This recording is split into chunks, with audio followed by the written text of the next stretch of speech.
In the throne room, a blonde girl in a beautiful red dress was kneeling and desperately reminded the emperor that she was his girlfriend. A little behind her, horrified by what was happening, a redhead girl stood and silently covered her mouth with her hands, as she was the culprit, but could not help in any way. Already completely saddened, the young blonde tried to convince His Majesty that only she could be his girlfriend. Since Scarlet Armand herself, hoping that the emperor would take pity on her, the girl raised her head and looked him in the eyes, but saw not a glimmer of salvation in them. Then Scarlet did the only thing she could do, which was to raise her head, proudly meeting the sword pointing at her. Desperately, making a last attempt, Armand asked the boy to love her no matter what. But this request was an empty phrase to him. This world was part of a novel called The Tyrant's Private Life, which the girl read in her life, when she was still alive and well.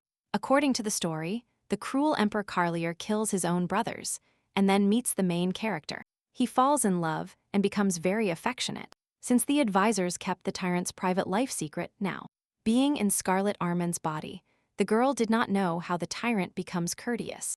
Desperate because she did not want to die, Scarlet cried onto her bedroom pillow, trying to devise a plan to escape. She remembered very well that she was now 20 years old and had recently died, like the heroine of the novel called Scarlet Armand, and for some reason ended up in her body. Besides, Scarlet was not only the tyrant emperor's girlfriend, but she earned this position absolutely deservedly, since her character was no less wicked and envious. In the novel, Armand loved His Majesty very much, and therefore offended the main character in every possible way, and then died at the hands of the emperor since he fell in love with the heroine. Now, sitting on the bed, the girl struggled to remember what happened in the middle of the novel when Scarlet died. Fortunately for the new Armand, she entered the novel before the beginning of the main story, when she was supposed to die, which means she had a chance to be saved. The new Scarlet was clear that under no circumstances should she behave like the old Armand and offend the emperor's beloved. To avoid making a mistake in the course of the story, the girl climbed onto the dresser and took out a book in which she decided to keep a record of all her affairs. When one of the maids approached Scarlet, the lady asked her why she considered the emperor the wisest. The woman did not want to answer this question because she was cleaning the rooms, but she had no other choice. The maid said that only a few know more than His Majesty, from which Armand concluded that the emperor is called wise, not for his intelligence, but for the lack of rivals. Sitting in front of her notebook, the girl could not understand how her strict family could, in the novel's plot, send Scarlet to meet the emperor. The new Armand did not understand how one could be so cruel as to condemn one's own daughter to marry a tyrant. Although the girl was reborn in Scarlet's body, she retained Armand's memories, and she knew that her father was very strict with her. It often reached the point where the Duke would beat his daughter, punishing her for the slightest offense, and the girl could not defend herself. Many times, her father would leave the now adult Scarlet in complete darkness, forcing her to wait alone until morning, and Armand would obediently remain in place, locked in some room, and think about her behavior and about the Duke. Always at those times, the girl remembered that, while beating her at home, at secular events, her father always made sure everything was fine for her. However, now Scarlet noted down all her memories in a notebook, and they were far from pleasant and supportive. So, the girl seriously thought about the fact that she needed to leave the Duke's family as soon as possible. But there was no such opportunity now. Thoughtfully, Armand analyzed her entire past life, trying to figure out what to do next. But another big problem for her was her engagement to a tyrant, which caused the death of the past Scarlet.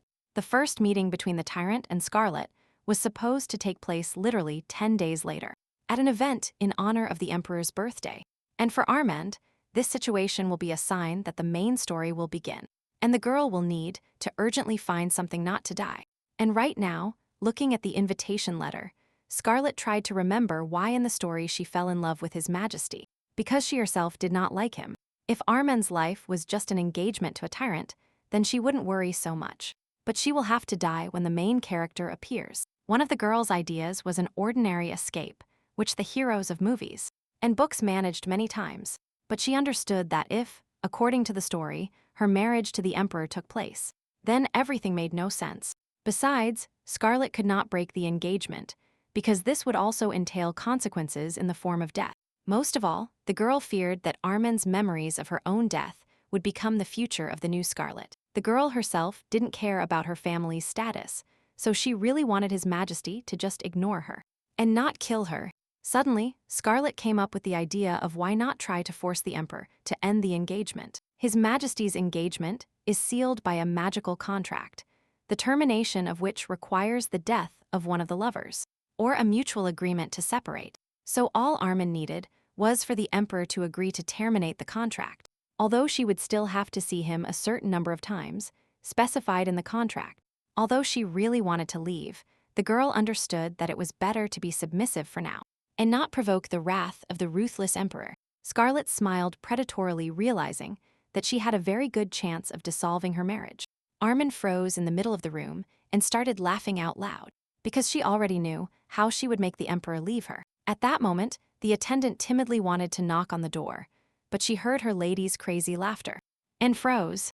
The maid was very afraid that in such a state Scarlet might harm her in some way, so she didn't dare to enter.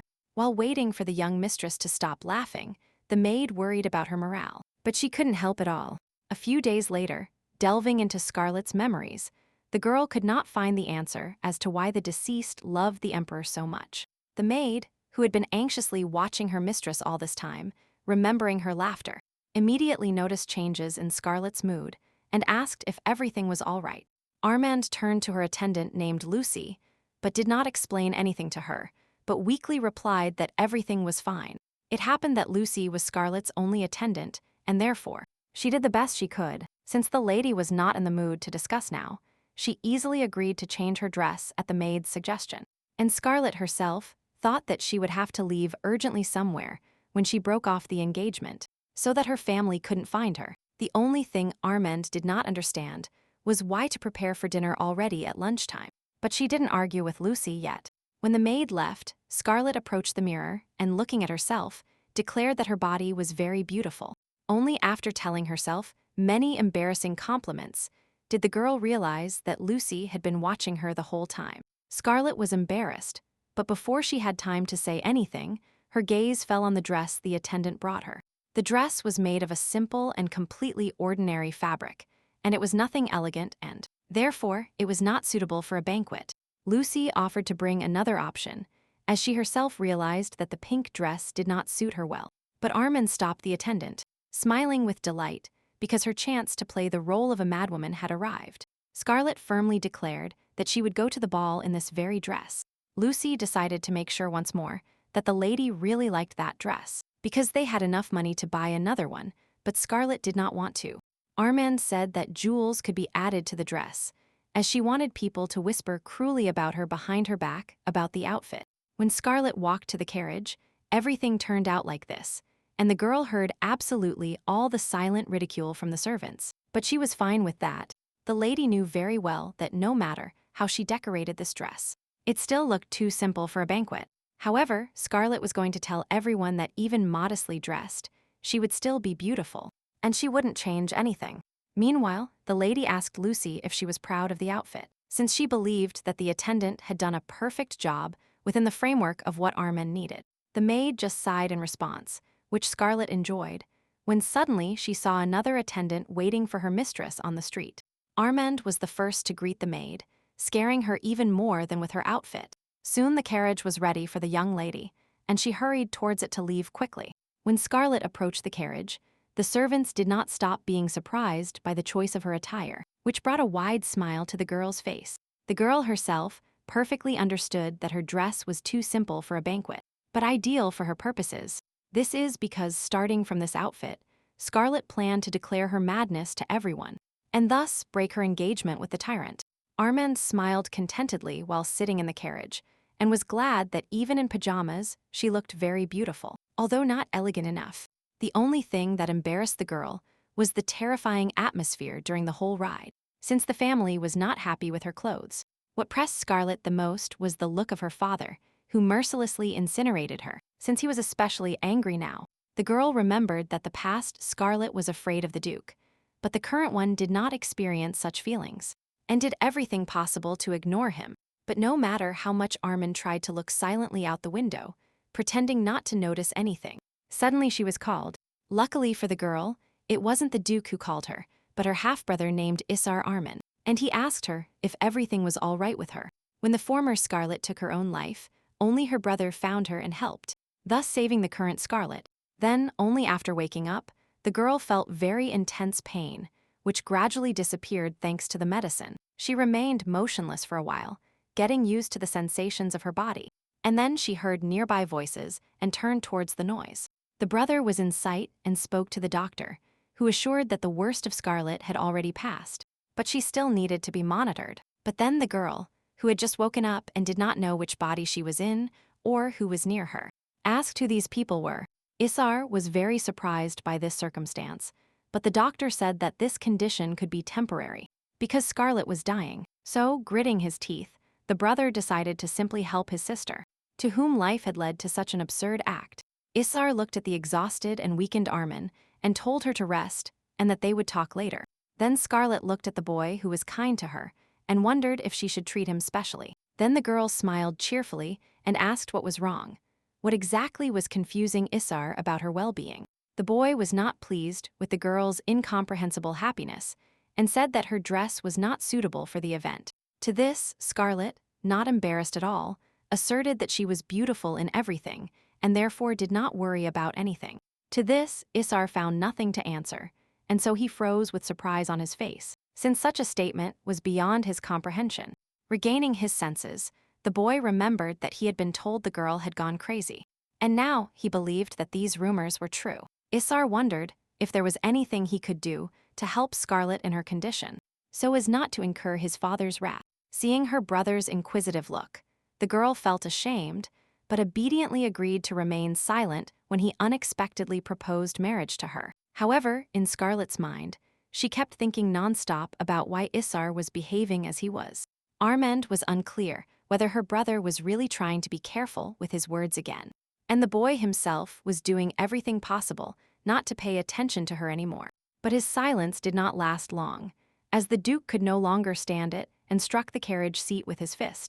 The man loudly declared that the girl was a disgrace to the family and could not understand why this did not bother her. Scarlet grimaced in response to her father's shouting, as she expected him to explode sooner or later. Deciding to include the actress, the girl said she was so tired of wearing elegant dresses that she put on simpler clothes.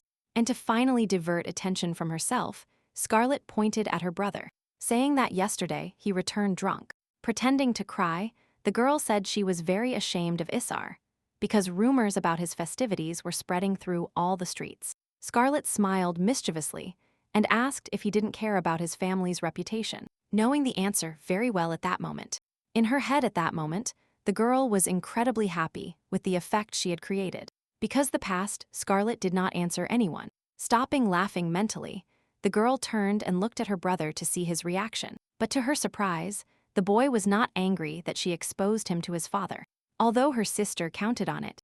Baffled, Scarlet continued to observe Isar, trying to understand why he remained completely calm, despite all her antics. But the Duke, angry, could not even say anything intelligible and only continued to angrily call the girl by name. But not wanting the conflict to erupt, the Duchess ordered everyone to calm down and behave decently. The woman stated that their behavior did not correspond to that of the noble Armin family, and that she should not disgrace herself. After the death of his first wife, the Duke quickly married Milia, and she brought Isar with her, whom she gave birth to during the broken previous engagement. And now Scarlet could understand this woman who felt insecure, even though the Duke accepted her son. However, the old Scarlet, who was often punished by her stepmother, could not understand why she was treated with such cruelty. So, the girl decided to provoke Emilia's son again and return to the dialogue about the fact that he had recently been drinking. The Duchess's eyes turned even greener with anger, which often happened if a woman could not control her emotions. With her entire appearance, Scarlet hinted to Emilia to watch her son, who was older than the girl, although not by much. Due to such unexpected pressure, the Duchess didn't even find words to confront the distressed young Armand. Meanwhile, Scarlet threatened that if Emilia did not want to be the Duchess of Armand for her, and not her mother, then it would be better for her not to give orders. Admitting defeat, the Duchess turned her head away, not wanting to continue the dialogue. Scarlet finally decided that she needed to get some sleep before arguing again, and she leaned against the carriage. and the girl managed to fall asleep in less than a minute, which greatly surprised the Duke. And Isar, the boy, could hardly believe that this wild girl could sleep so sweetly and deeply, although she had recently argued with everyone.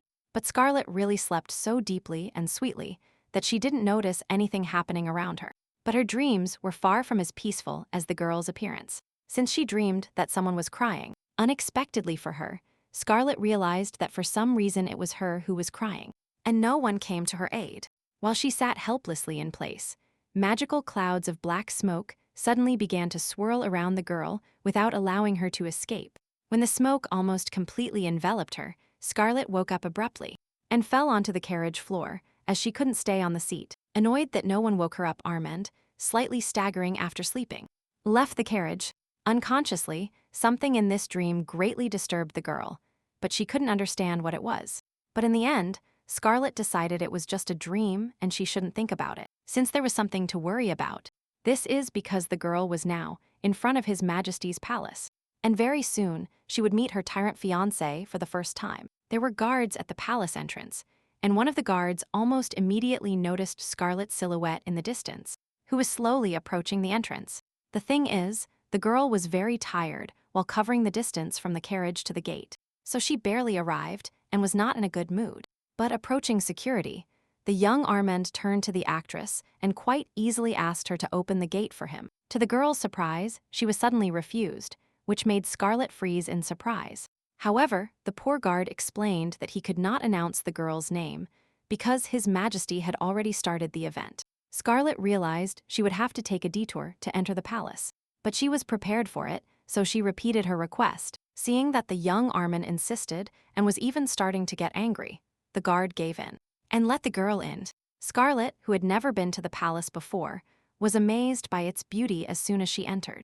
The girl recalled the Duke's words that the current attire was more modest than the previous one, which made her think about how much money the tyrant had. While Scarlet looked for her fiancé to greet her, everyone around her was watching her and discussing. The courtiers and guests couldn't understand what had happened to the girl and why she was dressed so simply. Scarlet looked around and realized that she had caused exactly the impression she wanted. To surprise everyone, the girl didn't know exactly what the emperor looked like, so she looked more closely at the handsome boy with many girls around him. The unknown boy caught the girl's eye and smiled perplexed, and she realized that he was not a tyrant. In the novel, the emperor was described as a boy with silver hair and violet eyes. But so far, Scarlet has not seen anyone like him around. Armand was disappointed that there were so many people in the hall, and she couldn't find His Majesty. Walking through the crowd, the girl suddenly heard someone addressing Lady Fleta and starting to argue with her about Armand's attire. The ladies gathered in a circle and loudly declared that they had heard rumors that Scarlet had gone crazy, and now they were sure of it. Turning around, the girl saw the colorful hairstyles of the speakers and wondered what they reminded her of. While Scarlet was thinking, the green-haired girl noticed her gaze and felt embarrassed by it, so she fell silent. Suddenly, Armand realized that in front of her were all the colors of a traffic light, which did not exist in this world, since it was the world of a novel. Upon hearing an unfamiliar word, Fleta again began to assert that the girl was simply crazy, when suddenly she squeezed the lady's shoulder. Feigning anger on her face to further fright the poor Fleta, Scarlet ordered her not to spread rumors anymore if she didn't want to regret it. Armand declared that the lady was apparently crazy, since she was talking about some unfamiliar words in front of everyone. Lady Fleta immediately fell to her knees frightened, and Scarlet left the girl alone. Realizing that she was morally weak, Armand was not happy that some girls forced her into a conflict, since she was already nervous without them. After looking around the hall, Scarlet realized that for some reason everyone was trying to stay apart, as if they were avoiding her. The girl suggested that this might be due to her notoriety, which she gained about a month ago. According to the novel, the old Scarlet was already visiting the palace and meeting her future fiancé. According to the official version, the girl fell in love with the tyrant because he was very polite and courteous to her. But in fact, the current old Scarlet quickly realized that the emperor was simply perfect for her as a husband, and that's why she chose him. However, the current young Armand believed that falling in love like this was crazy and very dangerous, and therefore, she was not going to allow feelings for His Majesty. The girl was pulled out of her thoughts by another phrase about the fact that she had gone crazy. which infuriated Scarlet. With a forced smile, she slowly turned to find out who this time had decided to talk about her so loudly, and put that person in his place. And turning around, Scarlet saw silver hair and a noble face, as behind her stood the Emperor himself. Scarlet froze in astonishment, as she did not expect to see her future fiancé in such circumstances, and in such a form.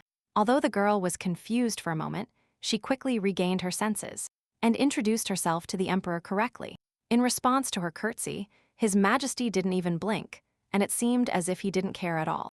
Meanwhile, the servants were near the throne, and whispered to the Emperor that the rumors about Scarlet were true, and that she was truly mad. But despite this, Armin managed to sort out her thoughts to withstand not only the boy's beauty, but also the rumors that she herself created. Since the girl lingered in front of the Emperor's throne, he asked her what was wrong, and why she didn't come to celebrate. Scarlet remembered how, in the novel, this man who mercilessly kills people became the main character's faithful puppy. Recalling this sweet moment, the girl blushed, although this did not correspond to the situation, so she needed to prepare urgently.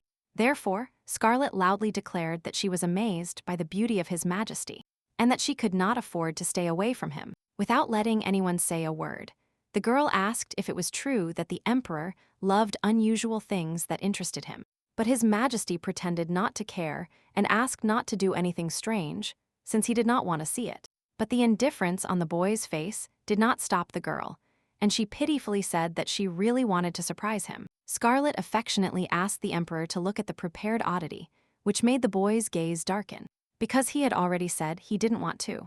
However, so that the girl would not bother him anymore, he agreed to look, but only once. And Armin smiled.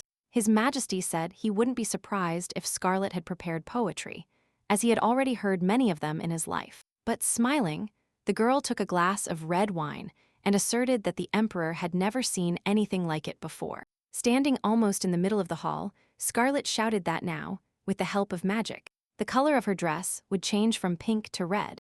And finally, congratulating His Majesty on his birthday, the girl knocked over a glass of wine. The Emperor, and not only him, was enormously surprised by such an unexpected and reckless act, and watched what was happening without taking his eyes off it. And Scarlet, enjoying the general shock, whispered that an incredible aroma now emanated from her. Moreover, the girl deliberately spun around several times, demonstrating how her dress turned red. A disgruntled whisper immediately began around Armand about how she dared to pour wine right in front of the Emperor. And His Majesty was terribly angry that someone dared to behave like this, and especially his girlfriend. He was very angry because before his birthday, he said that no one would congratulate him because he didn't want congratulations. But in fact, the boy was very worried that no one's congratulations would be sincere, and that's why he didn't want to hear them. Scarlet remembered very well that the Emperor only wanted to hear congratulations from the main character, but she violated this moment. And the girl did this on purpose to further anger His Majesty and force him to terminate their engagement. For the Emperor, Armin's congratulations were truly the last straw, as he forbade everyone from uttering these words. The courtiers and guests immediately noticed how much His Majesty's face had darkened, and they were scared. Unable to tolerate the harassment any longer, the Emperor called Duke Armin, as he was Scarlet's father. With his face contorted with anger, His Majesty asked for the girl to be taken home. Since she wasn't feeling well and behaved like that, under the gaze of the crowd, the Duke felt extremely insecure and burned with shame for his daughter. So the man immediately grabbed Scarlet by the hand and dragged her away as quickly as possible, so as not to anger anyone else. Finally, looking at the Emperor, the girl couldn't help but notice that even angry he was very handsome. So Scarlet blew a kiss to His Majesty, hoping this would definitely make him break off their engagement. And although the kiss was airy, the Emperor had the feeling that he had been hit hard on the head, which was unpleasant. His Majesty was completely shocked by this whole situation, as nothing like this had ever happened in his life before. While all the other guests and courtiers continued to celebrate the Emperor's birthday, the carriage with the Armin family returned to their estate. Before driving even a kilometer, the Duke began to curse and yell at Scarlet, and the girl thought he was making too much noise. Much more than her father's teachings, she worried about whether her tricks would be enough to dissolve the marriage. The girl was distracted from her thoughts by Isar, who worriedly asked if Scarlet was drunk, although she was absolutely sober. But the brother couldn't calm down, because the girl's wet and wine-stained dress smelled very strongly, which bothered him. To this, Scarlett asked if she didn't look beautiful in red, because she herself believed that any color would suit her face. The girl tried to get closer to her brother, but he was strongly against it, as he did not like the smell at all, which made the boy cover his nose. But then, the Duchess stopped the dispute between brother and sister, snapping her fan to attract everyone's attention. The woman said that, when they return to the estate, she will definitely invite an advisor to deal with Scarlett. The young Armand decided to pretend that she didn't understand why such methods were needed, and she asked what was wrong.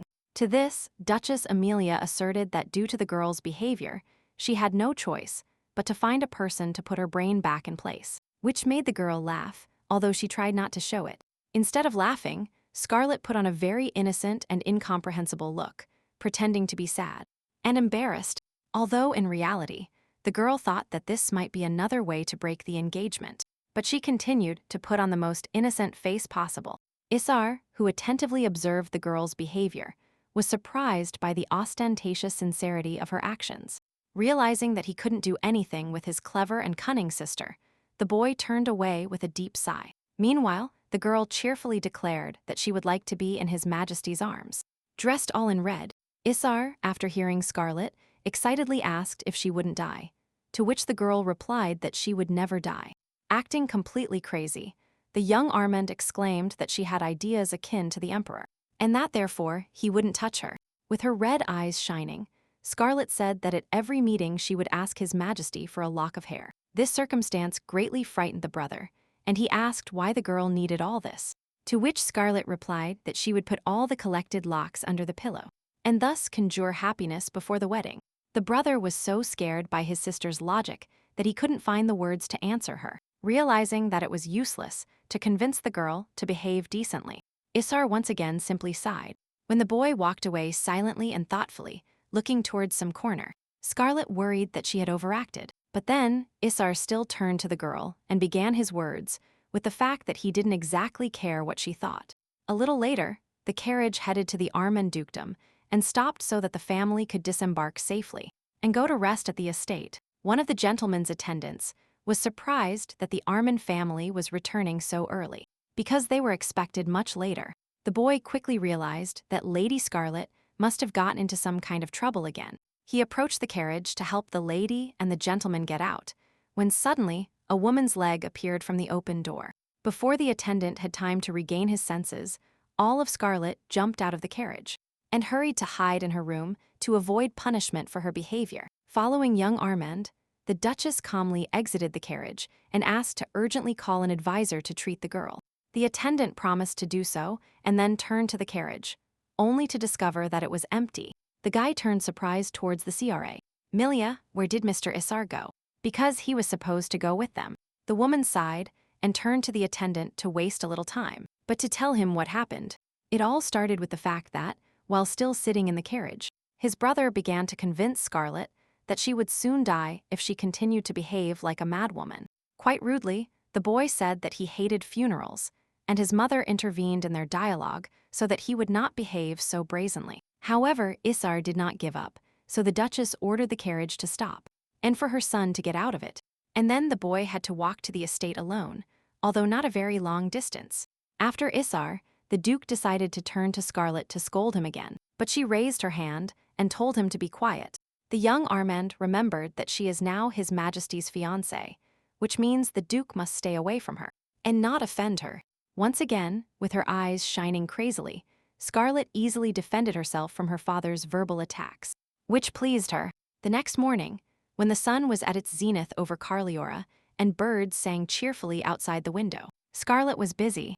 The girl, by order of her family, wrote a letter to the Emperor asking for forgiveness for her behavior. Scarlett herself was terribly fed up with this situation, but she had to listen to the Duke so as not to provoke even more anger towards herself. The girl really hoped to get engaged as quickly as possible and no longer worry about all that. Meanwhile, young Armand had to decide the time and place of her meeting with His Majesty, as required by the marriage contract. Moreover, every meeting of the fiancés had to be recorded and registered according to all the rules. For Scarlett, This relationship was no different from a public relationship, so she let the emperor choose when they would meet. Armin came up with the idea of showing all her madness with feigned modesty, and hoped the engagement would dissolve in the near future. So as not to go alone, the girl called her maid Lucy and asked her to bring the ledger. According to the novel's plot, due to her small inheritance, Scarlet humiliated the main character in every possible way. And now the girl had already spent all her money, so she had to borrow from her parents. Unexpectedly for the lady, the maid suddenly brought and barely audibly placed a cup of tea on the lady's table. Scarlet looked at the dining table and discovered that, in addition to tea, Lucy had also brought her something tasty. So, full of joy, the young Armin, with a sincere smile, thanked her assistant for the food she brought. The maid was quite scared by such polite treatment towards her, because it was unusual at all. Tasting the delicious tea, Scarlet smiled, liked her assistant's scare, and even decided to continue addressing her affectionately. Therefore, the girl, after having tea, thanked Lucy again, to which the maid suspiciously flinched again. Lucy quickly turned on her heels toward the exit and said she had to leave, but she would come if she needed anything. The young Armin said goodbye to the girl very cheerfully, once again hoping to properly scare her with her kind behavior. But as soon as the maid disappeared behind the door, the need for a forced smile vanished, and Scarlet started to think seriously. The girl had to sort through her savings, which were catastrophically less than what she needed to escape. Fortunately, Armand had read the novel and knew how to make a fortune with a small amount in hand, which was what she was going to do. The novel said that there were long-abandoned lands where magic ceased to function, but it was in this land that fairies lived, and when the main character found them, they began to bring her very good income. However, nothing prevented Scarlet from going to these places first and making friends with the fairies. To have the money in the future, if the girl manages to earn the recognition of the fairies, she will be able to get a lot of good resources, which was vital for her now. Among other things, Armin expected to receive the most precious stone in this world, called the Fairy Stone. The thought of how much she could earn if she sold this stone almost made her mouth water.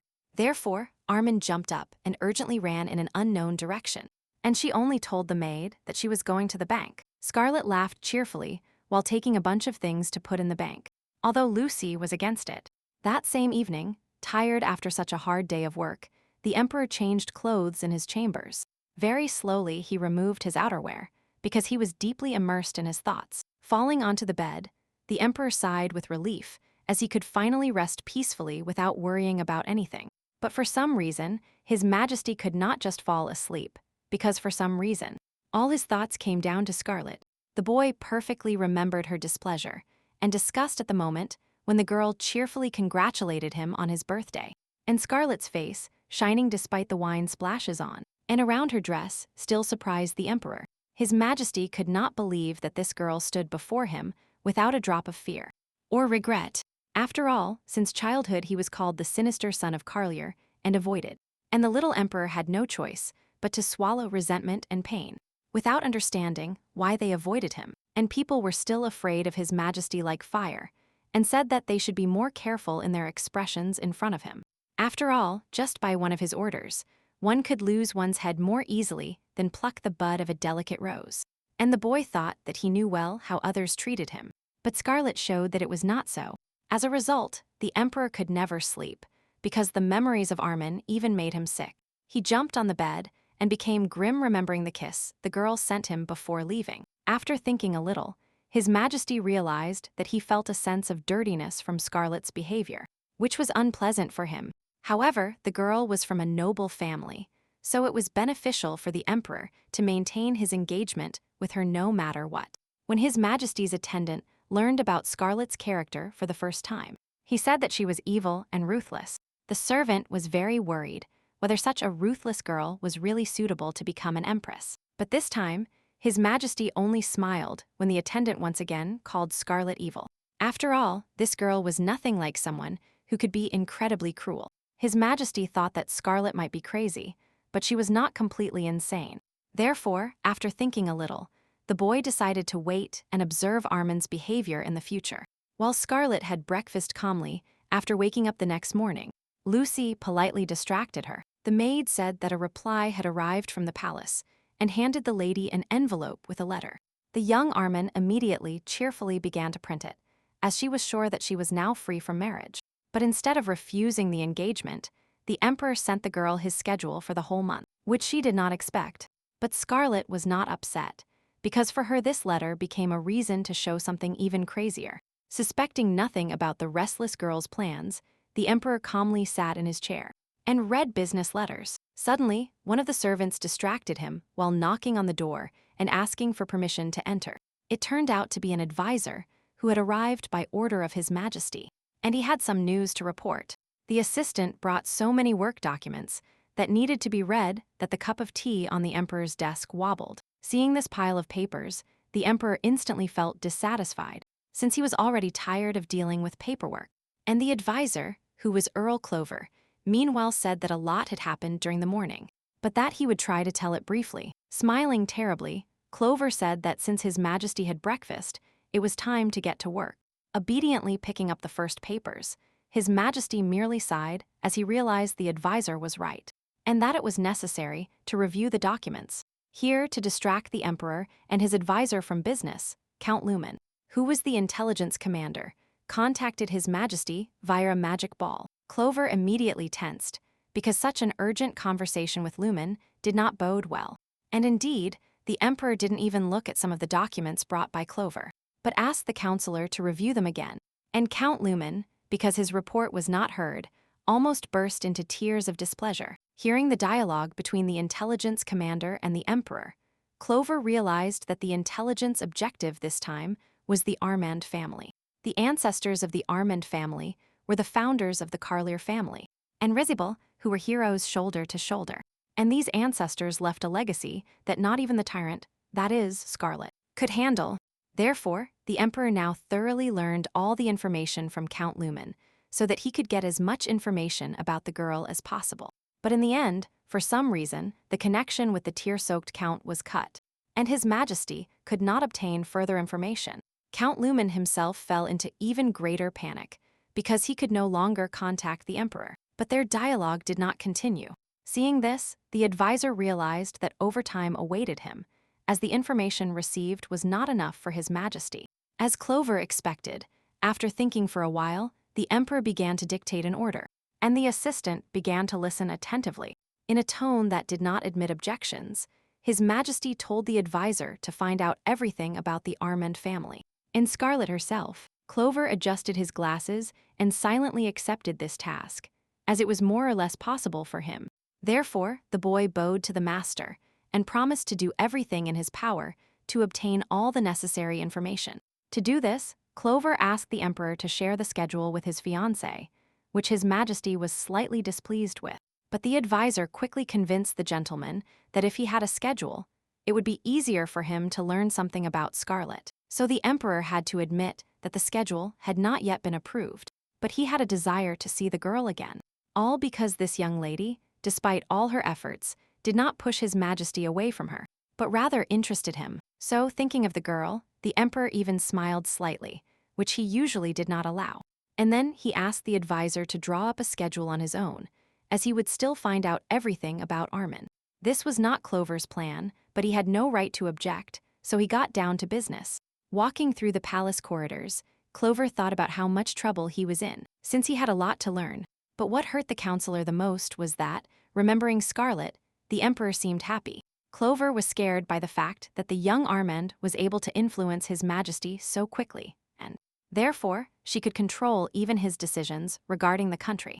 And the advisor could not allow such an outcome of events under any circumstances. So he decided at all costs to find out everything about the girl in the near future.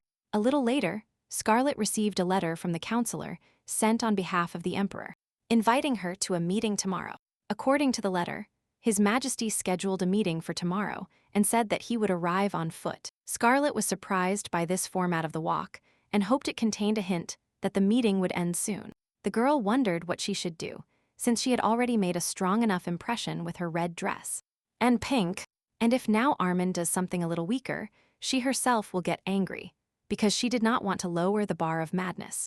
In the end, the girl came up with a rather crazy idea that made her smile maliciously. Scarlet decided that there was no way to go empty-handed, so she quickly headed to the shopping street. Here the girl planned to find as quickly as possible what the tyrant hates most: grapefruits and white flowers. Scarlet could not understand such peculiarities of His Majesty, because she personally liked the smell of flowers. However, the similar version of the boy regarding bouquets gave her a good idea for the most unpleasant gift for him. The florist was a master of his craft and quickly picked up a beautiful bouquet of white flowers. Saying goodbye, he, not knowing exactly why Scarlet was buying flowers, said that her beloved would definitely like them. The young Armin smiled sweetly at the salesman in response, although she perfectly understood that, on the contrary, he would not like this bouquet at all. But the girl explained nothing to the salesman, but quickly headed to the meeting, since she had everything ready. Checking the time, Scarlet pleasantly noted that she was very late, which was good for her. And, as the girl expected, even the counselor who met her at the palace gate did not like her tardiness. Here Scarlet was required to show at least a little guilt, which she did not feel, but she still apologized for decency's sake. Clover said that, fortunately for the girl, the emperor managed to finish all his business, so he was able to receive her. After this, the counselor, without explaining anything, since he was still displeased, turned around and led Scarlet towards His Majesty. And to the young Armin's great surprise, the meeting place was not just a hall in the palace, but a prison. Clover, apparently still angry with the girl for being late, applauded her mockingly for guessing his location. But Scarlet immediately sensed the irony in the counselor's words, and so, she herself feigned a smile in response. And so they waited for His Majesty for a while, exchanging dubious compliments with each other. Talking like this with the boy, Scarlet managed to recall that in the novel people were afraid not only of the emperor, but also of his advisors, because they had great power and were devoted observers of imperial life. And some were even very important figures in the fate of His Majesty, since they helped choose his loved ones. And Clover was one of them. So, to confuse this confident man, the girl got very close to him and it worked. Smiling affectionately, Scarlet continued to congratulate Clover, only now sincerely, which made the boy embarrassed. At first, the advisor couldn't believe what was happening, as the girl changed the topic too abruptly. But after a while, Clover realized that Scarlet was a very dangerous enemy, and sweat began to run down his face. When the boy jumped as far away from her as possible, the young Armand laughed, pretending that she did not understand what was happening. And Clover felt like he had just survived a catastrophe, and he didn't want to turn towards the girl yet. To finally top off the counselor with her deceptive kindness, Scarlet put a handkerchief on his face to wipe away the cold sweat. Clover was even more scared, which made the girl in her head incredibly happy, because she won her mental battle. Moreover, he did not need this piece of fabric that he was now using as a scarf. The dispute between the counselor and the girl could have gone on for a long time if the emperor had not come to them at that moment. His Majesty quickly realized that Scarlet had confused the poor counselor, and he was very displeased with this. The girl quickly bowed, declaring that she was very happy to see the emperor, whom she had been waiting for. The gentleman reminded the girl that she had also made him wait by being late. So now they were tied. To try to confuse the emperor as well, Scarlet said that she was sorry and that, honestly, she wanted to see His Majesty as quickly as possible. So, the emperor noticed that the girl was holding a basket in her hands, about which he knew nothing. The boy asked what kind of basket it was, and Scarlet replied that it was a gift for him, since it was not good to come empty-handed. The young Armand took a bouquet of white flowers out of the basket and innocently asked if they weren't beautiful. Clover, who was aware of His Majesty's hatred for white flowers, immediately began to sweat cold and went into shock.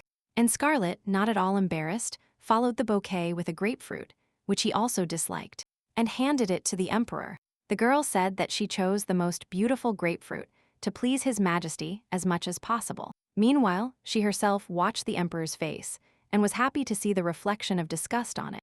To arouse even more hatred from the master, the girl began to talk more about the grapefruit, and said that even light mages use it. Without commenting on Scarlet's gifts, His Majesty's face suddenly darkened, and he turned to the counselor. The young Armand was bewildered by the fact that the emperor noticed that Clover looked very tired, although this had nothing to do with it. Looking at His Majesty's face, the girl noticed that he himself was quite pale. Meanwhile, the emperor asked the counselor to go rest so he could leave him alone with the girl. And after that, the gentleman turned around and headed to the door of another department of the prison. And Scarlet had no choice but to follow him. As he approached the door, the boy turned to Armin and told her he would give her a tour. since that was the purpose of his meeting with her. The girl did not understand how it was possible to choose a prison as a meeting place, but she did not dare to object. They walked in silence for a while, and Scarlet began to feel uncomfortable because of this, so she decided to approach the Emperor. For the dialogue, she chose a neutral topic so as not to encounter bad manners after her gifts, and asked why the Lord ordered the lanterns to be turned off. But without even hearing the answer, young Armin herself suggested that it was to appear brighter in the twilight. But this was not His Majesty's goal at all, which he immediately informed the girl about so that she wouldn't think about anything else. The Emperor also added that he was still at work, so the order about the lanterns was a common decree.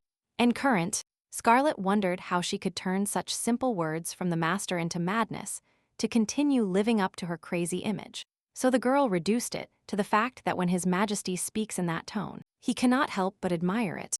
This slightly infuriated the Emperor, so he hurried to turn around and continue his way in silence. Then young Armin interested the gentleman, unexpectedly offering to help him with his work, which made the boy turn towards her. Noticing the Emperor's interest, the girl realized that he was not really against her help, so she assured him she would try to help. With a hint of a smile on his lips, His Majesty said he needed to talk to someone, and that he would like Scarlet to participate in the dialogue as well. For young Armin, talking to someone was simple, so she readily agreed. But passing by the prisoners' cells, the girl quickly became horrified seeing them, and lost the desire to communicate with one of the people behind bars. Where they passed, the prisoners' hands reached out to them asking for help, or better yet, release. Seeing this oppressive atmosphere around her, Scarlet wanted to quickly return to the surface, and she did not notice how the Emperor suddenly stopped, which is why she bumped into him. From the look His Majesty cast on the girl, it was clear he was not satisfied with this small incident. But before Armin could even open her mouth to apologize, the Emperor ordered her to move faster. So Scarlet changed her mind about apologizing, and instead, she wondered who was so important to talk to in this prison. Due to the situation surrounding her, the girl even began to doubt His Majesty's sanity, even though she was the one pretending to be crazy. After looking around, Armin decided it would be easier for her not to look anyone in the eyes. But then the girl heard a voice that, breaking the silence of the dungeon, began to call her loudly. Turning around, Scarlet first saw only the dirty and thin hand of the insolent owner of the voice, who was still calling her. Before Armin had time to come to her senses, she got too close and realized that this was not worth doing, all because the prisoner grabbed her tightly by the clothes and would not let go until she helped him. And when the girl tried to break free, the prisoner grabbed her hand, asking her to listen to him because she looked very kind. The Emperor observed this whole situation, and his eyes filled increasingly with rage at the prisoner's impudence. And Armin asked to let her go at that moment, but the prisoner only squeezed her hand tighter, which even made the girl feel pain. Here His Majesty could no longer bear it and called Scarlet, so she turned to the master with a question in her eyes. The boy, with eyes shining with anger, drew his sword, and in a cold voice asked the girl to be more careful with her hands in the future. With a swing of his sword, His Majesty freed Armin from the prisoner's tenacious grip. But instead of gratitude for the help, Scarlet felt fear. This is because the Emperor was now very scary, and was different from the main character described in the novel. After listening, Armin heard the gentleman whisper something about dirty blood, unworthy to touch anyone. And then the Emperor, wiping the prisoner's blood from his face, turned to the girl with a smile, which made her consider him a complete psychopath. Startled, Scarlet stumbled and fell to the floor, fearfully looking at the bloody sword. And His Majesty, as if nothing had happened, stepping on the hand that had been cut off as punishment, calmly declared that the counselor now had more work to do. After that, still with pride and calm, the Emperor called Armin to go further, and put away the sword, and the girl silently considered him crazy. As soon as Scarlet stood up, she heard from the gentleman that the person with whom the meeting was scheduled was far away. So the boy told her to hurry up. The girl could not understand why the Emperor had such a pleased face after everything that had happened, since she did not remember him acting this way in the novel. So Armand felt that for some reason her hand, in which she carried a basket with gifts for the Emperor, felt lighter, and she looked down. It turned out that the grapefruits the girl had chosen so diligently had fallen to the floor and completely crumbled. Seeing this, Scarlet understood why His Majesty was so happy and gritted her teeth irritably behind his back, although she could do nothing about it. When the young Armin, wanting to relieve herself emotionally and pretending she wanted to pat His Majesty on the head. Raised her hand to do so, the boy suddenly stopped. As the emperor turned around and noticed her movement, the girl joked that she was just warming up. But his excuses did not interest the gentleman, as he decided to tell Scarlet a little story, which surprised the girl a little, saying that there were two paths.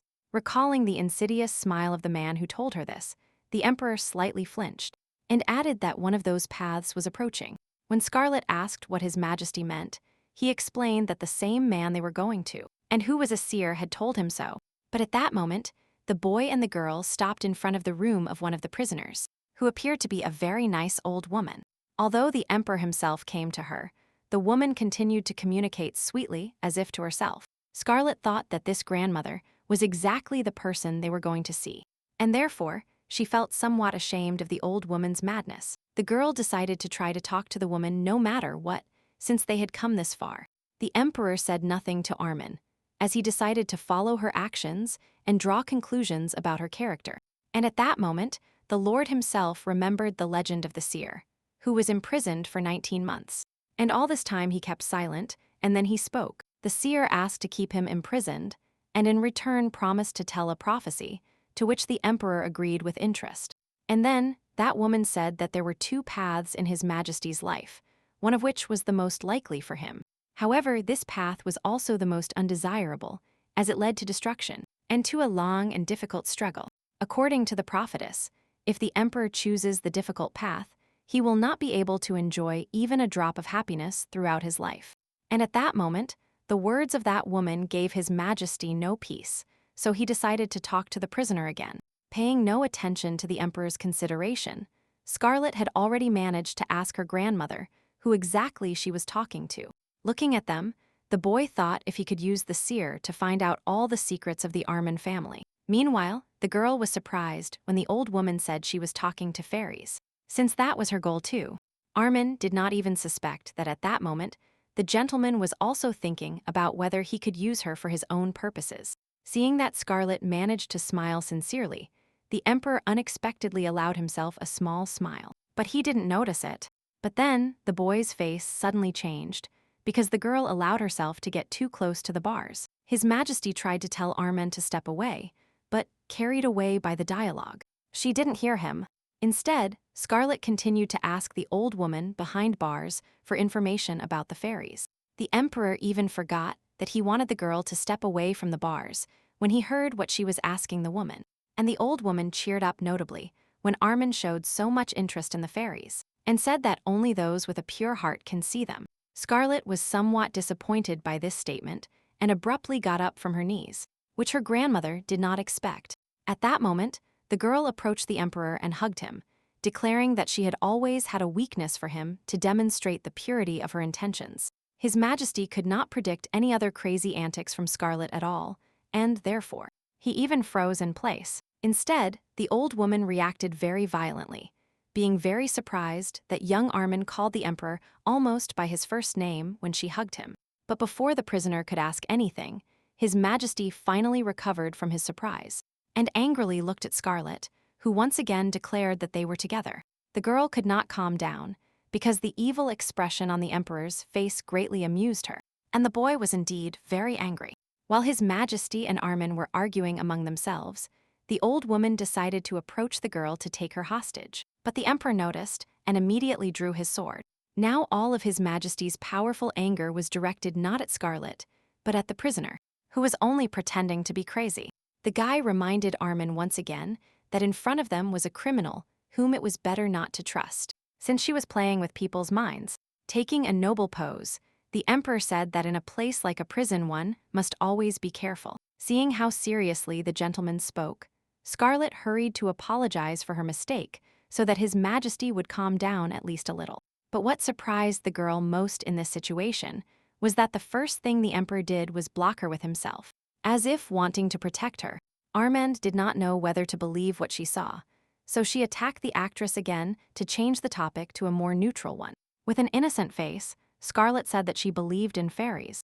That is why she was so interested in talking to the old woman. But to her great regret, no matter what she does, she cannot see them, so all her efforts are in vain. His Majesty, who did not believe in the little flying creatures at all, did not immediately know how to respond to the girl.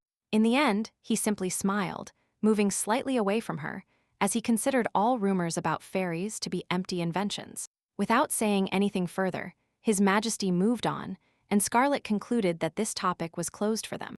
Walking behind the boy, the girl managed to get lost in her thoughts when she suddenly noticed that he turned towards her for a moment. But turning back just as quickly, the Emperor merely sighed, which perplexed young Armin, but she did not dare to ask anything. However, Scarlet really disliked His Majesty's reaction, so the girl began to think of something else she could do for him. After some time on their silent journey, when Armin finally calmed down, the Emperor suddenly stopped and turned towards her. With a brave royal move, His Majesty extended his hand toward the girl and looked at her expectantly. Scarlet was embarrassed that the boy was forcing physical contact on her, but she still extended her hand in response. Although the girl still had questions in her head about why His Majesty suddenly offered her his hand, she decided not to ask them. And as soon as the Emperor grabbed Armin's hand firmly enough, he abruptly pulled her towards him. As a result, standing abruptly, Scarlet found herself right in front of the gentleman, who was still hugging her, although his gaze indicated the prisoner right in front of them. Looking into the darkness of the prison, the girl saw a silver-haired silhouette right in front of them. Behind the bars, Armin asked the Emperor if they should meet this person, as she was somewhat scared by the prisoner's silence. His Majesty leaned down and whispered in the girl's ear that she had thought correctly, and that this woman was the same person. Moreover, the Emperor added that one could ask the prisoner anything, and that if she did not answer, she would die looking at one of the Armins. Scarlet now did not know exactly what scared her more about everything around her than this unknown woman. Meanwhile, the prisoner raised her voice and asked how His Majesty was, to which he replied that he was fine. The Emperor told a woman named Fran that they hadn't seen each other in a long time, and she confirmed it. After talking a little more with the prisoner, His Majesty turned to Scarlet and invited her to talk to Fran alone. But Armin was so stunned in front of this woman that she couldn't find words. As if sensing the girl's fear, Fran showed her green eyes and smiled very predatorily, although she didn't move from her spot. Then, with a very hesitant step, Scarlet herself approached the seer, as she was still interested in talking to her. Extending her thin hand towards the girl, the seer declared that she could see everything perfectly, although this time, it was not easy for her. As soon as Armin extended her hand in response, she immediately felt a little dizzy. When the dizziness gave way to a tingling sensation in her fingertips, Fran suddenly announced that the girl had to make a choice. But instead of explaining what kind of choice, the seer suddenly smiled and declared that changes had already begun. Pulling Scarlet to her side, Fran wished that the girl's choice would be blessed, and that what was once broken would be corrected.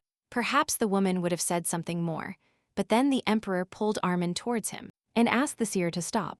In response, Fran did not resist at all, just smiled once more, partly understanding His Majesty's motives. The gentleman felt a little uncomfortable under the woman's gaze, but he was not going to admit it to anyone. Here the Emperor was distracted from his thoughts by Scarlet, who asked him to release her hand, since she was already feeling pain. Having abruptly pushed the innocent girl forward, His Majesty told her to return. Watching the small dispute between the boy and the girl, because Scarlet did not like how the Emperor rushed her, Fran laughed quietly. A little later, when Armin and the Emperor, who had accepted the fact that she periodically called him by the name Charles, managed to leave their prison, the girl immediately went home, as Clover informed the gentleman. Since His Majesty was tired, he thanked the counselor quite slowly and returned to his thoughts. Clover was worried about the Emperor, so he asked what happened in the dungeon, and if Fran had spoken, and Charles honestly replied that the seer really began to speak, which greatly surprised the counselor. After this, His Majesty said that Lady Armin apologized to Clover for her behavior, which the boy calmly accepted. When Scarlet left, Charles asked her not to worry too much about the prophecy, since it was always vague and confusing. In response to this, the girl tried to laugh as cheerfully as possible and said that she would not pay attention to Fran's words. But the Emperor saw that Lady Armand was still worried, although she tried not to show it at all. Scarlet said she will live for today, and that as long as everything is fine today, she will be happy. Therefore, at the end of their conversation, the girl was even able to smile with true sincerity and carefree, which pleased His Majesty. As the Emperor thought, the prophecy stressed not only him or Scarlet, but also Clover. When the gentleman told the essence to the counselor, the only thing the counselor could do was confirm that the prophecy was indeed very vague and incomprehensible. In the middle, Clover asked if Armin was okay after this, and Charles assured him that she was fine. Furthermore, unlike the Emperor and the counselor, Scarlet loved everything mysterious, so she was more intrigued than scared. Recalling the girl's cheerful face before leaving, Charles said with a sigh that at least this prophecy could be viewed positively. Clover began to support this point of view of the master in every possible way, and in the end, the Emperor even sighed. With a smile on his face, Charles suddenly thought it would be good to be able to solve this prediction. When Armin arrived at the mansion, she was already stretching and yawning in the same hallway, because she really wanted to sleep. Then the girl heard footsteps behind her, and turning around, she noticed the silhouette of a tall young man silently approaching her. In this silhouette, Scarlet quickly recognized her brother Isar, so she was not afraid at all, and even went to meet him. The girl calmly asked why the boy wasn't sleeping at that hour, and the brother suddenly started verbally yelling at her, which the lady did not expect. Young Armin stepped back a few steps and pitifully asked what her brother needed from her at that moment, since she had changed her mind about communication. Approaching the girl, Isar said he knew everything perfectly, but he still scared her because he was over her. The boy, ashamed, whispered that he considered it normal to worry when something similar to what had happened before occurred. Scarlet suddenly realized that her brother was worried because there was a situation where the old Scarlet died. And indeed, in the next sentence, Isar stated that he could not help worrying about the girl after that situation. Lady Armin was very surprised by the fact that her brother even cried while confessing his thoughts to her. So, the girl hurried to apologize to the boy for bothering him and told him that next time she would definitely come home earlier. Scarlet herself did not want to allow a situation where she would be so obsessed with the Emperor that she decided to die without him. Therefore, the lady now tried by all means to calm her brother, because she was grateful for his help. Smiling sweetly, the girl told Isar not to worry so much, because she had grown up, and everything would be fine for her. The boy nodded silently and stopped crying, which made Scarlet happy, as she herself was able to stop worrying about her brother. Since it was already quite late, the girl preferred to wish her brother good night and headed to her quarters. But Isar stayed there for a while and watched Scarlet leave, and only after that did he return to his place. Starting tomorrow, Scarlet decided to act, and not just that, but from an economic point of view, because that was what caused her the most trouble. And having carefully prepared everything, 3 days later, the girl showed up at the Imperial Bank with most of her assets. Armin wanted to buy as many safe zones as no one needed. The bank girl advised Scarlet and calculated that she could only buy half a football field. While Armin was talking to the consultant, people behind her started talking about the crazy woman, once again calling her crazy behind her back. Although Scarlet heard everything perfectly, she continued smiling as if nothing happened, since she had nothing else to do. As a result, the girl made a deal at the maximum price and signed everywhere it was necessary. So all that was left was to wait. As soon as she reached the ground, Armin called her assistant, and the boy immediately approached her. Scarlet ordered the carriage to be prepared, but she had no intention of going to the estate immediately, which puzzled the assistant. Instead, the girl said she would go see her land, which she had just successfully acquired. Armand was in a good mood and eagerly awaited that, if she waited a little, fairies would soon appear on her land. And along with the fairies, the girl would have the opportunity to receive a very expensive fairy stone.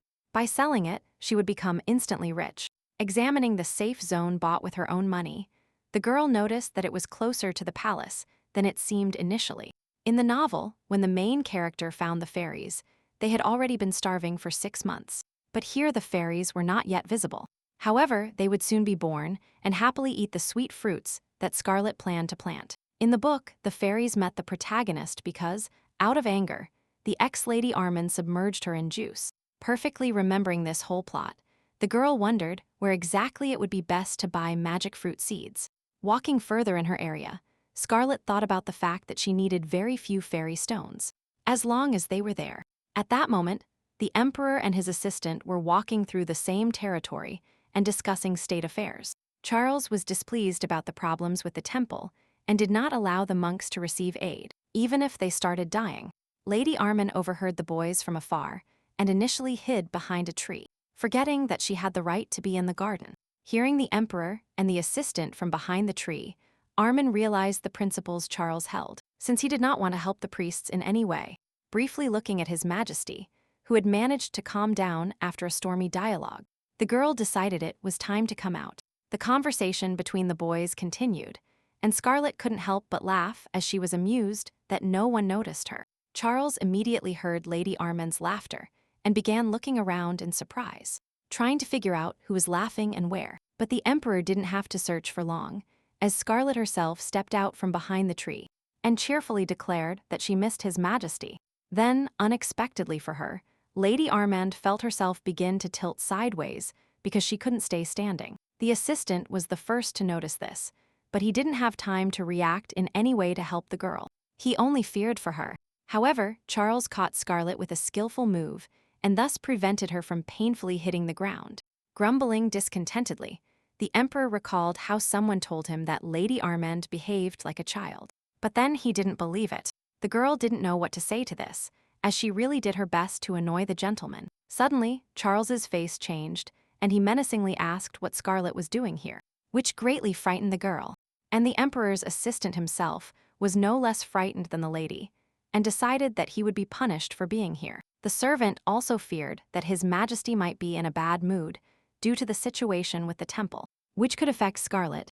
The boy tried to save the girl and offered to take her home, but Charles, without listening to the assistant, asked her if young Armin was okay, and the assistant realized that it was useless to tell the emperor anything in such a state. So he kept silent.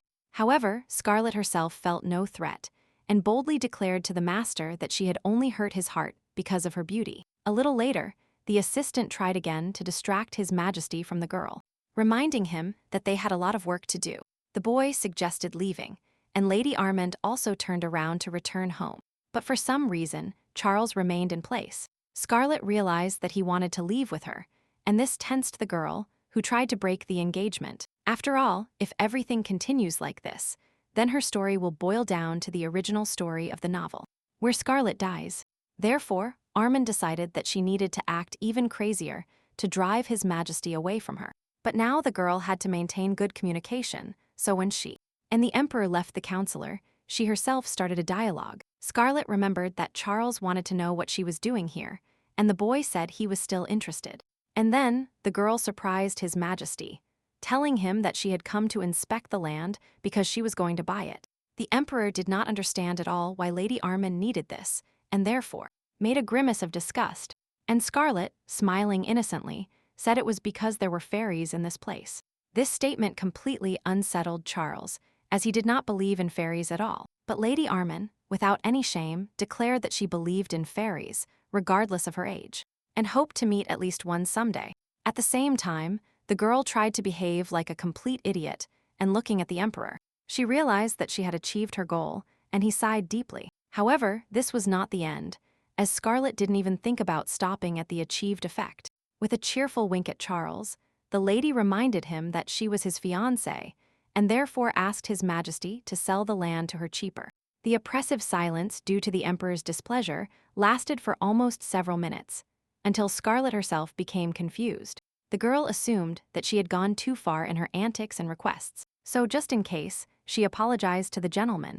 Only after this did his majesty deign to move, and very slowly began to say something in response to the girl's request. Suddenly, Armin saw that the emperor was starting to put on gloves, which greatly frightened her, as she decided that the guy wanted to hit her. Scarlet even closed her eyes, because it was easier for her to perceive blows as her experience with her father had shown her. And Charles, smiling, noticed that it seemed the girl was afraid of him, while he decided to think about her request. Somewhat perplexed, young Armin thanked his majesty upon realizing that the gentleman had no intention of harming her. And indeed, instead of attacking, the emperor took off his gloves and then offered to return, since it was already late. Upon reaching the room and changing clothes, Scarlet collapsed onto the bed and began to recall today's events, feeling uncomfortable about them. For some reason, Armin was distracted too often, and therefore, she could not maintain a normal dialogue with Charles. Lying on the bed, Scarlet was indignant at the fact that very often all villains are the most beautiful, which also applies to her tyrant fiancé. Since she still didn't want to sleep, the girl decided to try to recall several events from the novel. That helped her a lot to live in this world. In the novel, Charles trusted his attitude towards the woman he loved and towards other people. And Scarlet was jealous of him, as the tyrant was very kind to his loved ones, but harsh towards everyone else. Armand got into a lot of trouble, while the main character got away with it. However, recalling the barely perceptible smile of the Emperor, noticed during today's walk, the girl could not believe that he was the same tyrant from the novel. With a smile, Scarlet thought that His Majesty was with her, although still imperceptibly. She still began to smile. Here, distracting Lady Armand from her thoughts, someone knocked on her room, which made the girl jump up in bed. Above all, she feared that the Duke, whom she did not want to listen to, decided to come to her and educate her once again. But there was nowhere to escape from the closed room, so Scarlet essentially had no other choice. Still, Armand decided to ask who had come to her. And from behind the door came the voice not of her father, but of her brother. Scarlet instantly recognized Isar, even despite the distance between them, and so she allowed him to enter. As a result, the boy continued knocking as quietly as possible, because he wanted to enter the girl's room without drawing anyone's attention. Scarlet literally had a few seconds to decide whether to let her brother in at that time or not. To buy time, the girl tried to joke, but this only angered Isar. In the end, since it was not the Duke, Armand decided to open the door and let the guest in. She had already extended her hand towards the door when she stopped and froze in fear, thinking about what Isar was doing here. The girl thought that the boy might come with his father and trick her into letting both of them in. Therefore, Scarlet said from behind the door that she would not open it, because she was annoyed that her brother was trying to enter so late. However, Isar still insisted that the girl let him in, and she said that maybe she wasn't dressed, which he did not believe. While they argued, the lady checked if there was anyone else at the door besides Isar, but she didn't hear anyone. But still, Scarlet asked her brother to tell her what he wanted outside the door. Isar was somewhat ashamed, but still said that everything would be calm today, so the girl could sleep peacefully. Lady Armand was surprised that her brother was so worried about her that he came to comfort her about her father. This moment forced Scarlet to open the door, if only to look Isar in the face. The boy, no longer expecting the door to open, was no less surprised than the girl herself, only by her action. However, what confused the brother the most was that his sister was wearing a normal nightgown, and not something more decent. With a sigh, Scarlet asked if Isar was sick, as he was blushing deeply seeing her, and the boy hurried to bed. Despite her brother's words, the girl did not sleep for a long time, and in her notebook, she came up with dirty tricks for the Duke. And it happened that, as a result, she herself didn't realize how she fell asleep, still thinking about what revenge methods against her father would be the best. At the same time, the tyrant was not sleeping, because he was thinking about Scarlet and her bravery towards him. Very often, as a child, the Emperor was told that he was destined to destroy the entire empire, which was not true. But although His Majesty's plans did not include destroying his own home, few people believed in this, and they tried to prevent his coronation. It was because of this that Charles took up the sword and began to defend himself against everyone in order to survive in this world. The Emperor killed to live until the people around him feared him more than the prophecy. Then, having unanimously granted the Emperor the title of Tyrant, no one else dared to oppose him. However, now Charles met Scarlet, who was not afraid of him at all, and that is why he treated her differently. These emotions were new to His Majesty, so he thought carefully about everything, which is why he didn't sleep. But then the boy's gaze fell on the table. On the table was documentation for the purchase of territories by Lady Armand, which she asked to sell cheaper.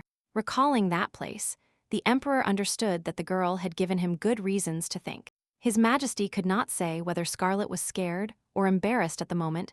She said she would think about it. But at that moment, Charles was leaning over the documents, reading them, and thinking about his fiancée's request. The boy understood that if he rejected Armand's request, then there was a high probability that the girl would get angry, and His Majesty was interested to see what else this young lady could do. Therefore, when Scarlet heard the Emperor's decision on the lands the next morning, a surprise awaited her. The guy, who was His Majesty's advisor but undercover, handed the girl documents so she could familiarize herself. Having received all the necessary papers in her hands, Lady Armand began to read them impatiently to decide how much land she would take. And then, Scarlet noticed with great astonishment that the land prices were exactly the same as before. Noticing the lady's thoughtful gaze, Shadow, which was the name of the undercover advisor. He asked if everything was all right. Without answering the question, the girl asked if the emperor had said anything else. But the counselor replied negatively. The boy suggested that Scarlet request an audience with His Majesty so she could ask all the questions that interested her. But trying to control herself, the lady tightly squeezed a piece of her dress, which helped her calm down a bit. The girl remembered very well how Charles promised to think about her request, and now she was eager to get revenge on him for the lack of a price reduction. Seeing Scarlet's fierce look, not only Shadow, but also Lucy felt uneasy. Although the maid was almost always by her mistress's side and was getting used to her, the counselor realized he was at a disadvantage, as the emperor asked to remember everything the girl said. But she kept quiet. After a few more moments of remaining angry, Scarlet suddenly changed her expression, and she smiled affectionately at Shadow, asking his pardon. The advisor thought the girl was much stranger than they say she is, and suggested they sign the papers. While the lady obediently signed everything, the boy couldn't believe that Scarlet and Charles were actually dating. Dreaming, Shadow realized he was mentally crossing the line in his fantasies and, therefore, he even stepped away from the girl. And the proclaimed beloved of His Majesty herself carefully signed the documents for some time, and then completed this matter. The advisor said that after confirmation from the imperial family, this agreement would be closed, and he hurried to leave. When the girls saw Shadow off, Lucy invited the lady to set the table so she could have a snack. But Armin's plans included something else, so she asked for a carriage to be prepared for her trip. Lucy did not argue with the lady, but asked where she was going, and Scarlet told her the bank. But she couldn't help but pack food for Lady Lucy on the road, so Scarlet still ate during the trip. And the delicious food, carefully collected by the maid, significantly lifted the mood of young Armand. The only thing the girl couldn't understand was why the tyrant didn't lower his price if he promised to think about it. But since the lady was going to take care of the magic garden, she didn't have time to think about the emperor for long. The carriage quickly took Scarlet to the market for magic seeds, and the girl began to search for what she needed. But no matter how Armand tried to navigate the drawn map, it seemed to be wrong. Wandering back and forth, so the girl's legs even started to hurt. She thought she was really going crazy. Passing by some alley once again, the lady didn't notice that she was passing by a man she knew. That man also recognized Scarlet, but unlike her, he decided to speak, and not just walk past. Therefore, the girl was forced to turn around at the sound of a female voice calling her.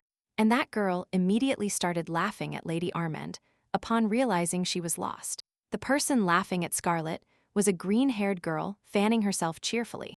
Having opened her eyes wide in surprise, the girl realized that she had met this green-haired woman before. The only problem was that Scarlet had a poor memory of faces, so she didn't recognize the stranger. Meanwhile, the girl started attacking the poor Armand, who didn't understand anything, asking how she dared to threaten her in a public place. Only after these words did Scarlet remember this green-haired lady from the event where she called her a traffic light. Hearing how Armand described Fleda's hair color, she objected that her hair was not green, but golden green, but Scarlet didn't care. The girl still had her own things to do, so, not wanting to continue the useless dialogue with this lady, she tried to leave. But Fleda suddenly started trying to stop Armand, reminding her of her name, and offering to talk a little. Scarlet decided to ask directly, and asked straight up if the green-haired girl was trying to befriend her at this moment, and she felt embarrassed. Realizing this, Armand said that she would not like to communicate with the girl, because she likes to communicate with other types of people. Therefore, Scarlet would like to avoid any interaction with Fleta in the future, no matter how rude it may seem. Hearing this, the lady shuddered with resentment and anger, whispering that she expected nothing more from such an upstart. Since Scarlet was the daughter of the noble Armand family, she had every right not to communicate with practically anyone she considered inferior to her. And the girl was very annoyed, because Armand didn't even remember her name, even though Fleda's family wasn't the darkest one. So, being very offended, Fleda shouted that Scarlet wouldn't live long because she didn't want her to. However, there was some truth in the offended lady's words, as all the tyrant's fiancés in the novel's plot died both by his hands and by their own death. But no matter how true the offended lady's statement was, it wasn't worth shouting loudly in a crowded street. Scarlet thought about the probability of her dying prematurely, because she worked hard to avoid it. But instead of arguing this with Fleda, Armand decided to put the girl in her place. and stated that she had never heard more boring words before. Scarlet added that she was now giving the green-haired lady her final warning. Turning to leave, Armin finally advised Fleta to watch her language if she didn't want to die sooner than Scarlet. The girl herself understood that she had treated the lady very rudely, but she didn't want to correct anything, so she left silently. And she didn't notice at all how the figure with glasses, who had been closely watching Armin the whole time, shone in the darkness. This figure turned out to be the Emperor's assistant, who immediately brought a report on Scarlet's actions to the palace. After reading all the information, His Majesty wondered what the girl's true way of speaking was, and what her crazy behavior was. But still, recalling Scarlet's antics, Charles involuntarily smiled, which did not go unnoticed by the surprised counselor. The man standing not far from His Majesty couldn't understand why the gentleman was laughing, and in general, he considered himself lucky to see laughter, since the advisor didn't know what the true feelings were between Charles and Scarlet. He clarified if they were really dating. The Emperor was noticeably displeased with such a question, even from his closest assistant, which was instantly reflected on the master's face. Therefore, His Majesty reminded the advisor that he asked him to carry out the investigation, and not to irritate him, and the redhead fell silent. The assistant hurried to admit that he had asked a stupid question, and in response, Charles told him to continue with his business. But before leaving, the advisor asked where Lady Armand was now, and the boy replied that the girl was planting seedlings in her safe zone. And Scarlet, having successfully purchased several magic seeds, was now carefully digging them into the ground so they would sprout. The girl sighed tiredly, as she had managed to do a lot during the day, and even ran into the unpleasant green-haired Fleta. Although the Emperor sold the land to young Armin for more than he expected, the lady managed to balance the expenses. The only thing that worried her now was whether everything was going according to her plan and if the fairies would appear soon. Lost in her thoughts, the girl did not notice how His Majesty approached her, but when she heard him approaching, she was glad to see him. Scarlet was somewhat angry with the Emperor for not lowering the price of the territory, but she smiled at him anyway. And Charles did not notice at all that the girl was a little unhappy with him. Instead, he became interested in her occupation, and Lady Armand said she had bought magic seeds, and that she was now planting fruit trees throughout her territory. The boy came closer to look at the already planted shoots and smiled slightly, as he found the activity amusing. Scarlet excitedly added that these seeds would grow in 3 weeks, which was quite a lot. Only then did the girl realize that Charles had discreetly sat down next to her on the ground, and was thinking deeply about something. It turned out that the gentleman could not understand why Armand needed those trees, and she explained to him that she would bring fruit as a gift to the fairies. Scarlet was a little sad that she couldn't think of anything crazy, so they spent some time in silence. And then the girl looked at the boy. To her great surprise, Armand noticed that His Majesty's lips lifted slightly, forming a glimpse of a smile. The girl realized that the Emperor himself didn't even realize that he was smiling, just sitting on the ground next to his hired fiancée. However, looking at the boy's peaceful face, Scarlet couldn't help but enjoy his beauty because there was really something to see. Suddenly, her own thoughts made the girl uncomfortable, so she blushed and turned away. Lady Armand decided that it was necessary to say something and declared that all her land was now his, for which she was happy. Hearing this declaration, His Majesty quickly returned to his usual face, which slightly annoyed the girl. However, Scarlet decided to continue the dialogue and said that since this was his land, she would like to receive a fee. His Majesty thought for a while and realized that he could not avoid coming to this territory, and therefore the girl's demand was reasonable. However, instead of duty, he offered to rewrite the contract upon his return and sell this land to Scarlet at half price, to which the lady immediately agreed. But immediately the girl became cautious, because she couldn't believe that His Majesty would do this just like that. The boy was in no hurry to present his only condition, after which he agreed to lower the price. But he only looked silently at Scarlet. In the end, the lady could no longer bear it and hurried the Emperor, so that he began the dialogue by asking her to listen very carefully. It turned out that the Emperor asked for the right to cross this territory freely, and the fruit and everything else would remain in the hands of the girl. Seeing Scarlet's happy look, His Majesty was surprised that the girl liked his proposal so much. Charles, of course, assumed that Lady Armand would be pleased, but he could not predict it to this extent at all. Meanwhile, the girl shone with happiness and spun in place, rejoicing that the land was sold to her at half price. Young Armin did not think that in the end, she could get such a discount so easily. And she even started hoping that, with the engagement, it wouldn't be any simpler. While the girl ran and jumped happily, His Majesty watched her attentively, while unconsciously beginning to appreciate their moments together. And then Charles said that they would have to make a joint schedule, which is why Scarlett turned around excitedly, because she was already determined to break up. Leaving the girl no chance to break the engagement, the Emperor said that he would soon send her all the information about the meetings. His Majesty, as it was time for him, turned around. But finally he said that Scarlett chooses the day, and he decides the place. Lady Armand was left alone, completely confused by what had just happened, since she had learned too many new things today. A few days later, the girl was lying in her bed and enthusiastically making some bugs, about which Lucy asked her. Scarlett, not at all embarrassed, invited the maid to come closer and look at what she was doing. But Lucy changed her mind, all because the maid noticed that the lady was making magic insects, which, apparently, she was going to use as traps. Lucy was very afraid of any living creature like that. So when Scarlett handed her the spider she held in her hand, she froze. And the girl enthusiastically said that she had improved these toys, and now, if you step on them, they leave offensive inscriptions. Lucy asked somewhat anxiously why the lady needed all this, when suddenly, a loud male scream was heard throughout almost the entire mansion. After this, the Duke, and it was he who screamed, flew out of his quarters in disgust because he was very angry.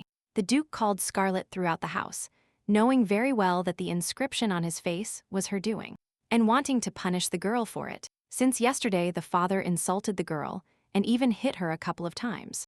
Now she rejoiced at such a small revenge.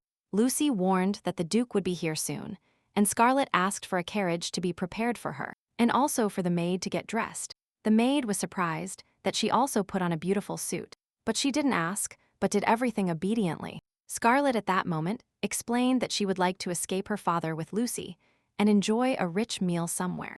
The maid sighed with a smile, as it was not usually like this, but she didn't mind. Meanwhile, the Duke, who had never found his daughter, stood in front of the mirror and wiped the inscription from his forehead when the butler approached him. The man, angry at everyone, immediately started shooing away the butler named Vector. But he didn't leave. Instead, Vector kindly asked if he could help the Duke with his face. And instead of answering, the father ordered him to tell him where his daughter was. When the butler, before answering the Duke's question, suggested calling him a doctor, the man became furious and started yelling.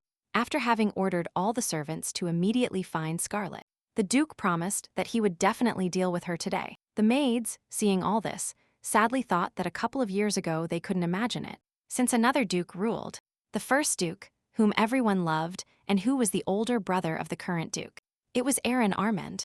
The man treated all his subjects very well, and they also had great respect for their master. Almost everyone said that this guy would bring prosperity to a family that had practically fallen into disrepair. And even when Aaron fell deeply in love with a simple and poor girl, people accepted the Duke's choice. And absolutely, no one interfered with the love and happiness of two young lovers who adored each other. Unfortunately, the life of the first Duke, although ideal, did not last long due to an accident. Aaron's death at the age of 22 was considered very suspicious by many, but there was no evidence of it. His lover was left alone at such a young age and deeply mourned the loss. But Scarlett's mother was not alone for long, as Aaron's brother quickly made her his first duchess, leaving Milia and her son in the background. The poor girl, who had just lost her husband, absolutely did not want this outcome of events, but she had no other choice. And now, when Scarlett's mother was already dead, the girl herself continued to cause trouble for her father, while the butler watched with slight sighs. Vector remembered very well how much little Armand suffered as a child because of his cruel father's antics, and this continued until today, which the butler noticed very well and worried a lot. Although he couldn't help in any way, suddenly, Scarlett herself appeared near the old man she had just been thinking about, but he hadn't realized it at all. Vector immediately said that the girl needed to leave as soon as possible, as her father was looking for her, to which Armin replied that she was going to do that. But before leaving, Scarlett approached the butler and whispered that she could help him if he wanted to make fun of her father.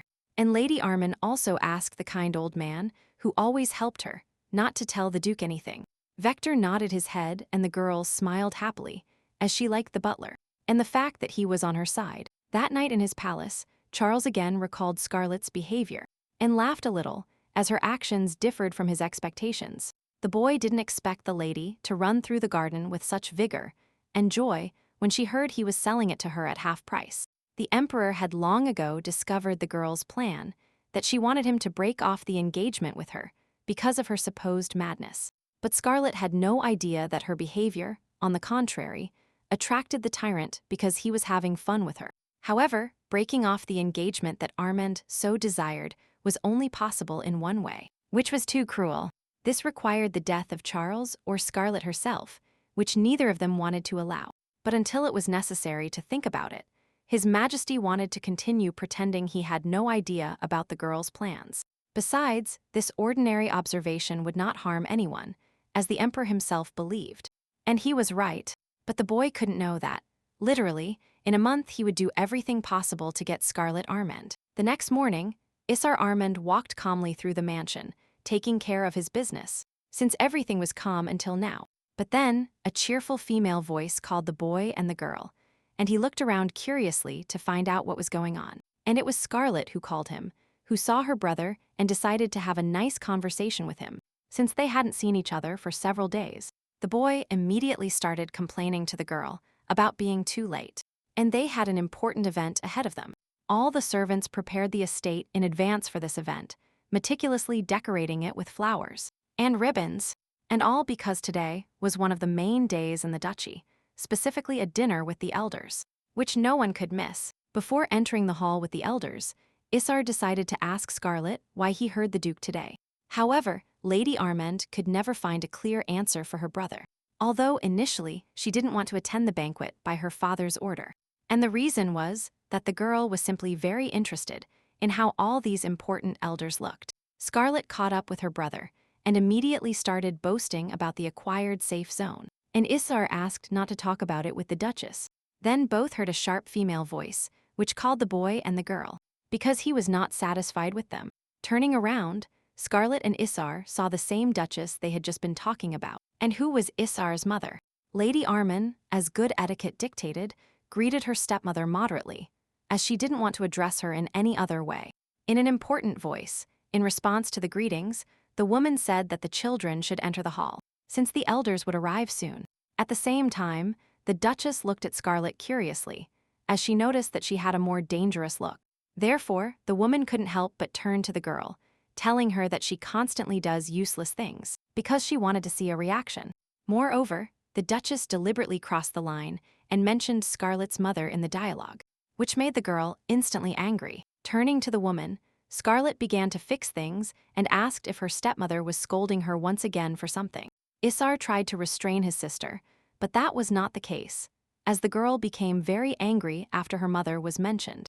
Young Armin reproached his stepmother for having lost all her wisdom, as she mocks the orphan for the absence of her parents. The Duchess felt very offended and therefore angry by the girl's words, and even changed her mind about ending their argument. But the dialogue had to be suspended, as behind them, one of the arriving elders struck with his staff importantly. The two newcomers overheard part of the dialogue and surprisingly supported Scarlett, although they were not happy with the argument as a whole. Just by looking at Mr. and Mrs. Bakshin, the girl immediately understood why they were called elders. Meanwhile, a couple of old men offered to enter the hall to finally smooth over the conflict between the family.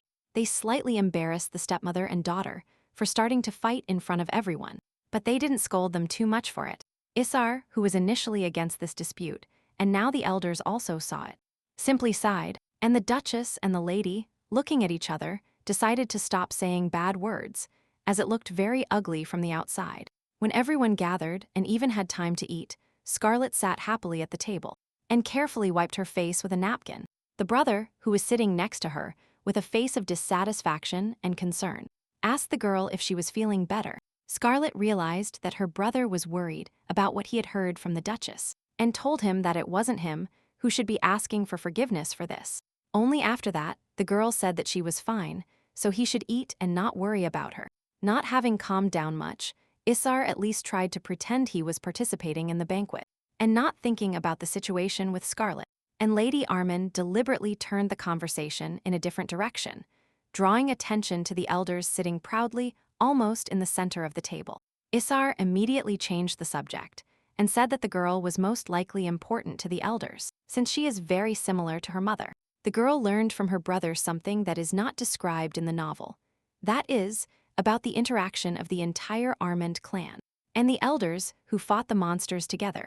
Moreover, their cooperation occurred regardless of age and country, which the elders also took into account. Since the connection between the family and the elders was strong, it is about the Armands where they have the greatest influence.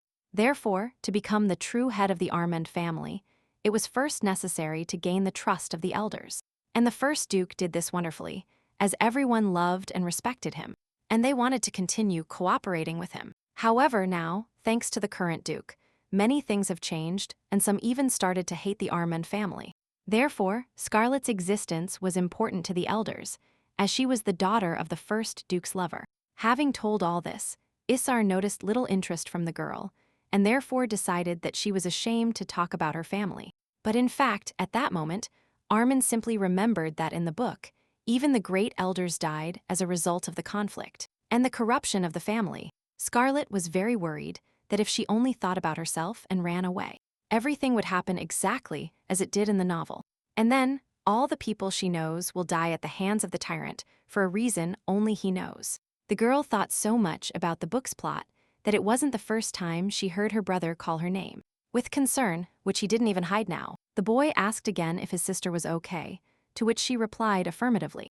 Alternatively, Lady Armand immediately tried to join the dialogue and realized that today she could not afford to be distracted during the evening. The girl decided for herself that she did not have to take responsibility for those who had nothing to do with her. And then she felt that, wanting to support her, Isar took Scarlett's hand and uttered words of support to her. Moreover, it turned out that the boy himself did not notice this gesture because he behaved completely normally and relaxed, and when Lady Armand asked why her brother took her hand, he looked at his hands with great surprise. Isar immediately withdrew his hand, asking his sister's pardon, as he truly didn't notice his gesture at all. Having decided to tease her brother a little, Scarlett said, with a smile that this time, so be it, she would believe his words. Isar felt very embarrassed by this. He blushed and asked the girl not to look at him, as if he were an idiot. While talking more with her brother, Lady Armand unconsciously thought that there must be a way to save her brother, since he was very important to her. A little later, Scarlett thought that not much time had passed since she arrived in this world. Someone in this world treated her well and took care of her in every possible way, like the maid Lucy and her similar assistants, or, for example, like the only half-brother Isar, who even saved the girl from death. Watching her closely, therefore, according to Lady Armand, at least on this property they should surely have survived. Regardless of what happened to her, the girl thought that the elders could fix this. The only question was how to negotiate with them. But Scarlett didn't have time to think of a plan because her brother, once again, distracted her from her thoughts. As it was time to leave, the boy reminded them that they had to go to another meeting with everyone else, since they had already arrived. The girl didn't argue, and as they walked, she wondered if there was anyone among the Armands strong enough to protect Isar and Lucy. However, no matter how hard the lady tried to remember someone, no one came to mind. That's why she spoke seriously. Unexpectedly, on the way, Scarlett and Isar met the butler Vector, who was walking calmly through the estate. The butler bowed to the girl and the boy, and said that His Excellency was already waiting for them. Before entering, the brother asked his sister if she was ready, and Scarlett nodded, a little hesitantly. For her, meeting the main family was a priority, but when she opened the door, the girl immediately felt an oppressive atmosphere. It seemed as if none of the elders present were happy with her, even though they all welcomed her. The Duke, who was sitting at the head of the table, upon seeing that his children were frozen in place, displeasedly ordered them to take their places, so as not to enter into unnecessary arguments with their father, which happened quite often. Isar bowed quickly and humbly. Meanwhile, Scarlett met the threatening and powerful gaze of one of the elders, which could have made the girl uncomfortable. But instead, the lady suddenly realized exactly whom she could ask for help to help Isar and Lucy. Faced with such an idea, Lady Armand couldn't help but smile happily upon realizing that these elders would be the ideal candidates. According to the story, she received from the elders part of the money that the former Scarlet spent on humiliating the main character. Apparently, why would such respected people give money to humiliate a poor girl named Shirla? But the answer was very simple, and it was that the elders had a weakness for Scarlet's mother and, therefore, for her sake, the girl often blackmailed her sponsors, telling them that she grew up without a mother. And that's why they couldn't leave her. The words that Lady Armand shouted to the elders hurt them to the core, so they couldn't stay away. So it turned out that time, and again these respected people lent money to the girl, without demanding anything in return. However, this time Scarlet was not going to take money from anyone, as she understood that this would not be a way of trust. While the young lady reflected on her new plan, the Duke majestically announced the start of the meeting of the heads of the Armand family, still smiling a little, because she was very happy to be able to find a way out. The girl looked directly at the elders. She had already decided that she would make sure that the elders owed her something, and not her them, like before in the novel. Meanwhile, Scarlet's father and Isar had already begun to resolve the issues raised by their family members, and decided that they were asking for money. Two elders assured the Duke that they needed to buy poisonous mushrooms in order to continue protecting the borders from monsters. From a scientific point of view, what these two needed was called cable, and it wasn't exactly a mushroom, which the old woman immediately started checking. Seeing all this, Scarlet noticed with a sigh that in such meetings there were many more discussions than she thought. The man at that moment continued trying to get money to implement his plan to contain the monsters. He said that last month they dealt with the goblins, but now their place was taken by the minotaurs, who were much more terrible. Therefore, the old man was convinced that the cave was the only way out that could help deal with the monsters once and for all. Recalling the novel, Lady Armand realized that the barrier between the forest and the rest of the territory was beginning to weaken. So, the girl raised her hand and asked the man to tell her more about what happened on the border. However, although Scarlet tried to help with her question, the old man suddenly felt embarrassed. So, his wife came to his aid, saying that they themselves knew nothing about what happened. This is because the monster forest was a forbidden area that one could not enter, and therefore, nothing could be discovered. After hearing the opinions of husband and wife, Lady Armand agreed that their situation was quite difficult. The girl was also able to find an answer for herself why. In the future of the novel, Charles accused the elders of incompetence.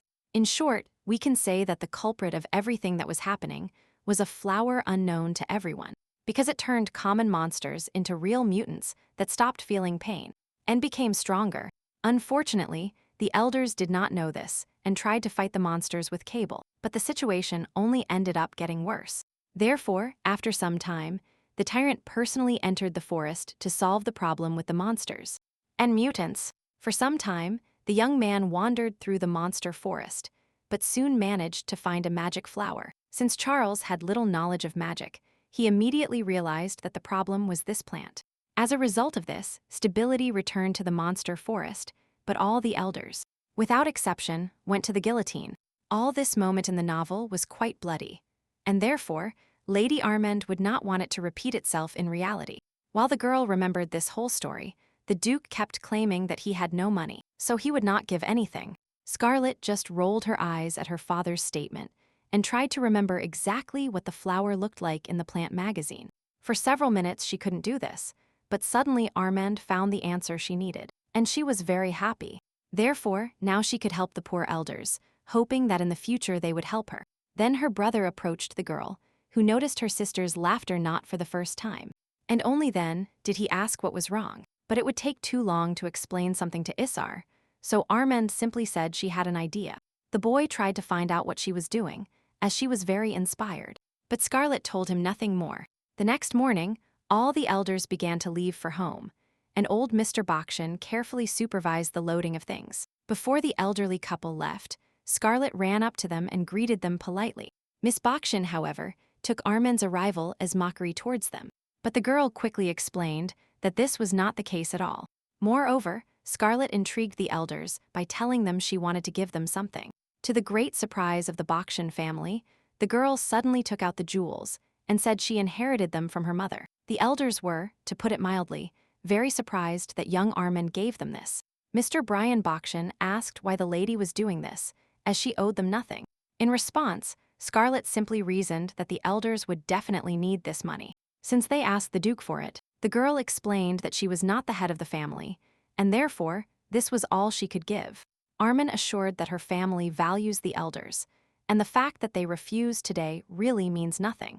Mrs. Adrian Bakshin said displeasedly that she wasn't going to leave so easily, but she thanked the girl for the money. Scarlett was somewhat surprised by how militant this old lady's attitude was. That inspired her respect. After that, the Bakshin family said they would definitely return Scarlett's kindness. This time, the girl simply smiled back, deciding to wait for the moment when she would ask for a favor in return. Scarlett's plan is that, when she leaves, she will have a good enough relationship with this family to protect Lucy and Isar. A little later, when the girl was resting in her chambers, the maid brought her a letter from the palace, which made the lady happy. Scarlett had completely forgotten that the official schedule of meetings with the Tyrant was due today. The lady immediately started reading the letter, hoping to find information there that the Tyrant had broken off the engagement. But her wishes were not destined to come true, as Charles only sent his schedule with a request to decide when they would meet. After this letter, the girl finally realized that the Emperor could not be trusted in matters of the heart. In this case, Scarlett had no choice but to change strategy and immediately asked Lucy to bring clothes for a walk. The assistant clarified what exactly the lady wanted, and the lady chose something elegant, but without nobility. Lucy said she would definitely look for it and prepare it for tomorrow, but Scarlett demanded it now. Young Armand, with eyes shining with anger, decided to meet someone and surprise himself that way. At that moment, Counselor Clover was sitting at his desk, wondering how he managed to complete the paperwork so quickly. He even thought he could go to bed early today, since he also slept in the morning when the military man came to see him.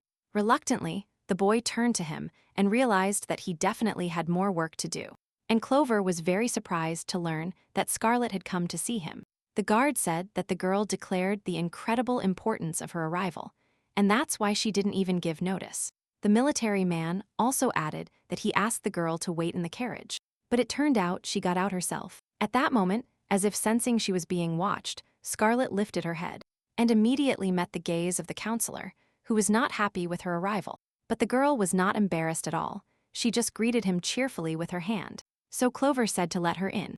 A little later, when Lady Armin was comfortably seated at the table, the counselor served her a special tea from the east. Clover prudently warned that if the girl didn't like the tea, she could bring her coffee.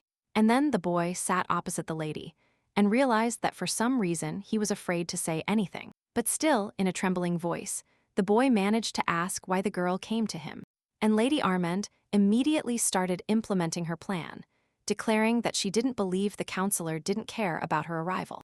The girl remembered that they looked at each other for the first time in the dungeon, and not after. And when the mistress said that from that moment, fate began to play a cruel joke on him, Clover even hiccuped in surprise. Scarlett described the consultant's state as sublimely in love, as if the boy couldn't breathe without her. But Clover himself immediately shouted that he had never experienced anything like this. However, the girl did not listen to the boy at all, and continued to state that she was very sorry that he had been alone for so long. But in reality, Armand was counting not on the counselor's reaction, but on the rumors among the servants. After all, they can cause a lot of trouble by inflating ordinary information to incredible proportions. Therefore, knowing full well that they were being overheard, Scarlett continued to play the role of separated lovers. Deciding to finally finish off the boy, she directly asked him if he liked her, and why he hadn't confessed it to her before. The girl partly felt sorry for the counselor she had chosen as a victim, but she was not going to stop. So the poor Clover, who had absolutely no idea what was going on and why they accused him of love, just panicked more and more. And Scarlett still skillfully portrayed his bewilderment, not understanding exactly what the boy disagreed with. The girl listed the emotions the counselor experienced upon seeing her and attributed them to true love. And at the end of her speech, Scarlett smiled tenderly and said that the boy could not deceive her. Only now did Clover realize how much trouble he was in by finding himself in such a situation. The boy, to put it mildly, was flabbergasted and still did not understand what Lady Armand was talking about. The advisor would never have imagined that his actions could be evaluated from that point of view.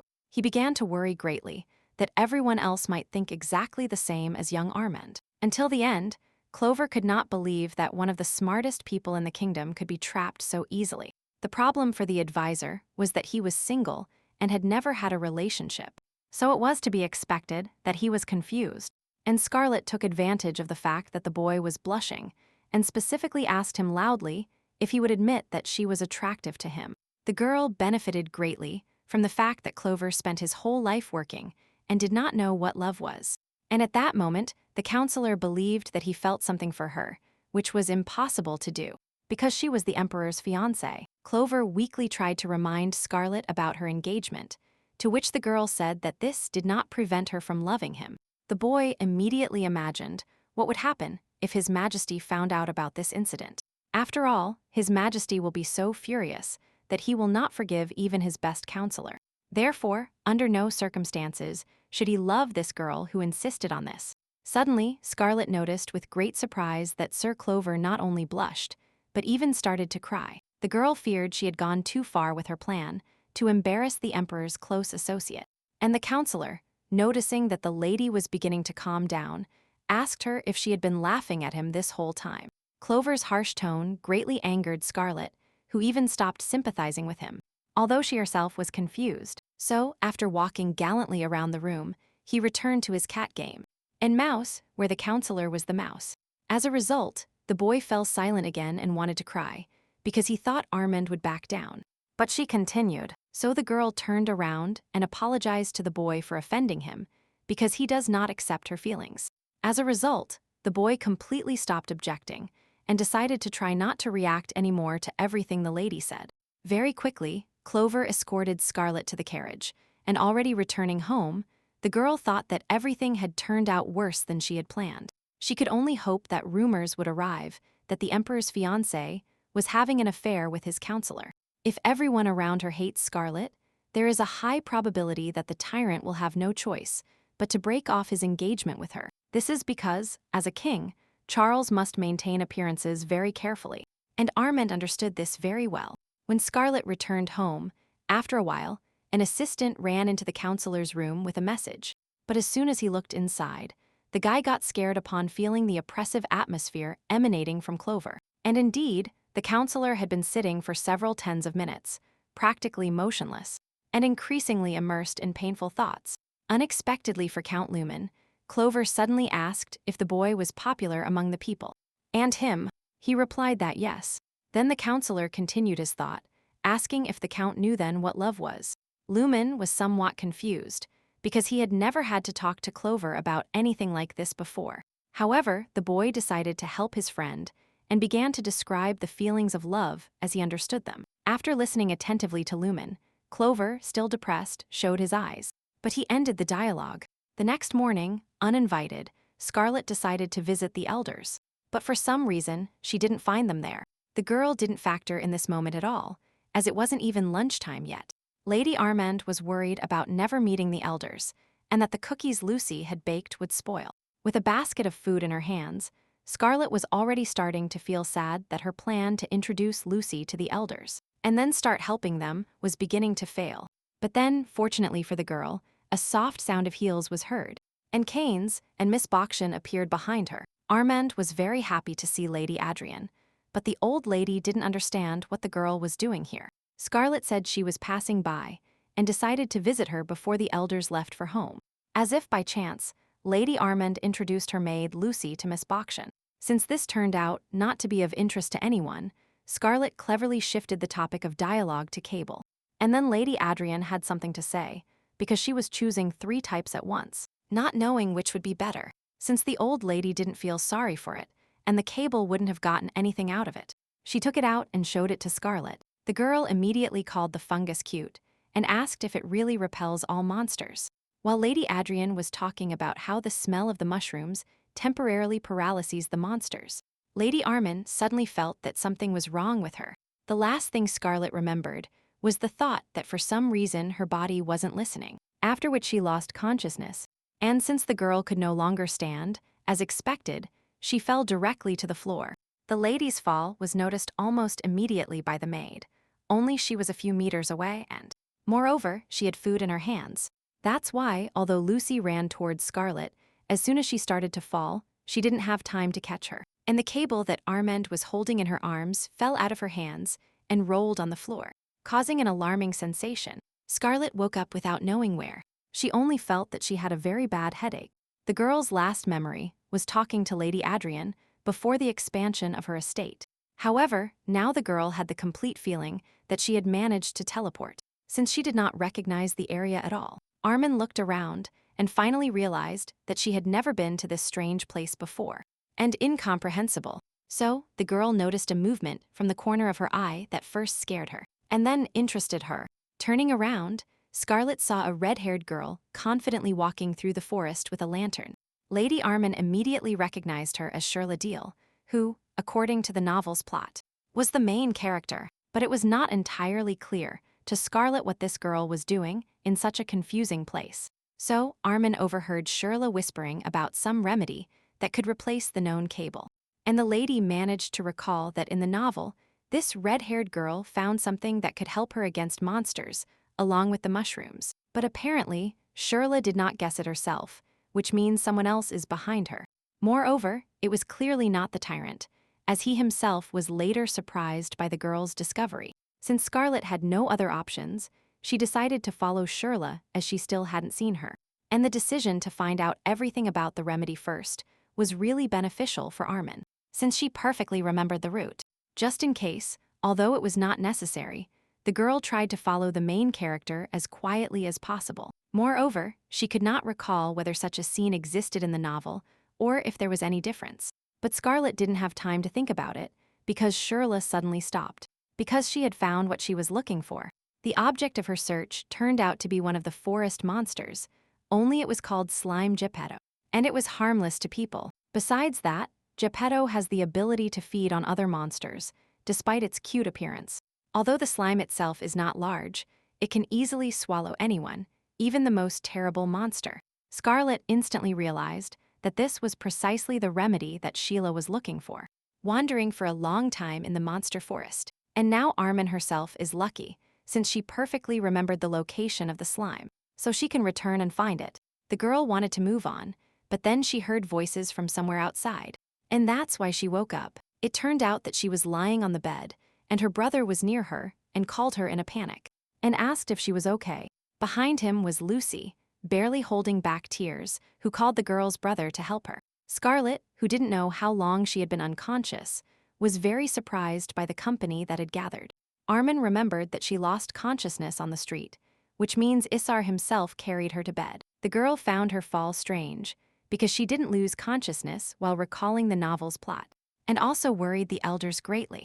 Mr. Bakshin started complaining about what might have happened if no one had been with Scarlett at the time of the fall. But Isar stopped the old man and told his sister that if she needed him, she could continue resting. The boy even offered the girl to go somewhere if she didn't feel comfortable resting on the estate. And looking at the elders, Scarlett realized that she would really like to go with them to the edge of the forest. Moreover, her condition, which needed to be maintained with good forest air, was an excellent excuse for a trip. When Miss Bakshin asked what Lady Armand had come up with, she said with a wide smile that she wanted to visit her. But as soon as the girl had time to rejoice at her brilliant idea, Mr. Bryan immediately rejected her desire to go with them. And Miss Adrian confirmed her husband's words, saying that their territory was too dangerous to visit. But all these words were powerless to stop Scarlett, who had already decided that she was leaving. The girl came up with a cunning plan, according to which she first goes to the Bakshin family's lands and explores everything, and then returns and tells the Duke everything in vivid colors so that he wants to help. Scarlett doesn't care about the elders, but she can still take a means of communication with her so that her father can see everything with his own eyes. According to the girl, the Duke was so cowardly that after all this, he wanted to allocate money for the border. After hearing Lady Armand, Miss Adrian was forced to admit that the girl's plan was quite good. So Scarlett said that from now on she would consider them in agreement. And the rest is up to her. Young Armand really believed that if she partnered with the elders, their chances of getting money from the Duke would increase. Therefore, the girl already wanted to go talk to the Duke, when Isar suddenly firmly said no. Scarlett's eyes widened in surprise, and she couldn't even answer her brother immediately. Meanwhile, the brother repeated his word no, and also firmly did not allow the girl to go anywhere. The boy explained his decision, saying that the place was too dangerous for his sister to go there. Isar remembered that the road there alone, which would also be difficult, would take about 3 days. After listening to her brother, Scarlett realized that he was just worried. And that's why she said she would be fine, because she wouldn't go alone. Isar relaxed noticeably, but asked who the girl was planning her dangerous journey with at the moment. But instead of answering, Scarlett just smiled mysteriously and sweetly, saying that she would soon find out everything. At that moment, despite how late it was, the Emperor was still ordering his work papers, and he received a letter from Scarlett in which the girl invited him on a trip, so the boy called a counselor.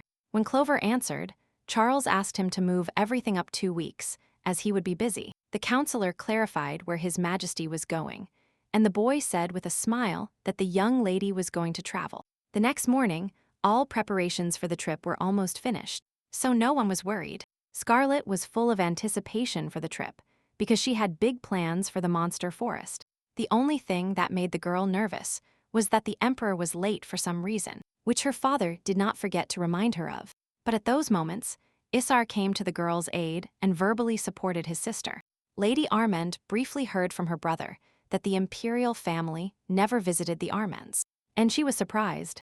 After all, the relationship between the families has always been good due to their united fight against the mutants of the monster forest. However, the girl remembered that in the novel their cooperation would end because the elders would not fulfill their obligations to the Tyrant. Here Scarlett was distracted from her thoughts by her brother, who suddenly began to curse because he decided to go with the Emperor.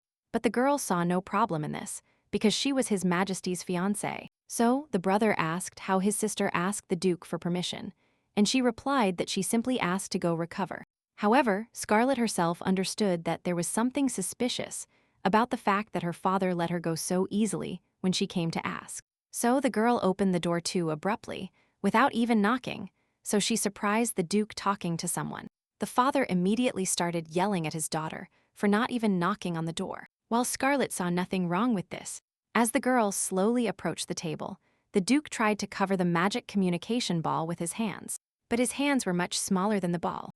Pretending not to notice anything, Lady Armand asked her father for permission to tell him about her recent situation. Scarlett, taking advantage of the Duke listening distractedly, explained that she had recently fainted, and that's why she now wanted to go rest with the elders. After thinking for a bit, the father asked where his daughter would stay, and she replied that on the Bakshan family estate. The man's face showed how badly he treated these elders, but he managed to remain silent. Unexpectedly, the Duke asked if Scarlett really wanted to become an heiress, since she was almost treading on the heels of the elders. But the girl said that even if they really asked her, she wouldn't do it, because she dreams of not having to work, but at the same time earn money. When her father looked at her after her words, the girl felt ashamed of how much he hated her. However, Scarlett stood firm and asked again if her father would allow her to go. The lady insisted that she was very thin and needed to gain weight. And at these words, the Duke suddenly smiled maliciously. But young Armin did not notice the man's emotions, as she was very interested in presenting arguments. However, the girl didn't have to say much, as the Duke sighed and still allowed her to undertake this journey. Radiant with joy, Scarlett immediately said goodbye to her father, as she wanted to start preparing for the trip as soon as possible. But before she had time to leave his office, the Duke suddenly asked her if she really didn't remember anything. The father wondered if the girl had seen something like a seal or a ring, and each time he pretended to ask for the first time. Lady Armand turned slightly towards the Duke, perplexed, as she had no idea what he was talking about, and what she told her father. Noticing the man's nervous tapping of his fingers, the girl realized exactly what he was looking for, and what he so desperately wanted to get. We are talking about the seal of the Armand family, which was inherited from generation to generation, and it was proof of belonging to the family. This seal contained magic, and therefore could be transferred to different objects, depending on its current owner. If the Duke did not have this seal, it turned out that he did not become the true head of the family, and therefore he could be overthrown. The only thing the girl did not understand was why her father was asking her about the seal. What could she know? Everything Scarlett remembered from the novel about the seal was not enough to know its location, or even its shape. The brother suddenly approached the thoughtful sister because he wanted to talk before she left for the trip. It turned out that the boy rushed for no reason, because, somewhat nervous, Isar told the girl to bow, because the Emperor had arrived. Indeed, near the door appeared the majestic figure of Charles and a large number of his entourage. The Duke was the first to jump towards the young man who had arrived and began to congratulate him to attract all eyes. His Majesty, as always, was magnificent, despite his usually somber face, which also managed to become part of his image. Seeing her father trying to select compliments for the Emperor, Scarlet whispered to her brother that the Duke was very excited. But apparently, despite all the man's tricks, His Majesty turned a deaf ear to the Duke's words. Isar laughed a little at this situation, and then, bowing slightly towards the girl, he asked who the people were not far from them. Scarlet looked where her brother was pointing, and saw two powerful figures of high-class military men. The lady knew very well that the blonde one was a count named Lumen, and he was in charge of all the Emperor's intelligence departments. And next to him was the commander of all His Majesty's knights, whose name the girl, unfortunately, did not remember. But Scarlet knew all this information from the novel, and therefore she lied to her brother, telling him that she had no idea who these guys were. Isar noticed that for some reason these military men looked at the girl and smiled, which was strange. Scarlet even started seriously thinking about approaching Count Lumen and asking what was going on. But Charles called her. It happened that the girl did not expect such a quick and sudden appearance of the Emperor at all, and therefore she was very frightened. Lady Armand staggered and would have fallen, hitting hard, if His Majesty hadn't caught her in time. Still slightly bewildered, Scarlet continued to stare stupidly at the knight. Listening to her heartbeat, smiling slightly, Charles helped the girl regain her balance and noticed that she fell wonderfully. When Armand regained the ability to speak, the Emperor asked her how she was in order to somehow initiate a dialogue. They exchanged a few casual sentences, and then the guy turned and asked Count Lumen to bring something. To Scarlet's great surprise, the Count handed her a beautiful bouquet of red flowers, telling her it was a gift from the Emperor. The girl suspiciously asked Charles why he was suddenly giving her flowers, although secretly she was happy about it. In response to the lady's question, the Emperor said that he simply saw the flowers. He thought of her and therefore bought them. Unexpectedly for her, Scarlet felt embarrassed and blushed because in reality, His Majesty compared her beauty to flowers. But then Charles ruined all the romance and added that these flowers reminded him very much of the girl's head. Under the silent laughter of the military men behind her, Armand began to resent His Majesty with dissatisfaction. But she did not throw the flowers away.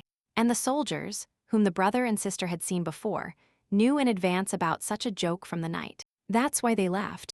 Looking at the Emperor, they concluded that he had really fallen head over heels for this girl, although he himself would not admit it. When the girl finally forgave the Emperor for his joke, they offered her to sit in the old man's carriage. But just looking at this cart, which could hardly be called a carriage, Scarlet was horrified.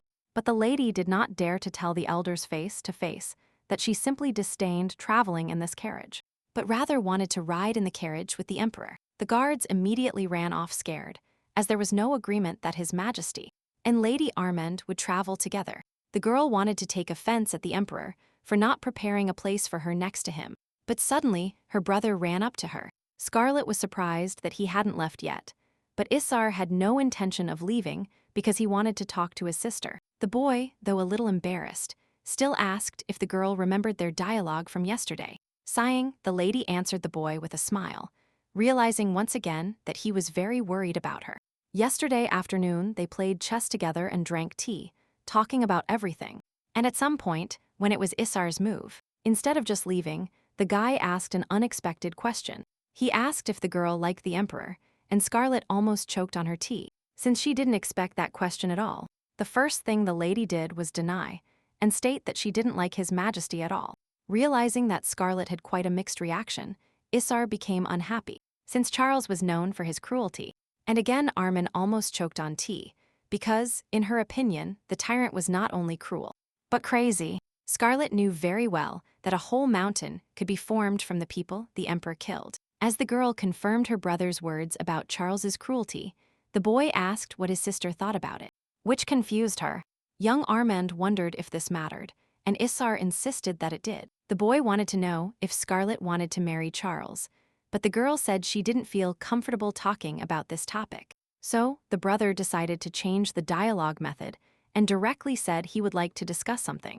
Scarlet realized that, as the younger sister, she would now have to listen to the boy. She tried to predict the topic of the dialogue and suggested that Isar was afraid that the tyrant would be cruel to Scarlet. The boy confirmed the girl's assumption and added that no matter how much His Majesty liked her, he should not allow him to be cruel. Listening attentively to her brother, the lady tried not to make any sound so as not to take him out of his thoughts. But looking at the embarrassed and somewhat offended Isar, she couldn't stand it and burst out laughing. Laughing completely harmlessly to the point of tears, Scarlet asked what was wrong with Isar's face, since she was so amused.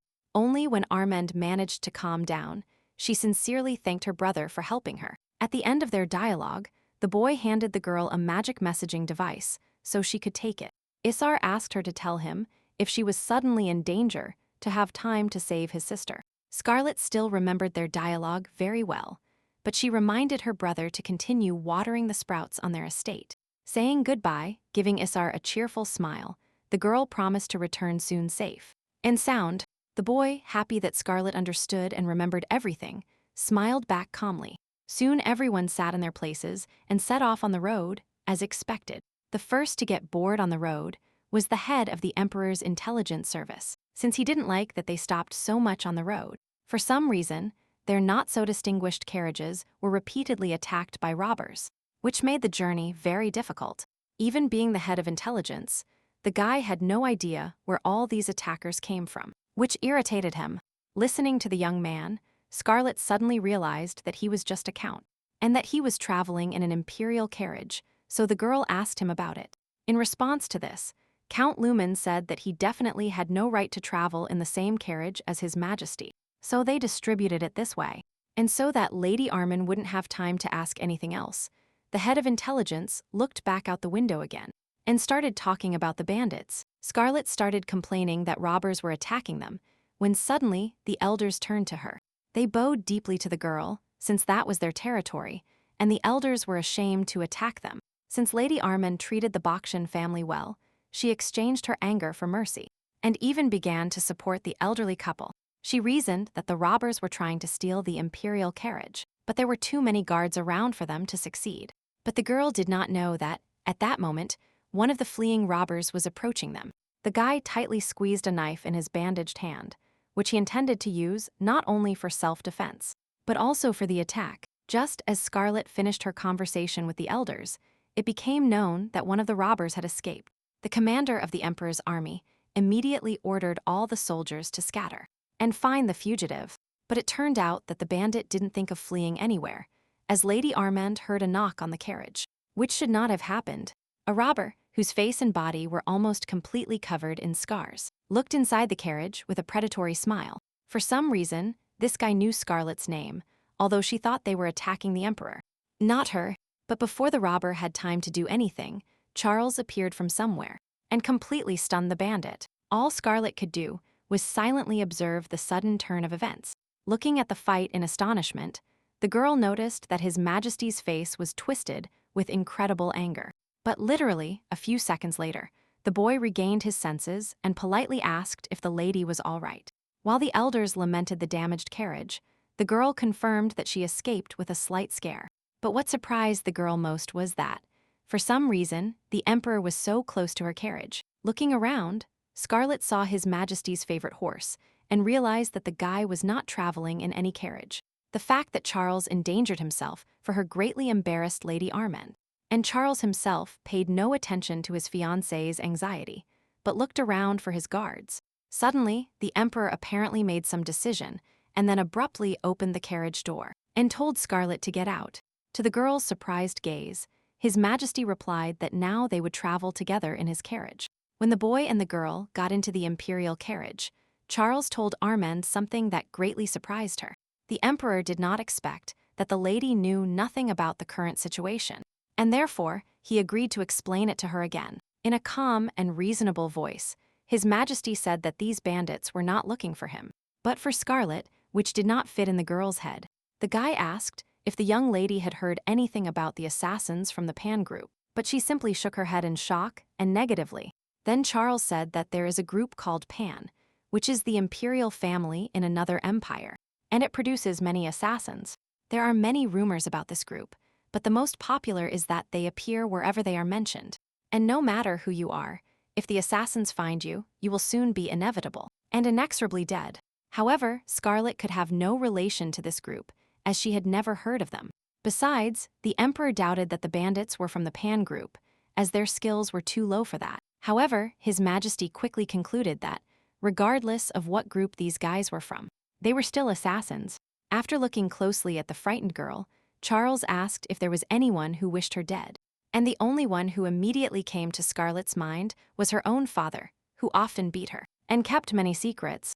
But the girl understood that even making such assumptions towards the Duke had consequences, so she became sad and remained silent. To at least clarify the situation a bit, Lady Armin asked the Emperor if the assassins would return, and he thought about it.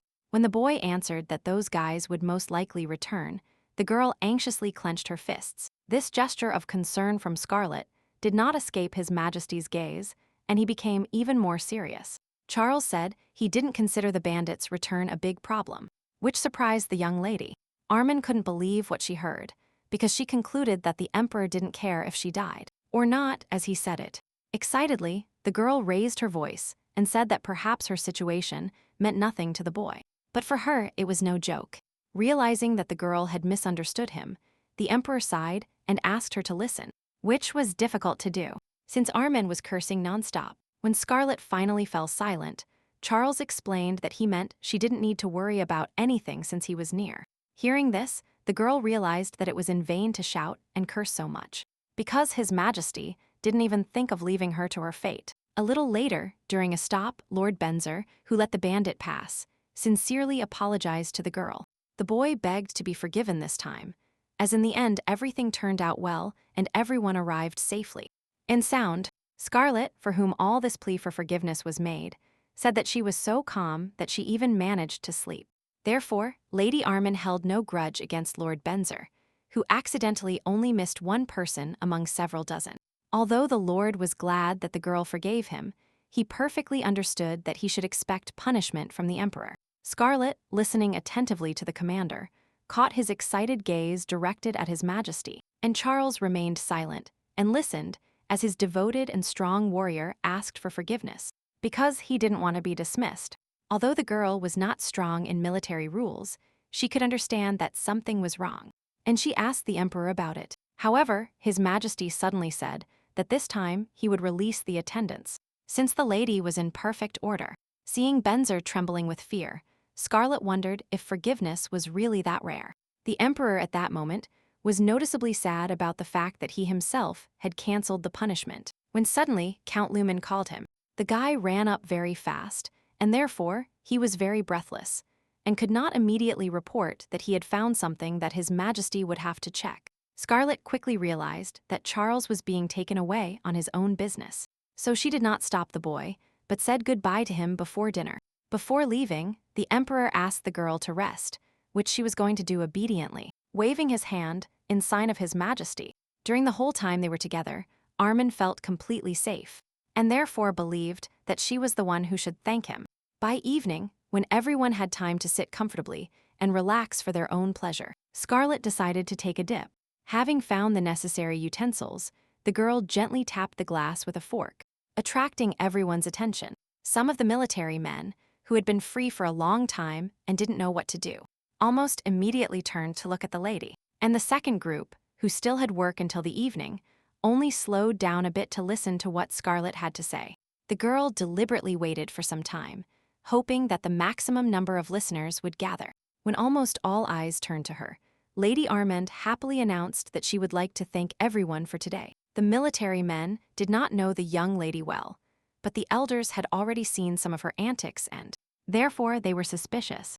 And Scarlet very seriously said that she wanted to thank everyone for their good security and help with a wonderful serenade. Looking around before singing, the girl looked for the Emperor, in order to break the commitment with whom this whole plan was initiated. Catching the gaze of the unsuspecting Charles, Scarlet smiled predatorily, already anticipating the emotions of her joke. His Majesty felt some kind of trap, but had not yet realized what exactly was happening, since the lady was behaving this way. Having asked everyone, without exception, to listen carefully, the girl took as much air as possible into her lungs and prepared to sing.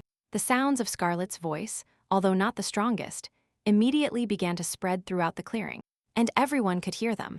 Immediately, all the military men were disappointed by what was happening, because they expected a beautiful serenade, but it turned out that the lady didn't sing very well. Moreover, some especially sensitive guys not only couldn't hear the girls singing, but even felt sick from it.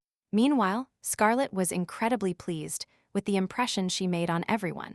But all this performance was staged by one person, so the girl decided to see what kind of facial expression the emperor had now. In fact, Lady Armand really expected to finally make His Majesty angry, but turning around, the girl realized that it was not so. To Scarlett's great surprise, His Majesty did not frown, but smiled, slightly covering his mouth with his hand. The smile on Charles's face was a rarity, but here the lady could observe a full smile, which amazed her. And it happened that for some reason the emperor not only smiled, but almost laughed, which was not part of the girl's plans. By evening, lying on the bed prepared for her in the forest, Scarlett felt how tired she was, but she couldn't sleep. The girl was still worried about the emperor's smile, because she really counted on the fact that like everyone else, he wouldn't like it at all. Scarlett seriously thought about what she could do to make His Majesty ashamed of her. Without thinking of anything, the girl couldn't even fall asleep, so she decided to take a short walk around the night camp. Stepping out into the clearing, Lady Armand suddenly noticed a familiar silhouette nearby, dismounting from a horse. It was a complete surprise for the girl to meet His Majesty completely alone at that moment. To talk to the boy, Scarlett walked straight towards him and asked what he was doing here. Charles explained that he was returning from a patrol and asked if everything was okay, to which Armand replied affirmatively, since she just wanted to get some fresh air. His Majesty, hearing this, was noticeably displeased that the girl went out alone onto the street at such a late hour. Scarlett looked at the boy in disbelief, while in her head she saw reasons not to walk alone at night. However, contrary to all her thoughts, His Majesty suddenly said that he would not stop the girl if she wanted to go for a walk. Realizing that, for some reason, the emperor was going in the opposite direction of the camp, Scarlett asked if he wasn't returning. Charles turned to the girl and reminded her that she wanted to go for a walk and offered to with him. As a result, although this was not part of Scarlett's plans initially, she rode a horse through the forest with the emperor. Despite the fact that they were not touching, it was still too awkward for the girl to sit behind the boy. Lady Armand tried to figure out why His Majesty changed plans and decided to go for a ride with her. Since it was painful for her to travel in silence, Scarlett asked about the emperor's plans for tomorrow. Charles, after a brief silence, said he was going with Rachel, and the lady immediately realized that this name was not in the novel. Meanwhile, the emperor revealed his exact schedule for tomorrow in order to fully satisfy Armand's curiosity. The fact that Charles was leaving on diplomatic matters meant that Scarlett could stay alone, which suited the girl very well. The girl liked that when the boy was away, he didn't ask for much, and when he ascended the throne. According to the novel, there was less tyranny in other countries. The only thing Scarlett couldn't figure out, analyzing the whole situation, was why this bothered her when she heard about the boy's departure. It seemed that the two were riding through the forest quite calmly, when suddenly Charles heard something.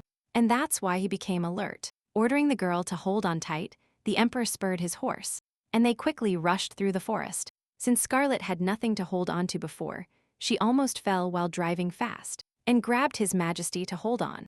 Charles felt how tightly the lady was clinging to his body, as it quickly began to warm up through his clothes with his heat. Noticing His Majesty's gaze on herself, Armand felt embarrassed, but she didn't have a chance to let go of her hands, because otherwise she would have fallen. But they didn't have time to talk about the unplanned hug, because now both heard some kind of sound. Scarlett got so instantly scared that she forgot about all the rules of decency, and clung tightly to the boy. Suddenly, the same noisy object rushed out of the bushes, which turned out to be a common, cute forest animal. And ordinary. The girl was very surprised that such a small creature could make so much noise in the bushes. Meanwhile, the boar posed no threat to any of the people. It could only make people laugh with its grunts. As a result, Scarlett couldn't resist and took it in her arms to pet it. But it turned out that the animal was completely agreeable. Most of all, the girl was now afraid of running into robbers, despite being under the reliable protection of the emperor. His Majesty, observing the lady, noticed that she was now very relaxed, which he was happy to see. Scarlett, in turn, noticed that Charles, on the contrary, seemed very burdened with something, and realized that he was thinking about the robbers. She watched the boy's gloomy appearance for a few more moments, and then decided that this was not the case. As casually, the girl asked if His Majesty owned a sword, to which she received an affirmative answer. Then, Scarlet pulled out her own knife from her pocket for self-defense, which greatly surprised Charles. Since Charles was not satisfied with the girl's weapon, she explained that she bought it specifically for self-defense. Following the sword, Scarlet pulled out many more different devices, which were useless. But she bought them. From this whole pile of objects, without the lady noticing, the communication device given to her by Isar suddenly fell out. Since His Majesty knew a little about magic and similar things, he immediately drew attention to the fallen object. At that moment, Armin also noticed the loss and began to watch fearfully as the Emperor bent down to pick up the figurine. Taking the communication device in his hands, Charles realized that he was not mistaken, and that this object was magical. The boy asked if she correctly understood that this figurine allows one to call for help remotely. Scarlet confirmed his assumption, and the boy wondered if a girl really needed such things. To this, Lady Armand confidently replied that yes, since her brother gave her this particular object. And then she added that she would like to be able to defend herself even when Charles was not around, which made him think. The girl remembered that the main character in the novel is very tough, but kind to his loved ones. And now, the Emperor allowed her to have a weapon with her. Scarlet didn't even believe what she heard and asked again, to which Charles said he was satisfied with her answer. In order not to stay in the forest for too long, the boy remembered that the boar has a mother, and that it's better for them to leave before she appears. Hearing His Majesty's speeches, Lady Armand was glad to feel like the main character, at least for that night. The girl was lost in thought and did not notice how Charles was offering her his hand, but the voice with which he called her was almost affectionate. Therefore, Scarlet, without hesitation, walked up to the Emperor as he wanted. Young Armand extended her hand and covered His Majesty's palm, noting with amazement that Charles's hands were warm. The next morning, the girl slept so deeply and sweetly after a night walk that she didn't want to wake up at all. But no matter how much she tried to stay lying down with her eyes closed, the girl felt someone touching her hair, which woke up the lady. Moreover, this man took Lady Armand's lock into his mouth, pulling it slightly, as if to wake up the owner. Since the girl did not open her eyes, but felt a silhouette above her, she suggested that it was the Emperor. However, as soon as Scarlet opened her eyes, she realized how mistaken she was, because she didn't know this man. A few minutes later, Lord Benzer burst into the room with his guards. But it was too late. The bandit had already put a knife to the girl's throat and ordered the bandits to retreat. Smiling maliciously, he ordered the military men to retreat if they wanted Scarlet's life. At that moment, the elders fought with all their might against the bandits, so they forgot about thinking about Scarlet. Only at the end of the battle, Mr. Bakshin asked his wife if she had seen the girl. Miss Adrian suggested that perhaps Lady Armand was still in bed, since she had been walking at night. But the husband was not happy that Scarlet was unprotected, so a dispute broke out between the spouses. At the same time, the elders continued to fight the bandits without giving up their posts at all. And in Scarlet's chambers, the red-haired robber had full command, as he had such an important hostage. The bandit pressured his subordinates, pointing to the lord who had already bent his knees, and urged the others to do the same. In fact, this captivity was very difficult for Lord Benzer, but he could not resist. The girl was very worried about the Emperor even in this situation, and asked Benzer where he was, to which the boy said that Charles would not return soon. Of course, the bandit heard their whole dialogue, and that's why he started to mock, and say that help would not come. For the red-haired man, it was clear that the prisoners were still behaving as if they were waiting for the arrival of His Majesty. Meanwhile, Scarlet was trying to figure out what was happening and whether this stranger needed to kill her. In response, the boy, laughing, asked what he would gain if he killed such a noble lady, from which the girl concluded that murder was not his goal. While the red-haired man was ordering everyone and was sure he would succeed, Scarlet desperately tried to contact someone using the magic stone. Isar gave her a really good binding stone, and therefore, the girl's message soon signaled the recipient. Charles, although he was busy with the meeting, literally took a few seconds to hear the distress call, but his assistant, Count Lumen, was not so sensitive to magic, so he did not understand why the Emperor began to look so intently. So, His Majesty ordered the counselor to check the garden, which surprised the boy. but he obediently went out. And in fact, a dove made of magic familiar to Charles was flying in the street when Scarlet's communication device rang. Meanwhile, in the camp, the bandit gathered everyone who had previously offered any resistance, while threatening to kill Lady Armand. The boy said with a smile that it was cold outside, so they would stay in this house for now. And no one had any objections. The red-haired man was not a bandit in vain, as he ordered all his soldiers to thoroughly search the prisoner's belongings and take the money. Since Mr. Botchin was not far from Lady Armand, he crawled up to her and asked if she was okay, and the girl replied that she was. Miss Adrian asked her husband not to relax or let his guard down, just because everything was fine. The elderly woman understood that the guys who captured them were not common bandits, which alarmed her. Lady Buckshin was especially afraid of the main one, who emitted a terrifying aura even when he tried to smile. The elders couldn't understand who this guy was, and that also bothered Scarlet, who tried to sit in silence. However, here the girl couldn't stand it, and asked the couple if they knew anything about the Pan assassins. Mr. Bryan immediately asked fearfully where Lady Armand had heard about them, because they were a secret group, and the girl replied that His Majesty told her about this group. And now, she thinks that the fighting style of their invaders is similar to that of the Pan assassins. Many years ago, the entire Pan family disappeared along with the head of the Armands at that time, since their traditions were not recognized. But now very few people remain who knew exactly what happened then, and what traditions Duke Armand destroyed. And now a very good question arose. Could these guys still be subordinates of someone from the Armand family? The red-haired bandit overheard the prisoners' dialogue, even though they tried to speak more quietly, and said he was impressed by their intelligence. The boy approached, but there was only cruelty in his voice, not praise, so he added that it would be better if they pretended not to know. The bandit grabbed Mr. Bryan by the neck and lifted him so that the old man began to choke slightly. But this only amused the boy, because he loved seeing other people suffer. Like now, as Scarlet began to resist, the leader of the robbers said to take her to another room.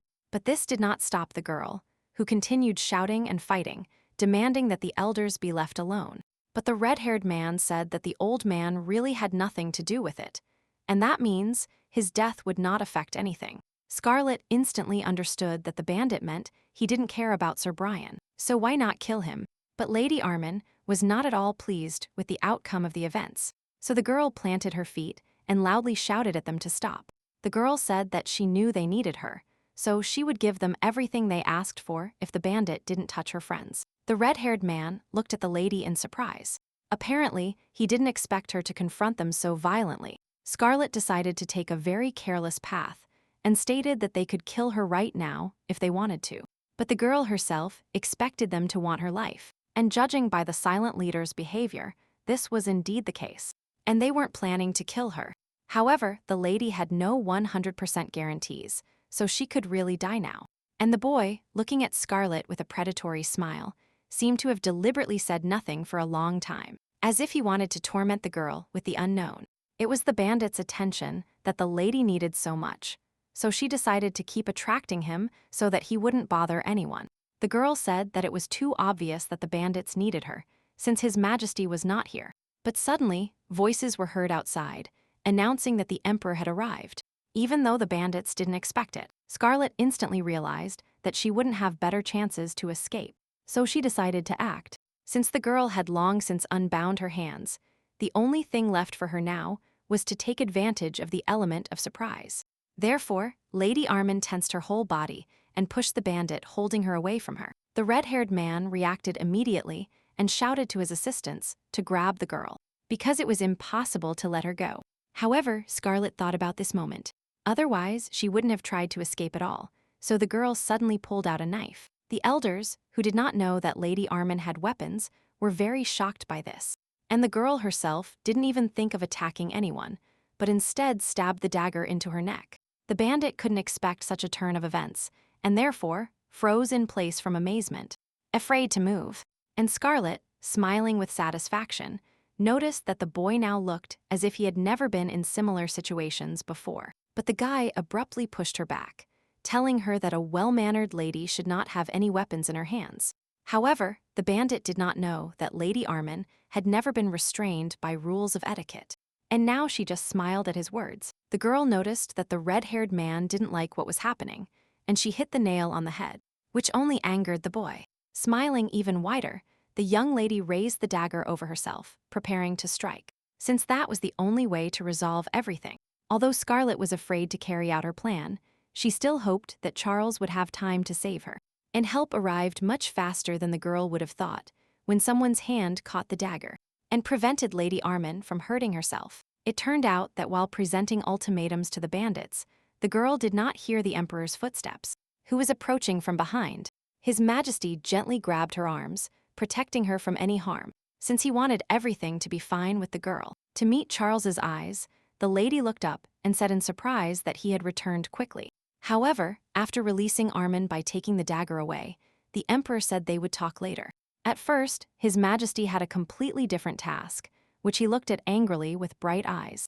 And this very task fell to the bandit, who had already managed to properly arm himself for defense, since he feared the Emperor's arrival. Before starting the battle with the red-haired man, Charles asked Count Lumen to take Scarlet to a safer place. The counselor immediately obeyed the knight, and carefully grabbed the girl and took her away.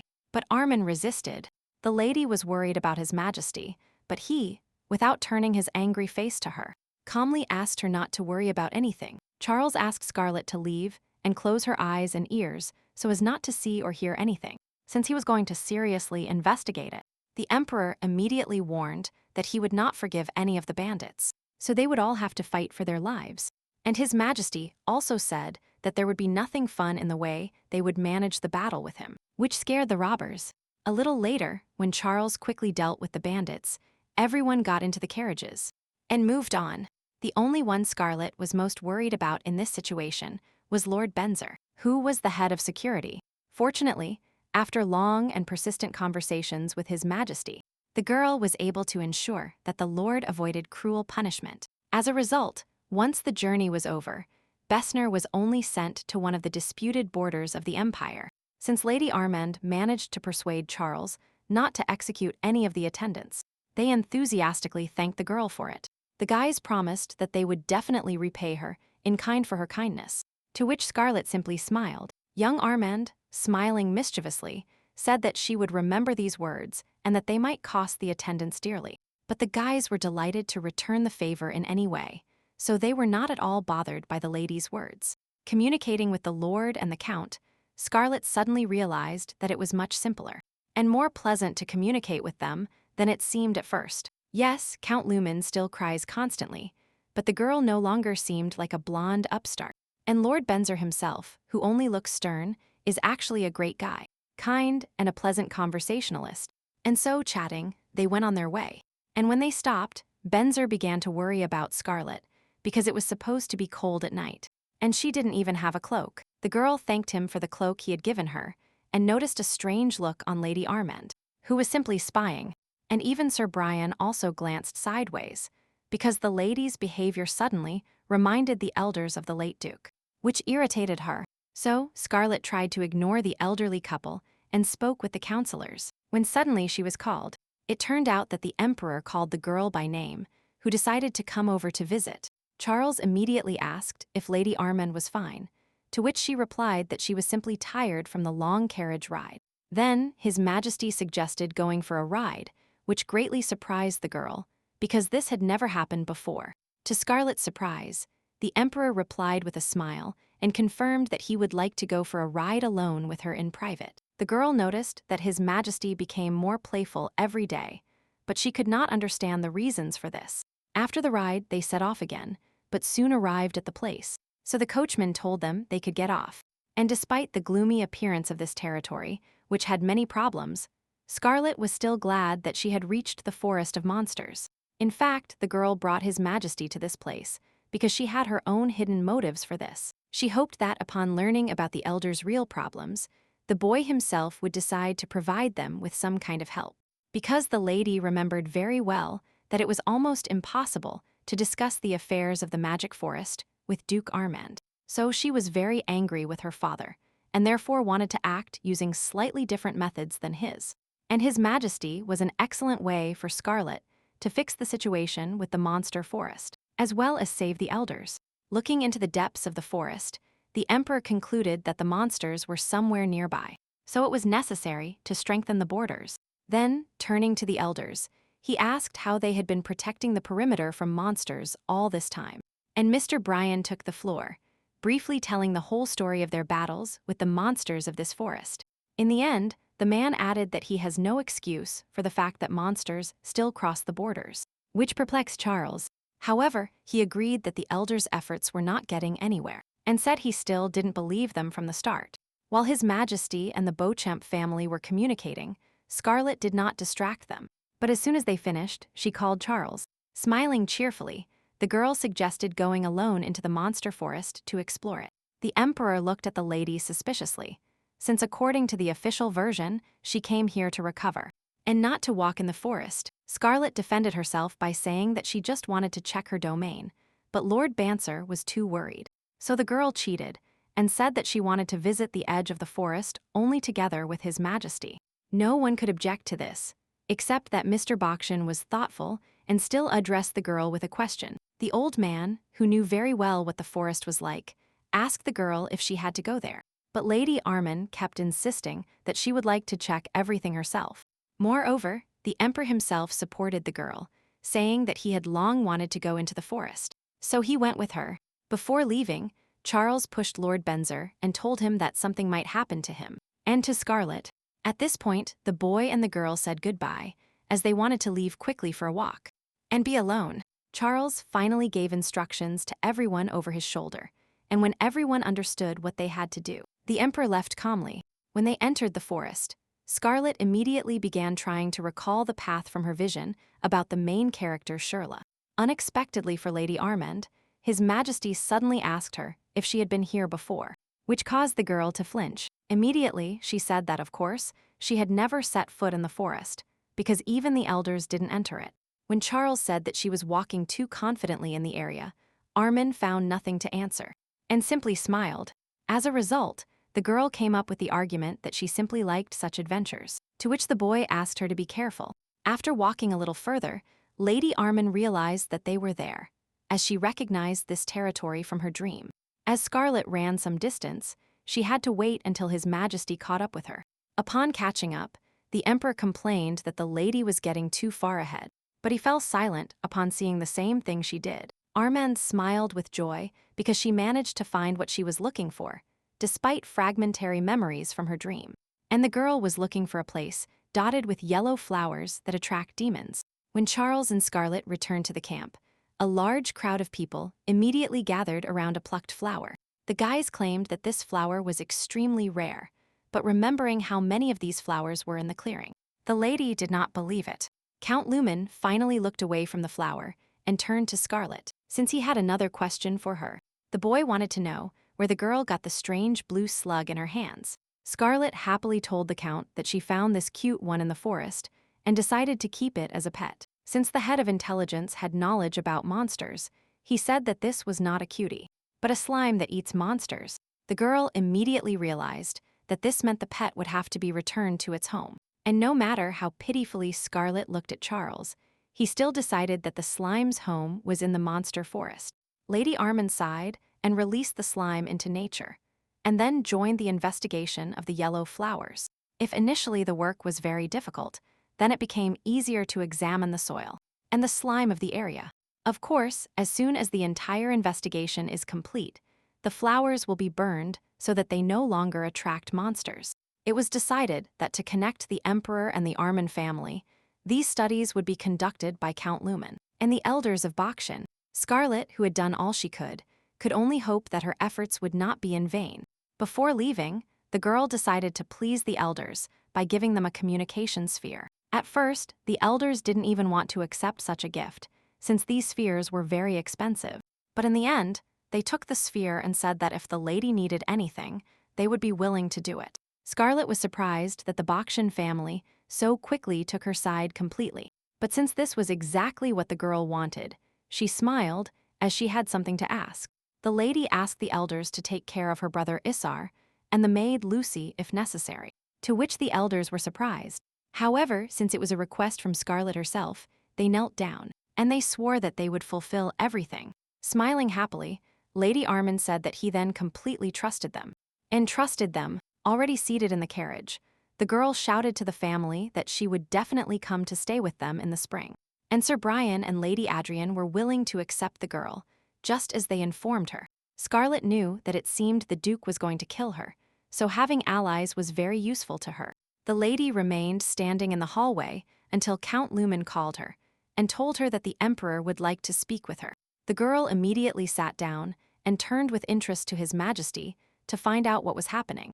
Without prolonging the moment, Charles immediately said he would like to talk about the assassins targeting Scarlet. The Emperor said he had conducted an investigation into unknown persons who threatened Lady Armin's life.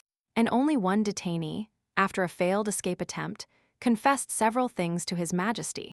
What Count Lumen said, although he chose his words carefully, left the girl in severe shock. The boy told the girl facts that could scandalize any morally strong person, so the lady thought a lot. Scarlet decided that immediately after her return, she would urgently need to get rid of the Duke by any means available. The reason why her father tried to kill her was unclear, but the Count sympathized with Armand, so he asked if she was okay. The young lady replied that she could handle it, but the Emperor and the Count truly didn't believe it. But they said nothing, looking at the girl, who was trying hard to pretend she wasn't angry and was smiling. The guys decided to remain silent. Meanwhile, Isar carefully watered his sister's garden at her request before leaving. Since the man now spent a lot of time in the sun, watering the plants, his hands were burned in some places. But Isar complained mentally not because of this, but because, remembering Scarlet, he understood how many problems she could create. The brother refused to understand why the girl cultivates fruit plants in this place. The boy did not believe at all that, since his sister planted everything here with fruit trees, fairies would appear in the safe zone. And Armin herself, as she was still on her way home, tried to remember the plot of the novel and the approximate events. Looking at Charles, she could realize that, in theory, he should now kill the main character's boyfriend. But it didn't seem like events were unfolding according to the plot, as Count Lumen mentioned a city again that wasn't mentioned in the novel at all. Scarlet heard that the Emperor had already traveled to Rashakwal, and therefore, she didn't understand why dialogues about him were being held again. Count Lumen said that the truth is this name was also used to refer to the currently missing family. The girl was very surprised by this, because she thought only the city was named that way, and Lumen replied that it was a common mistake. Lady Armin nodded, thanking him for the information, and concluded by herself that she didn't know much about this world, even though she had read the novel. Even the girl will have to find information about the 3 oldest families on the continent, and about their creators, who were Carlier, Rashakwal, and Armand. And the Count began to say that, according to legend, Charles's ancestor was the deceased god of winter winds, who was rarely talked about. The fact that a god who could cross dimensions died meant that he decided to become human for some reason. Then the girl asked if the founders of the other families were also gods, which the boy confirmed with a smile. He said that the ancestor of the Armin family was the deceased god of prophets and travelers, which partly helped him. And according to the same legend, the Rashahil family was founded by the deceased goddess Clover, who was very beautiful. Lady Armin immediately remembered the Emperor's close attendant, named Clover, and asked if he was named after the goddess. But the Count explained that the counselor's name was not real, so he was not named after the goddess. Scarlet was surprised by this fact, and Lumen added that nobody really knows what Clover's name is. But this no longer surprised the girl, since nothing was said about it in the original work. Returning to the story, the attendant said that the first clan to become extinct was Rashakwal, to the point that their territory was erased from the world map. And now, after the almost complete disappearance of the family, it was very difficult to find the blood of those who still belonged to it. Lady Armin asked, puzzled, if there was really no way to find the successor of the Rachel family. But there was no answer to this question, since the only thing known was about blonde hair and ruby eyes. The girl immediately realized that this was not the information that could help, and noticed that the Emperor quietly stood up and looked out of the carriage. A few minutes ago they stopped, and His Majesty decided to find out if anything had happened. In response, the coachman told him he couldn't move because there was a person lying on the carriage path. Scarlet got out of the carriage a little later to ask what was going on as well, but she never asked her question when she saw the silhouette in front. The girl was very surprised that a small child was lying in a place where he shouldn't be, and the child himself slept absolutely calmly, paying no attention to anything, even though he fell right in the middle of the road. But then, apparently hearing people's voices, the child slowly opened his eyes. Because he needed help, Lady Armin ran to the child, picked him up, and asked if he was okay and could breathe. It seemed that the baby was very surprised to see the girl, and it was unclear what was going on. He suddenly and unexpectedly grabbed Scarlet by the sleeve of her clothes, as if he was afraid she would leave. Then, very worried, the boy loudly asked if there were any other survivors. Young Armin did not understand at all what was being said, and therefore silently looked at the boy asking such a thing. When the emperor approached, Scarlet tried to find out the boy's name, where he was from, and where his parents were. The boy, noticeably weakened and therefore falling asleep again, whispered that his name was Glenn Mashar. After these words, the baby completely weakened and therefore fell to the ground, and again fell into a deep sleep. Charles explained that there was nothing to worry about, since it seemed that this time the boy had fallen asleep because he had calmed down. Nodding to the emperor, the lady looked at the baby again and noticed that he had blonde hair, ruby eyes, and even that name. It was because of this boy that the main protagonist, Shirla, gritted her teeth in anger in the original work. Glenn Macier was the main character's former lover and accepted his death at the hands of a tyrant. But His Majesty pulled the girl out of her thoughts, saying that in theory, the Macier family was already extinct. So it was surprising that they came across this child. Charles added that this family was destroyed by witchcraft, and the consequences of its destruction were the same as those of Rachel. However, Count Lumen did not allow Charles to finish speaking, as he reminded him that information about the fall of the Macier family should not be shared. However, the emperor added that this child was a difficult child, which greatly interested Scarlet. So she asked. His Majesty explained that the Macier family had only one son, who suffered from an illness that prevented him from growing. In other words, he will be the same age as Scarlet this year, around 20 years old. And since 20 is the age when you can become the head of the family, it was hard to say what Glenn would do. It was decided to take the child to the elders, and at that moment at the estate, the Duke was incredibly angry with his daughter. But he could not find the certificate of the head of the family that he needed, even though he was one. This is because without this small detail, the Duke could not enter the owner's castle of the fiefdom without permission. And the man was very angry because without a certificate in his hands, the late Aaron was officially considered Duke. The father was sure that his daughter had the certificate, but he could not find it, which only angered him more. If in childhood he could scare her, now it was useless, and therefore the Duke feared that Scarlet, at 20 years old, would present a certificate and become Duchess.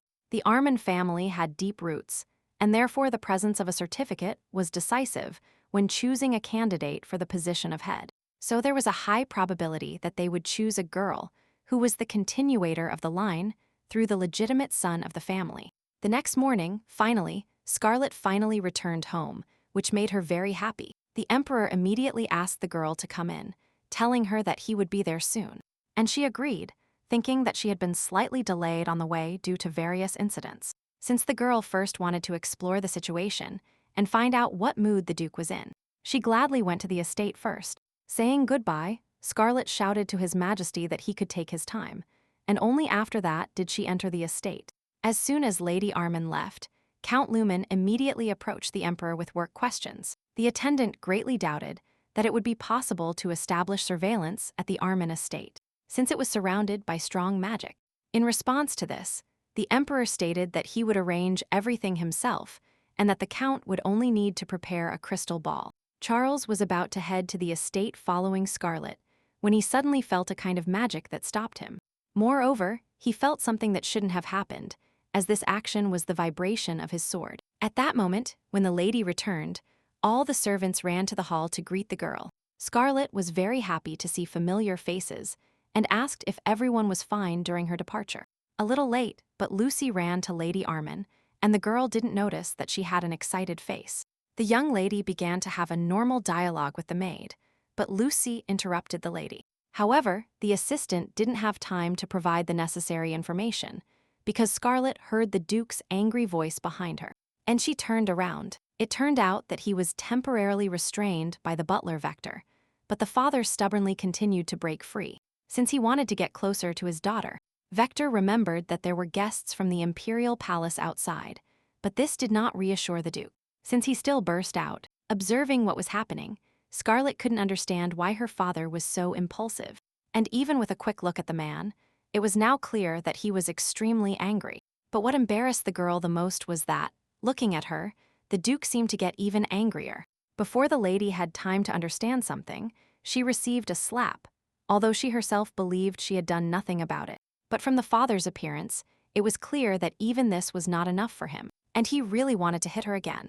Lady Armin looked at her father with great astonishment, practically not recognizing him now, while he was shouting about the huge damages caused by her trip. None of the servants, to her great regret, could help their mistress now, as they were not allowed to interfere in family dialogue. But Isar came to Scarlet's aid and called his father while coming downstairs as fast as he could. The brother was no less angry than the father, because he didn't understand why they were punishing his sister like this. Unexpectedly, Isar's question was repeated by the emperor, who managed to reach the estate, and he was aware of the whole situation. Approaching the Duke, Charles, with eyes sparkling with anger, asked him how he dared to even raise his hand against his fiancée. All the father's anger disappeared in an instant, replaced by fear for his life. Because His Majesty himself was standing before him, the emperor, very angry, asked if the Duke had neglected not only his fiancée, but also himself. Realizing that Charles attributed his actions to betrayal, the Duke felt himself starting to sweat cold. Therefore, he immediately knelt down, begging His Majesty for forgiveness and assuring that he didn't want this at all. Scarlet, when Lucy took her away to treat her cheek, couldn't believe that the emperor was so angry because of her. The girl remembered that she tried hard to annoy Charles for several days, and she didn't know if he suddenly decided to hate her. And His Majesty himself still couldn't calm down, even though the Duke was on his knees begging for his forgiveness. Barely suppressing the desire to send Lady Armin's father to the gallows, the emperor said that this time he would forgive him. Then he turned to the maid and asked the lady for help, and for now he would wait outside so as not to interfere.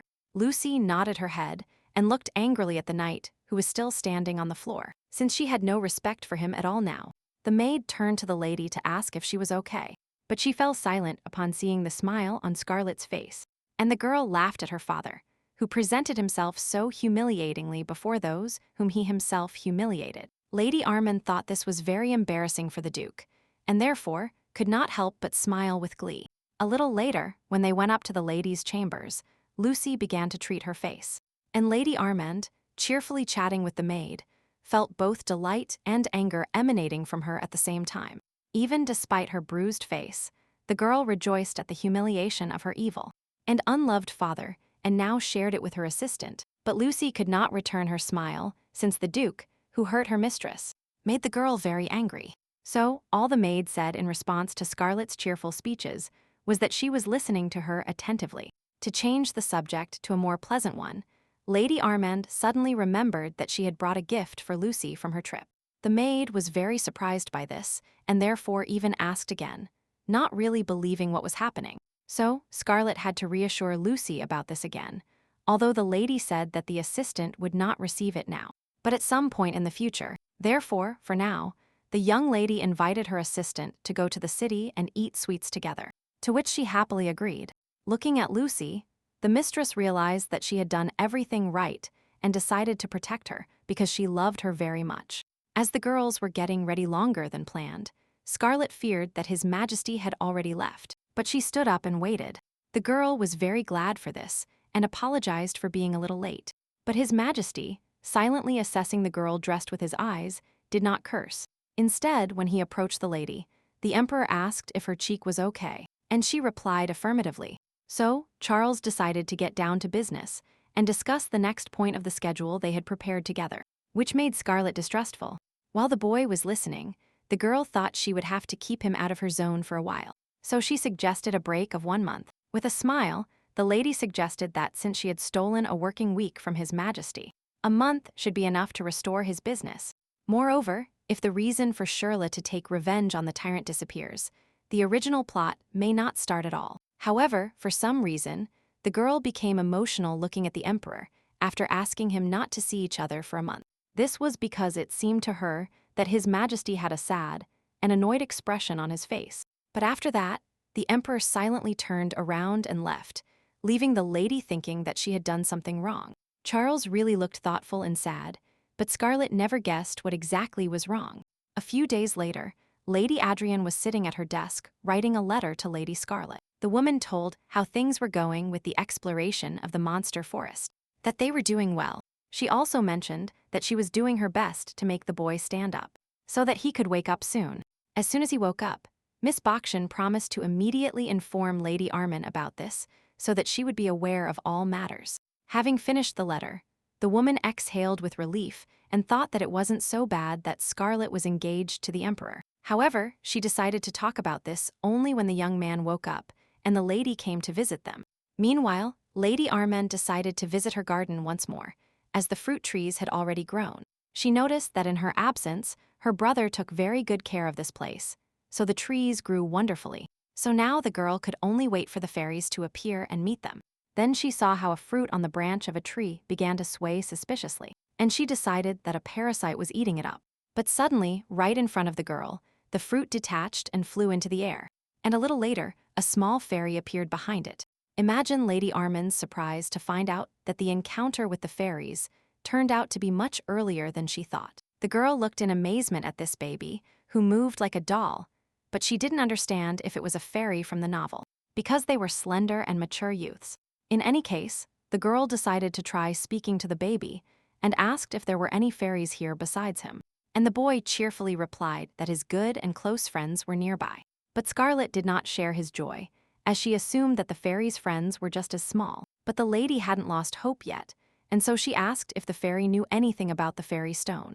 However, failure awaited her here too, as the boy said he had never heard of such a thing. Seeing that the girl started crying annoyedly, the baby decided that she was angry with him, and Scarlet at that moment wondered if she had really chosen the wrong time or place to plant plants. While the fairy's stomach rumbled, the lady became sad upon realizing that she had simply thrown away the money she already had little of. But looking at the baby, she noticed that he looked unwell because he was hungry. The girl realized that she could not ignore the fact that the fairies were hungry, also because she noticed the shining of several more babies among the bushes. So, turning to them, Scarlet with a sweet voice called the fairies closer to her, telling them that she would give them fruit. As the fairies approached cheerfully, Lady Armin asked what their names were, but they didn't know. So the young lady decided to name the fairies, and named the one with the blue cap Tropka. She also came up with names for the other babies. She called the red one Campana and the yellow one Arroyo, which pleased the fairies. Having received the names, the fairies changed them a little as they themselves wished. But Scarlet didn't care at all, seeing how happy the children were playing in the air and how contentedly they ate the fruit. She smiled. Scarlet understood that these guys were not to blame for her, having spent almost all her savings. However, upon returning home, the girl was surprised to see that only crumbs remained from her mother's inheritance. Lady Armin was worried because she believed she was spending what she had sparingly. But apparently not. The maid laughed slightly at her mistress, but it was with bad intentions, so Scarlet only cried about the lack of money. Lady Armand depended exclusively on the money from the magic stone, but now she will have to look for other means to earn money. Approaching the window, the girl saw the Duchess in the courtyard, who had returned after all she had done. Since the maid was at the palace the whole time, the lady asked her if she knew where the Duchess had gone. Lucy said she heard that Emilia went to a meeting about the effective management of the guild and about opening new trade routes. So Scarlet suddenly remembered that the Duchess was a businesswoman before marrying the Duke. Therefore, the girl told the maid she would be back soon and ran off, leaving her bewildered. But before leaving, Lady Armand still said that she decided to greet Lady Emilia, so she ran to the first floor. Thinking about the issue of money, Scarlet realized that if the engagement with the Tyrant was broken, she would have to look for a job urgently. Now, while drinking tea, the girl realized that she had acted foolishly, having spent almost all her money hoping to get a fairy stone. Therefore, now Lady Armand invited Emilia for a dialogue, as she considered her only chance. The Duchess, although she came, immediately said she would not give money to Scarlet. In response to this, the young lady said that she was not going to ask for money, but wanted to earn it herself with the help of advice from a wise woman. But the Duchess said she didn't understand what the girl wanted, as they were not in the right relationship to discuss personal income. However, Scarlet concluded that she could have a constructive dialogue with Lady Amelia, since she never tried to kill her. Therefore, the girl honestly said that she knows Amelia doesn't like her, but considers her competent enough for dialogue. Lady Armand admitted that she didn't like this family either, but the Duchess coldly said they shouldn't talk about it. So the girl immediately pretended to be remorseful and promised to steer the dialogue in another direction from now on. Scarlet openly said that now only the Duchess can give her the advice she needs. The girl understood that she couldn't always rely on the novel's plot, as she didn't know the economy or the social structure of the empire, and even she couldn't say anything about fashion trends among the nobles. And the servants, that is, she knew almost nothing at all. So the lady said she wanted to learn how to run a business and basic etiquette, and all the knowledge of a noble. In response, Milia said that if she needed a teacher at that age, then she could assign one. But the girl said she would like to know precisely the noble and arrogant dignity of the Duchess. Scarlet concluded that she would like to study all those practical aspects. She also added that she is very interested in business matters, since she does not have strong family support backing her up. The Duchess, after carefully listening to Scarlet, said that her desire was simply ridiculous and brazen. She realized that if a girl really wanted to learn something, she would look for information herself, and she wouldn't bother others. At that moment, the Duchess did something Scarlet did not expect from her. That is, she got up and headed to her chambers. But Lady Armand could not allow this, so she jumped up and invited Amelia to say bad words if she felt offended, but not to leave. Scarlet passionately stated that she truly considered the Duchess an exceptional person, although their relationship leaves much to be desired. And then, she was really going to listen to the woman's words and asked her not to be so fussy. The girl's last argument was that she was not the one Milia was angry with, and she really did well. Noticing the woman's clenched fist, the girl realized she had guessed right, and she hated her husband very much. It couldn't be otherwise, because in the pursuit of power, the Duke forgot about his wife and married the wife of the late first Duke. Lady Armand promised that if Amelia was on her side, she would help compensate the Duke in full. Having said all this, Scarlet was quite exhausted, but she noticed that her words had an effect on the woman, and she turned around. Without yet saying whether the lady took sides, the Duchess asked what exactly she was doing. The young lady said she would definitely come up with something, so they signed a temporary alliance with her. A little later, while traveling in the carriage, the lady told the maid exactly what she was doing, and she reacted calmly. Scarlet happily shared that the Duchess accepted her proposal, although she had big doubts. Then Lucy asked another question. Why did the lady decide to visit Gracious at that moment? Clapping in anticipation, Lady Armand asked if the assistant wanted to know the reason for the temple. When the maid nodded, Scarlet said she just wanted to show how devout a believer she was. But in fact, the issue is that recently two forces clashed violently in the empire, one of which was the imperial family of Carlier, and the second opposing side, and no less strong, followed precisely the Temple of Gracious, which Lady Armand was heading to. The temple was originally the owner of the empire, but this changed quickly with Charles's rise to power. As soon as he ascended the throne, power was divided into two, but each side stubbornly pulled it towards itself. Thanks to the emperor's actions, peace was quickly restored in the empire, but the temple was not satisfied with his cruel methods, and Scarlet hoped that Charles would break the engagement if in such a situation she joined the temple. Therefore, the girl took with her a special offering for Gracious, which would finally put her status in a difficult situation. Lucy, seeing the box, asked if this wasn't the necklace that was gifted to the ladies when they turned 17. Armand confirmed the maid's thought and said that she still needed this, and that the temple would like it in every way. Scarlet knew that all financial support for the minions had been suspended, so they would accept the gift. When the girls arrived at the temple, they were greeted with great joy and were allowed to pray calmly. Lady Armand, who hadn't prayed in a long time, carefully pretended that she was also very happy. The clerk no longer wanted to communicate with the girl, and therefore, almost immediately, he offered to take her to the prayer room. But Scarlet firmly said that she didn't want to go to the prayer room, but to the altar, which surprised the guy. He immediately narrowed his eyes, trying to understand what exactly the noble lady brought as a donation. Of course, the servant immediately wanted to accept God's grace, which is what Lady Armand was counting on. The man apologized for not immediately understanding the girl's motives, and said that he would prepare the altar now. Scarlet knew very well that the altar was the center of the temple, where other people were often not allowed entry. It was at the altar where all the donations from the nobles arrived, as it was a spacious place, very suitable for manifesting their religious beliefs. Since there were practically no donations now, Lady Armand was quickly called to the altar, and the high priest, who was called only on special occasions, which was rare, came out to her. The man immediately began the dialogue with the fact that the girls came to make a donation to their altar, which was true. He quickly led them to the right place and asked them to put their things in a special storage box. Lady Armand immediately noticed that the box was completely empty and asked if she could pray. But the high priest immediately said that on such an occasion, prayer could be omitted. The girl didn't understand what the man meant, and he explained that such an empty box didn't need prayers at all. Armand didn't like the fact that the priest openly told her to empty her pockets, but that's why she came here. So she asked the maid to open the box, and Lucy obediently did so. Scarlet decided that since the donation was her idea, she should do it herself with her own hands. Approaching the altar, the lady began to say that she would make a donation for the temple, but suddenly stopped dead when she saw something. Lady Armand was so astonished by what she saw that she froze and forgot the purpose of her temple visit, and the girl was now staring at the drawing of a black hyena that shouldn't have been here. Lucy, noticing that the lady was lost in thought, called her, as she wanted to return to the estate as quickly as possible. The lady replied that she was just thinking, and she herself remembered that this drawing is a symbol of dark mages who are better not to mess with. But for her, it remained a mystery what this mark was doing on the temple's donation box.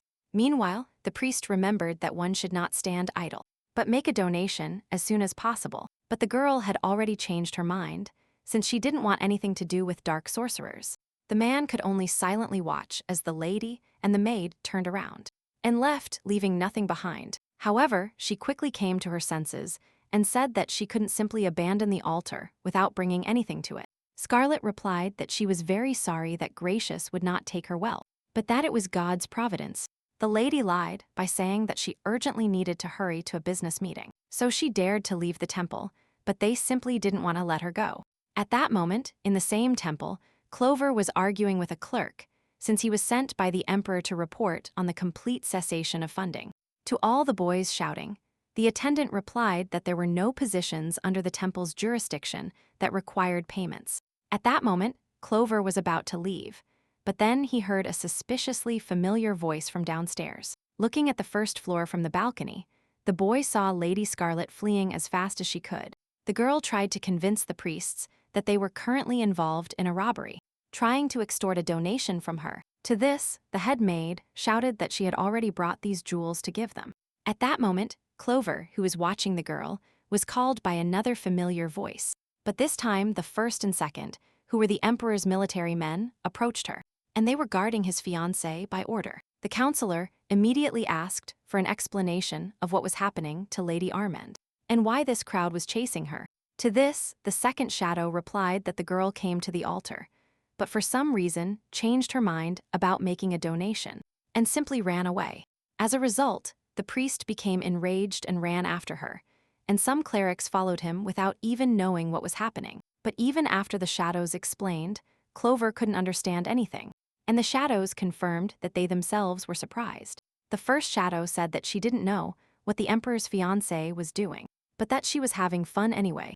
However, the second shadow suggested acting and calling Lady Armand's coachman to drive up to the entrance. He also asked if the attendant would report to His Majesty what happened with the girl. To this, Clover replied with a smile that, of course, he would tell him everything in detail, because such things cannot be hidden. The counselor was sure that the emperor would really like such a story about Lady Scarlet. When the lady managed to return to the estate, she looked at the design of the mark and began to think deeply. Although the temple was a kind of villain, it was far from the group of dark mages that appeared later, and which brought a lot of trouble. And so Scarlet still didn't understand how an almost harmless temple was associated with a very dangerous community. While she was still pensive, her brother quietly approached the girl wanting to talk.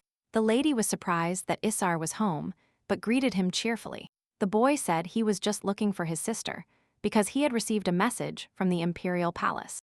Armand did not expect this, as there were still many days left until her next meeting with the emperor.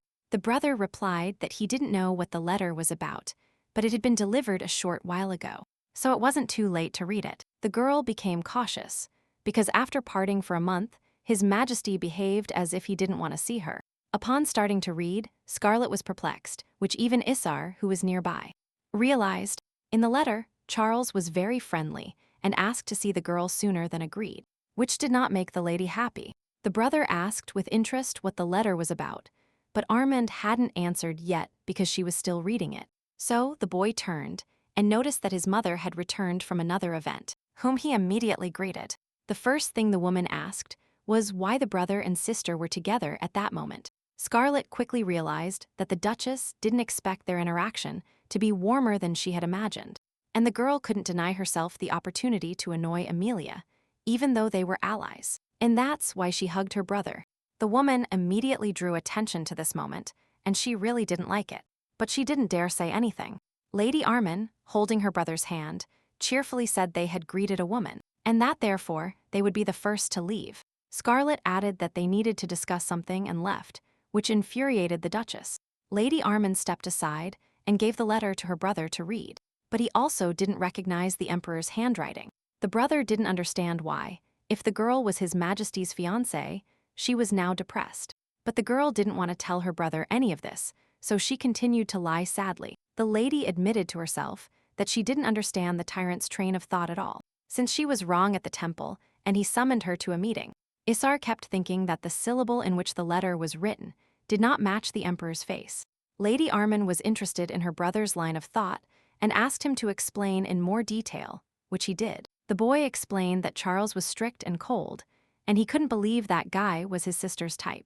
In response to this, the girl suddenly jumped towards her brother and grabbed his face with both hands.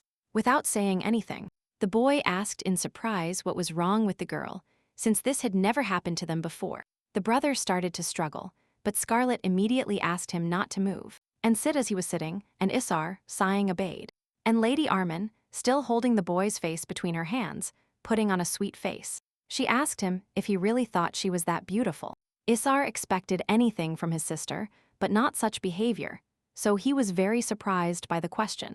The boy immediately turned such a serious question into a joke and threw the girl onto the bed, shouting that she was ugly. Isar asked embarrassed if the girl was sick, to which Scarlet replied that this was not the case at all. The girl said she had never been particularly modest and often spoke too directly, like now. But then she returned to the letter and asked why. After all her attempts to break off the relationship, the Emperor still summoned her to a meeting. The lady said that now she was simply sure that it was all due to her beautiful appearance, which pleased His Majesty. Hearing his sister's speeches, the brother was not delighted with her logic, but he didn't argue in any way. As a result, so that his head wouldn't ache from women's dialogues, the boy decided to leave her alone. Scarlet asked where he was going, and her brother said it was time for her to go to bed, including her. Armin said goodbye to Isar, and she herself thought that it couldn't be that she had caught the tyrant in her net. Therefore, the only thing the girl thought about was her beauty, which could really attract the Emperor. When the day of the appointed meeting came, Scarlet began giving orders to the attendants. Since she needed to look perfect, the lady wanted everything to be ready as quickly as possible, and then she noticed a new face among the maids. Armand had never noticed the red-haired assistant before, so she asked where she was from on the estate. The girl replied that her name was Nancy, and that she had been working in the mansion for about a year. So the lady apologized and reiterated her request to make her as beautiful as possible today. When Lucy said she would do her best, the lady said they wouldn't have to try hard, since she was already very beautiful. Scarlet herself really wanted to achieve the most dramatic effect possible. When Lucy started asking which dress the lady wanted to wear, she thought about it, and recently suggested a new blue one. Nancy silently listened to their dialogue, wondering if she should offer her own idea for the already prepared garment. In the end, although terribly worried, she decided to give the lady some advice, and called her. The maid offered the option of a beautiful and elegant light dress with pearls, which the lady immediately began to examine. Nancy explained that she tried to alter the dress they told her to throw away the other day, which surprised Scarlet. Meanwhile, the maid added that it was far from the level of workshop tailoring, but that she managed to make slight adjustments. Unexpectedly for Nancy herself, Lady Armin approached her and taking her hands, told her she really liked the dress. The lady also said she had no idea she had such a good assistant with such a keen eye. So she suggested that next time, the girls go with her to choose dresses, hoping she wouldn't mind. Seeing so much luck fall upon the young maid, Lucy smiled with satisfaction, since she liked the red-haired girl. After dressing appropriately, Scarlet headed to the Imperial Palace, which was so large it reminded her of a city. So waiting for His Majesty, among all this architectural beauty, was not boring for the girl. When Charles, who was slightly delayed, appeared near the lady, he asked if she was tired of waiting for him. The girl said she was looking at the beautiful garden, and that's why time flew by for her. And she also asked what Charles planned to do. But then the girl sensed a barely perceptible smell of iron, about which she did not ask the Emperor, however. So His Majesty, as if nothing had happened, invited Scarlet to have tea with him at the table with desserts. The boy, out of habit, made a hand gesture to the girl, beckoning her to join as soon as possible. But this time, his hand was in a glove. Not paying attention to him at first, Armin smiled and offered her hand to go to the table with the boy. Taking His Majesty's hand, the lady decided that she had probably just imagined the smell of iron, so she shouldn't attach any importance to it. However, upon approaching Charles, Scarlet caught the same scent of iron again, and she realized that it smelled like blood. So the girl asked Charles if he had accidentally hurt himself because she thought she could smell blood. And, as His Majesty pretended not to understand what she was talking about, Scarlet approached the Emperor, and once again repeated the phrase about the smell of blood. And indeed, on the morning of the same day, the noise of clashing swords was heard in the Emperor's bedroom, and blood was spilled. 4 first-class assassins sneaked into His Majesty's room while he was asleep, and tried to attack. Despite all their skills, Charles even had to try very hard to kill them, without even letting them utter a last word. However, the Emperor still managed to cope in just a few seconds, regretting that he attacked precisely on the day of the meeting with Scarlet. His Majesty quickly realized that these were assassins from an organization called Pan. But this gave him nothing more. The Emperor considered it a very cruel coincidence that these guys attacked today. In addition, he did everything possible to avoid being subjected to the divine curse that these assassins possessed. And right now, Charles, standing in front of the lady who demanded the truth, didn't know how to tell her all this. The boy's thoughts were confused because he didn't want to scare Scarlet again, but there was no way out. Therefore, His Majesty asked rather rudely, what if he was actually injured? What difference would it make to her? But Scarlet paid no attention to the Emperor's tone, and instead asked to see exactly where he was injured. The lady was so worried about the boy's possible injury that she immediately offered to take him to the doctor. It was very strange for Charles to realize that Armin was worried about him, and he even asked if that was really the case. Although the girl wanted to break the engagement, she never wanted His Majesty to die. So she was worried, and only at that moment did the Emperor say that there was indeed blood on him, but not his own. However, seeing how much fuss the lady was making, His Majesty admitted that he even regretted that it wasn't his blood. Hearing this, Scarlet froze, trying to understand the reason for the boy's words and his embarrassed behavior. So the girl became indignant because Charles should have been told immediately that he was fine. Otherwise, she would worry in vain. It happened that these two, without realizing it themselves, were getting closer and closer to each other, and the Emperor smiled. A little later, His Majesty sat the lady at the table, as he wanted to have tea and desserts with her, and he saw a picture of Scarlet eating cakes with great pleasure, just like she did with him. As His Majesty decided to tell the lady what happened, he asked if she wanted to know about the morning. In response, Armin asked him if he really needed it, which made His Majesty frown slightly. But Charles still said that, in the morning, he was attacked by 4 assassins from the Pan Squad, which was more than usual. The lady said that it was difficult for the boy with his high position, so she remained silent, and she didn't understand what he said wrong. Then Scarlet added that she was worried that we were talking about assassins from such a serious organization. She explained that she was very scared when she encountered them last time, and that the Emperor became serious due to memories of the trip. After such a dialogue, Armin decided it was time to finish eating, as she no longer had food going down her throat. His Majesty did not insist on desserts, but asked what the girl wanted to show him. Scarlet had completely forgotten her plan due to the situation with the smell of blood, so she was a little confused. But now everything went well for the girl, since Charles has been walking around with a bitter face for a long time. So, Armin asked His Majesty to look closely now, as she had been practicing this skill for a long time. What the lady had in mind certainly shouldn't be within any frame, so she rehearsed in front of the mirror. Scarlet brought her hands to her face, contorted it into a monkey face, and showed it to Charles. Then the girl showed a pig and several other animals, and His Majesty sat with a surprised face, and he continued to sit exactly the same. A few seconds later, when the gift began to return to the emperor, he asked what exactly the young Armin was doing. A little later, when the boy and the girl parted, the first shadow could not calm down because of laughter. The second shadow was nearby and asked his friend to stop laughing at the emperor's fiancée's antics, whom they watched at all times and knew everything. The boys could have tried to calm down for a long time, but then the front door creaked, and they had to look who was coming. Who entered the room was none other than His Majesty, so the first one, and the second greeted him politely. They wanted to ask how the meeting went, but Charles suddenly announced that he was going to take out Pan. Having said this, the emperor passed by his assistants, who had no choice but to support his decision. The second one, however, asked if such a desire hadn't been too sudden, since previously the Lord had turned a blind eye to this group. His Majesty himself once said to respect Pan for their traditions and merits, but now he suddenly wanted to destroy them. But Charles explained nothing, but asked his assistants to prepare everything for the attack. Therefore, the first and second had to agree with everything, and the boys immediately went to regulate the master's schedule.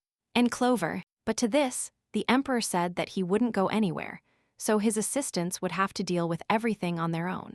The second began to worry about this, but the first quickly realized that they could handle it, and therefore he told his friend to be quiet. When His Majesty left, the second shadow asked what all that meant, because with the master it would be much easier to deal with everything.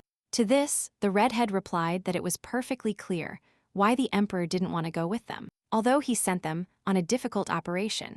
The point was that Charles wanted to keep Scarlet safe, and at the same time stay close to her. The first reason that in the end, His Majesty would still have to intervene, but for now, he could be left alone. And at that moment, Charles, heading to his chambers, remembered Lady Armin's face, which made a grimace in front of him. And at the same time, for the first time, the emperor was so amused that he laughed out loud, even though he was alone. That same evening, upon returning home, the girl, remembering her grimace, experienced great embarrassment, even though she wanted it herself. Besides, the emperor said nothing more until the end of their meeting, which also worried the lady. Scarlet understood that this was not surprising, because she herself would not have expected to see a grimace on such a beautiful face. However, at this moment, Armin decided to stop thinking about what happened, as she wanted to quickly relax in her room. Then she saw her brother running towards her and smiled cheerfully because the boy was meeting her. But Isar was noticeably tense and suggested that his sister first take a walk and then go to the mansion. Armin didn't immediately understand the reasons why her brother said this and said she wanted to go to her room to rest. Hearing this, the boy's face changed a lot, and the girl could no longer avoid realizing. And the lady suddenly realized that the atmosphere in the mansion had changed a lot. She even had a feeling that something terrible was about to happen. In confirmation of her sister's feelings, Isar reported that the Duke was very drunk, which worried the lady. Scarlet remembered very well that when her father drinks alcohol, drunkenness changes him a lot. Once drunk, the Duke turns into the incarnation of arrogance and demonstrates surprisingly remarkable strength. Therefore, the fact that her brother was now grabbing her hand and pulling her away from the estate was understandable to the girl. Isar wanted to go for a walk until the Duke went to bed and everything in the mansion was quiet. But the girl couldn't escape because she perfectly understood that if her father couldn't find her, he would resort to the servants. So, although she wanted to go with her brother holding his hand, Armin could not. Scarlet stood still, which Isar immediately noticed and also stopped to find out what was wrong. The lady, in despair, asked her brother when all this started and why they put up with it. The boy wasn't sure what exactly the sister was talking about, so he decided to ask again. And the girl asked since, when the father raised his hand against his brother, but, like last time, Isar started to deny it. And when the lady said that bruises like her brother's don't happen from simple falls, the boy found nothing to object to. Scarlet began to blame herself for noticing the bruises on her brother's body too late.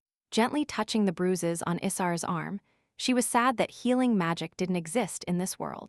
Lost in her thoughts, the lady unexpectedly remembered an event from little Scarlet's past. The thing is, the words her father said to her in his drunken delirium were cruel, but he was much stronger. He often told Scarlet that she was an unlovable creature, whom not even her own mother loved. This kind of mockery from a father towards his daughter happened quite often, and she couldn't do anything about it.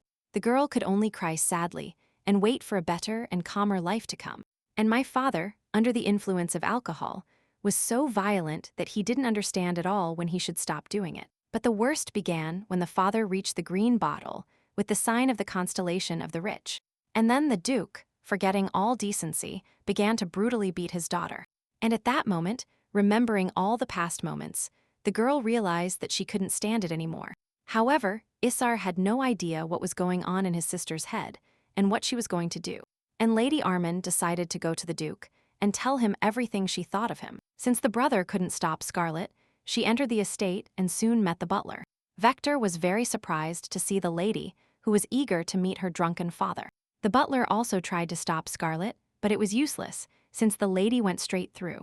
But as soon as Armin grabbed the door handle, she heard a question in the Duke's room about whether the sacrifice was ready. The girl stood still, not understanding whose voice it was and what was happening in her father's room. And the person who contacted the man said that certain difficulties had arisen because the heir of the Rashical family had fled. The fact that the victim escaped was very bad, but the hooded men had a backup plan. The mages said there was another suitable child in the Armin family, and that the fugitive child was already dead. This is because Glen Mashier will not be able to survive without a direct descendant of the Rashical family due to the collateral nature of their family. It was known that the child died somewhere near the territory of the monster forest, so he wouldn't cause any more trouble. The only thing that worried the mages was that with Glen's death, part of the power needed to activate the crystal had disappeared. One of the people in the circle asked what would happen to Carlier, and they told him it would end soon.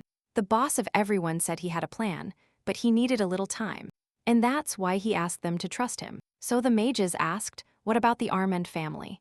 And then the Duke declared that he was completely at the mercy of his masters.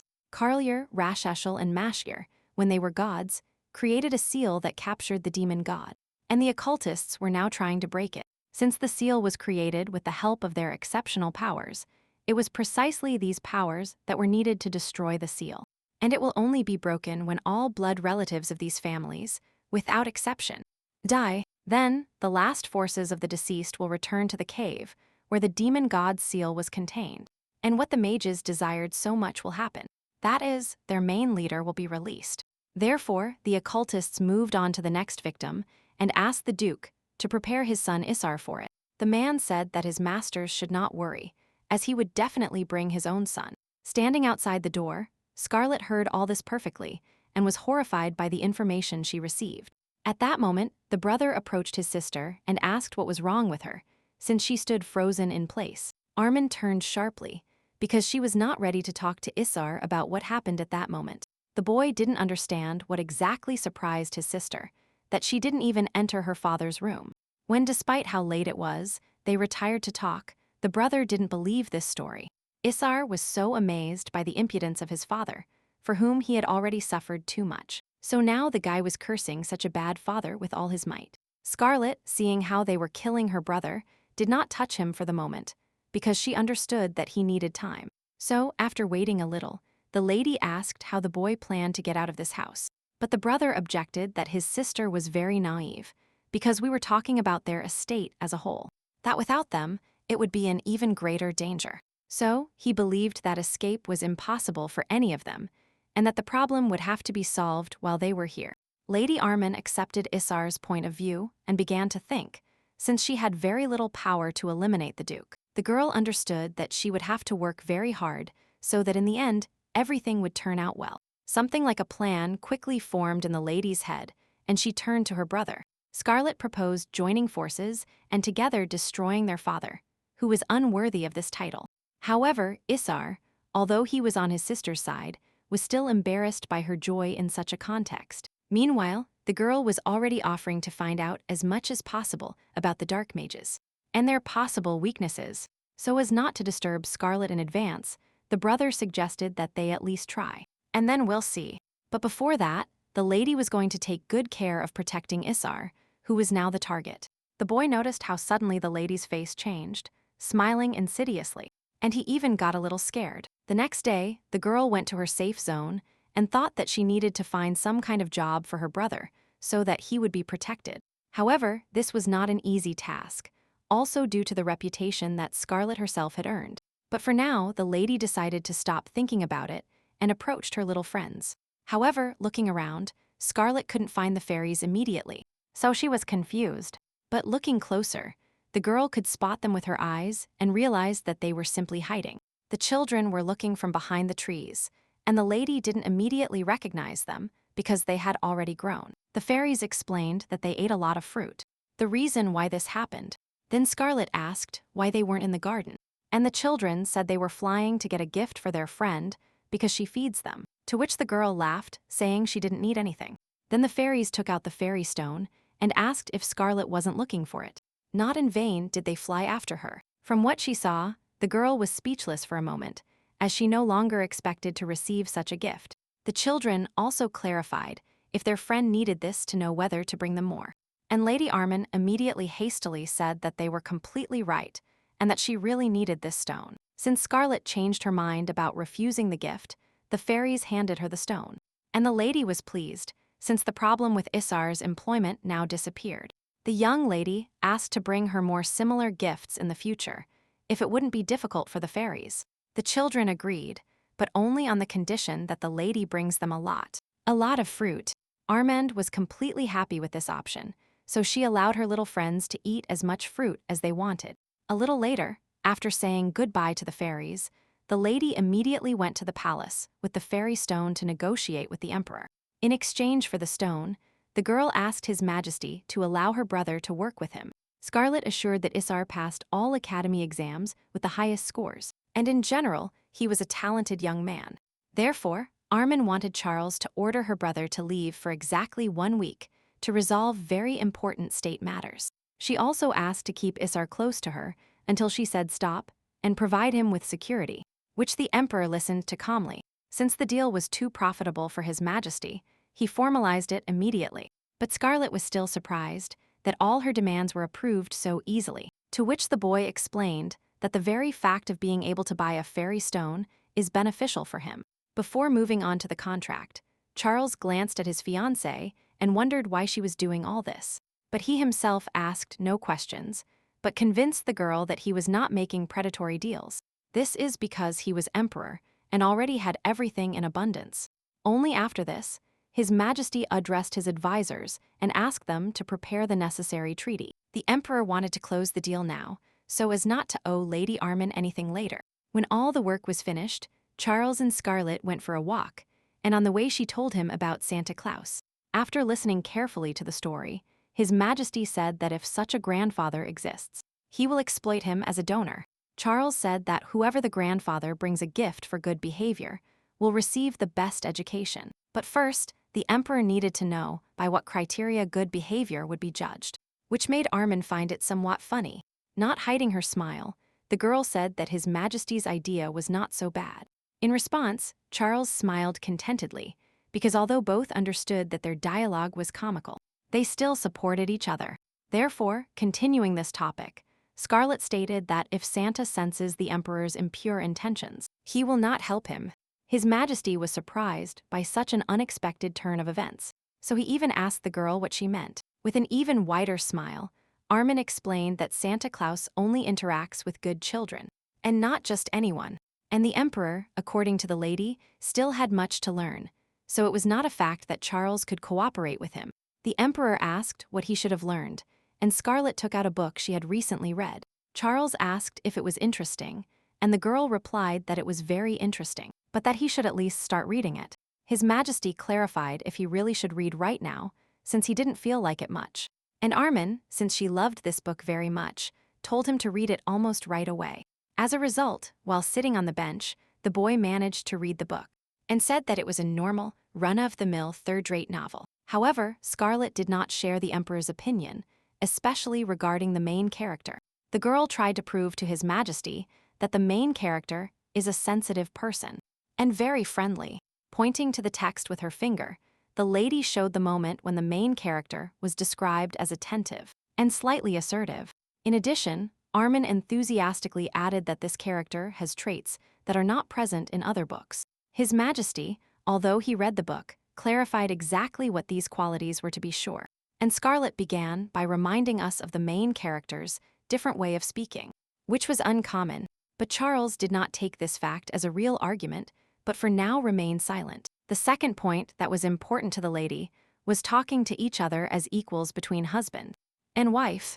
Armin said with all seriousness that if there is no respect between partners, the relationship will quickly break down. His Majesty again did not understand this, but continued to listen to the girl instead of expressing his opinion. And Scarlet summarized it by saying that she believes respect is the key to happiness. Looking at the content and happy lady, Charles did not dare to oppose her. Instead, the boy, clearly thoughtful, asked if that meant he was Armin's type.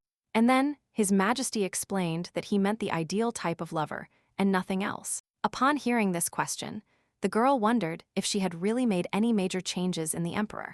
A little later, as they were walking through the palace, His Majesty suddenly asked what wish Armin would ask to be fulfilled. Scarlet was surprised, and Charles added that, as her fiancé, he could only do one thing. The young lady exhaled as she was about to ask to break off the engagement, but His Majesty didn't mean it seriously.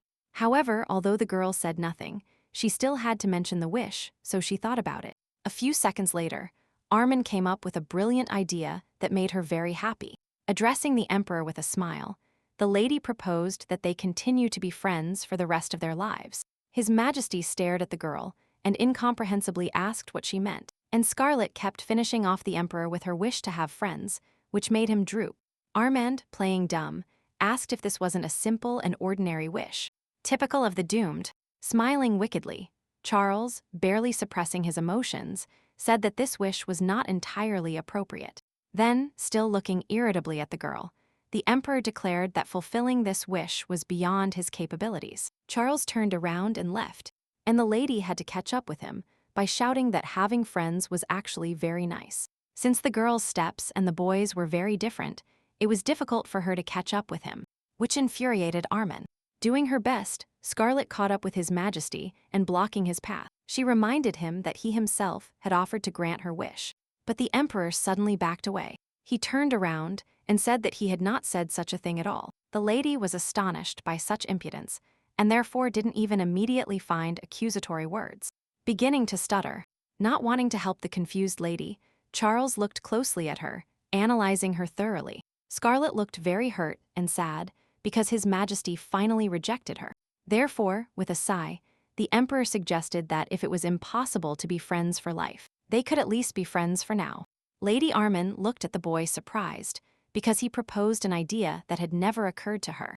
And His Majesty, in response to the girl's inquisitive look, smiled and once again confirmed that he was serious. So for now, having befriended Charles, Armin finished her walk, and went to see her brother to inform him about his job under the Emperor. While sharing the information, the lady noticed that Isar was somewhat sad, so she asked what was wrong with him. And the brother, worried, explained that he was very concerned about receiving the ducal title for his sister. But Scarlet herself did not share her brother's concerns, as she had already thought everything through carefully. So Isar began to enthusiastically complain that the elders were not fools, and carefully examined every question. The boy added that since my sister did not graduate from any academy, points required would be deducted for this reason too. In addition, she was the Emperor's fiancée, but the girl objected that this was not so bad, to which Isar stated that unlike his sister, the elders might not see it that way. But Scarlet was not afraid anyway, and said with a smile that maybe her brother was right. But in any case, for Armin, everything was in perfect order and under control, of which Isar reported. With a smile, the lady said that everyone must first strike, and only then can they face the consequences.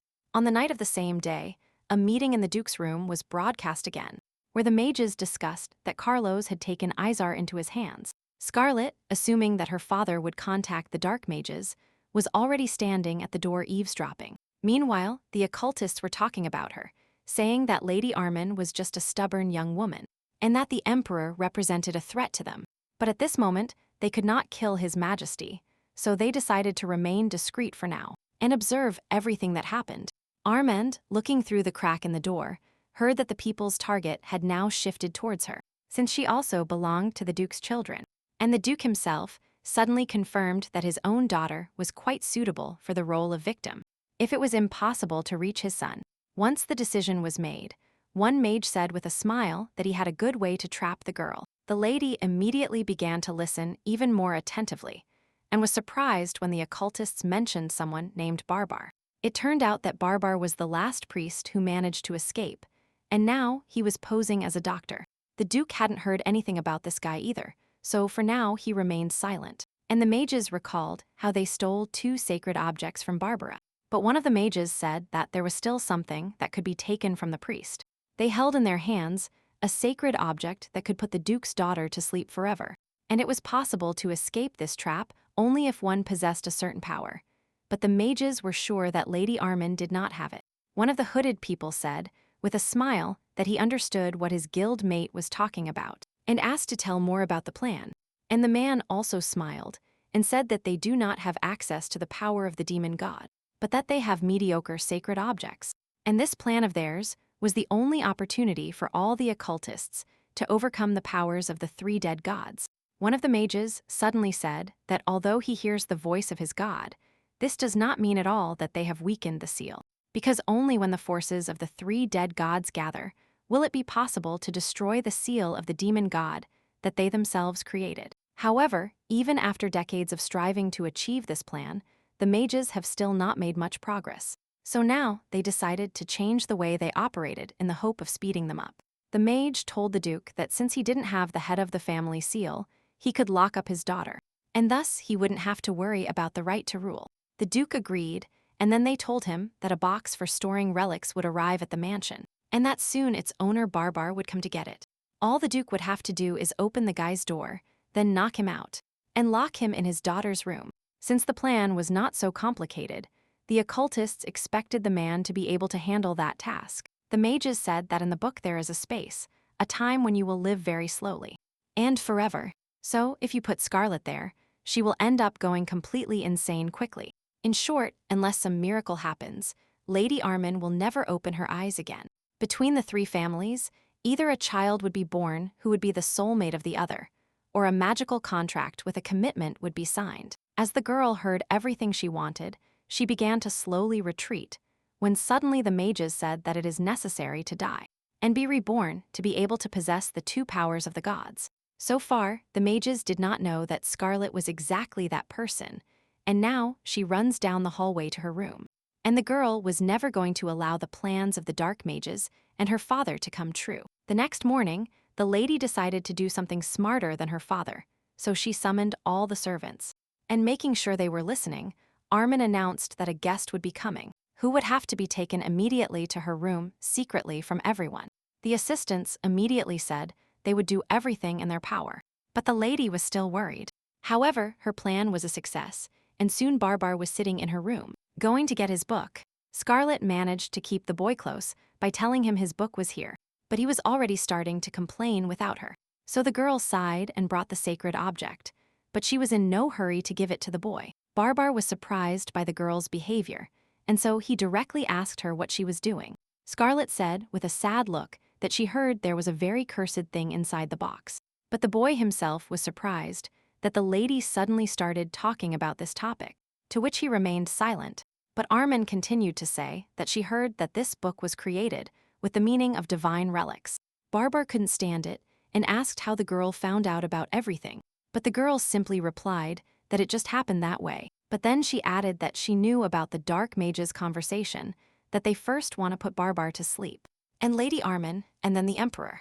The priest asked if the girl was a dark mage, which the lady immediately vehemently began to deny. Scarlet pretended to be deeply offended and even turned away, and asked who the boy took her for. The girl even thought that he was trying to help, but maybe it would have been easier to hand the priest over to her father. However, in response to this, the lady decided to make a last attempt and told Barbar that she had lost 2 sacred objects that were stolen by dark mages. And the boy immediately remembered how he tried to find his objects everywhere. And then the book disappeared, and now he was clear what it was about. Therefore, the priest said with a sigh that he would believe the girl, but then asked why she told him everything. The boy doubted that Scarlet was discussing with him out of the goodness of her heart. And he was right when Armin suddenly smiled. Smiling, the girl said that she liked that the boy guessed the very essence of the situation. She frightened Barbar with information that the dark mages were trying to break the demon god's seal and proposed an alliance. That same night, the Duke reported that he had received the box and began to wait for Barbar. But for some reason he never arrived, and his plan failed. Moreover, the box itself had disappeared somewhere, and even searching for it throughout the property yielded no results. The mages were incredibly angry with the failed Duke, and so they ordered him to shut up. This time, Scarlet stood at the door and listened to how the occultists even wanted to remove her father from the case for failure. The girl thought that it was good that, despite his bad temper, the man was stupid. So today she could sleep peacefully and therefore went to her room, knowing nothing new about the mages' plans. Meanwhile, the mages, cut off from communication with the Duke, were preparing a new case. They called Shirla, who was one of them, and asked her to go to the Emperor as planned. The girl's task was to break off His Majesty's engagement and Lady Armin by any means necessary, to which Shir said with a smile that she should kill only one of them. The next morning, thanks to their union, Barbar showed Scarlet his sacred objects, and to protect all descendants of the three great gods from the dark mages, the priest gave the girl bracelets and rings. So, when the lady later communicated with the Emperor, she gave him a magic ring for protection.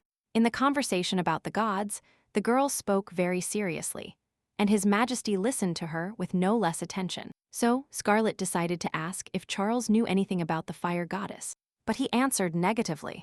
The boy and the girl concluded that people barely knew about her, since there were no myths about her. So, the lady shared her only knowledge about fire represented in the corner of the myth of the beginning. However, this gave no one any information, so it was decided to change the subject. Charles, somewhat alarmed, asked if it would be safe for him to use Barbar's ring, but the girl assured him that inside it concentrates the power of the goddess, which simply cleanses everything around it. The boy thought deeply, but he had no reason not to trust his fiancée, so he accepted her gift, although the Emperor still considered the ring not the safest, since its action would weaken the body. But the lady convinced him that there was nothing wrong with looking bad, as long as His Majesty was fine in the end. Moreover, Armin said that the ring does not produce any painful effect, which means everything will be fine. The girl remembered the legend that as soon as someone is healed through absorption, he will immediately draw closer to the goddess. The lady did not know exactly what this legend meant, but hoped it could help her. As they continued to sit at the table, the Emperor continued to grumble about the sacred object. However, now the boy was worried that the lady looked sick because of the ring, which surprised her. It was very strange for Scarlet to hear that the Tyrant Charles could be worried about someone. So Armin said that she wouldn't really be sick, so he shouldn't be afraid. The lady tried to laugh to lighten the mood and not start worrying about it. But His Majesty once again did not appreciate her jokes, but made a face. Seeing the Emperor's reaction, the girl couldn't help but laugh, but then calmed down. Scarlet decided to return to the topic of sacred objects, as she wanted to talk about the moon god's object. To this, the Emperor said that there is no moon in this world, and the girl should also know this very well. However, Armin began to argue, arguing that the moon was simply obscured by other stars.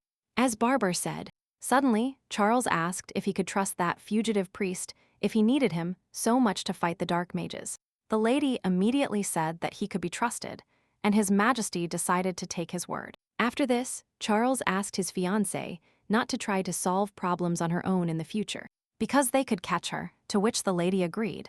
So, His Majesty proposed that in the future, we discuss all plans together, and decide how they will proceed. After a brief silence, Scarlet turned to the Emperor with permission to ask him a personal question. The lady asked if the boy was now imitating, in his manner of speaking, the ideal type of girl they had read about in the book. His Majesty himself was a little surprised by the lady's question and did not answer immediately. While thinking what to say, Scarlet suggested that Charles was trying to build an ideal relationship between lovers and later spouses. Of all Armin's phrases, the Emperor caught the word beloved and thought deeply, and Scarlet cheerfully continued to insist that this was the case, because she had read the book well. So, His Majesty realized that he had been declassified and asked if this was so.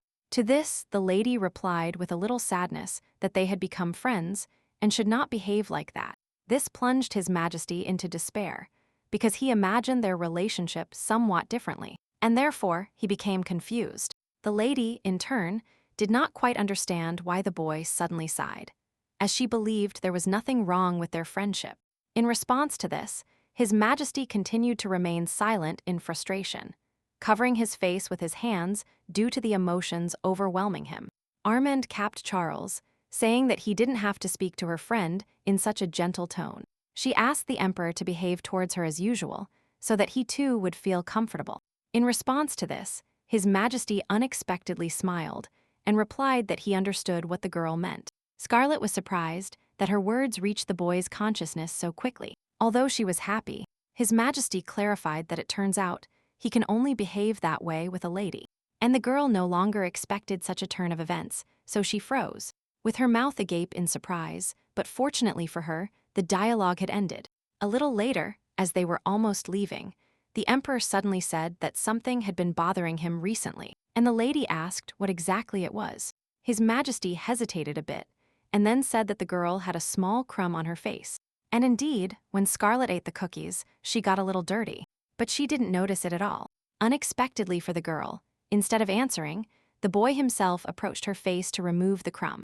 At the same time, he kept his finger on her soft skin for several seconds, enjoying the touch. Charles withdrew his hand, smiled, and said that everything was fine now, because the crumb was no longer there. But the lady still couldn't find anything to say to him, and therefore continued, with wide eyes from surprise.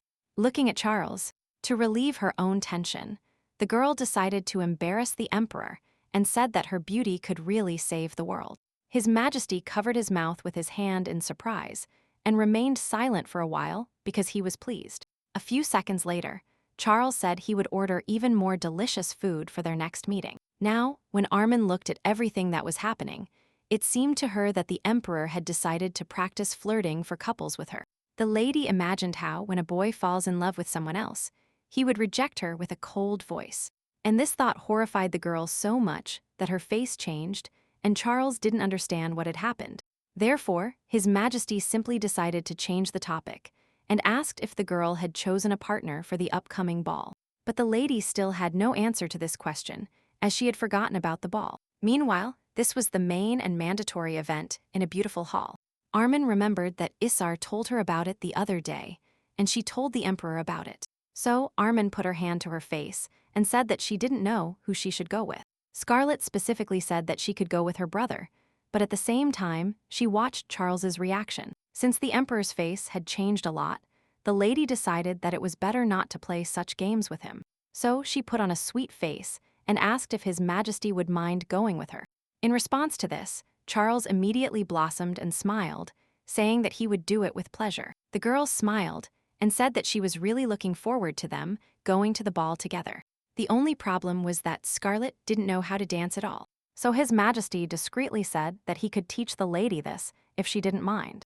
Armand asked surprised if Charles really didn't mind teaching her. The boy immediately began to worry that the lady wouldn't like the idea, and he made a sad face.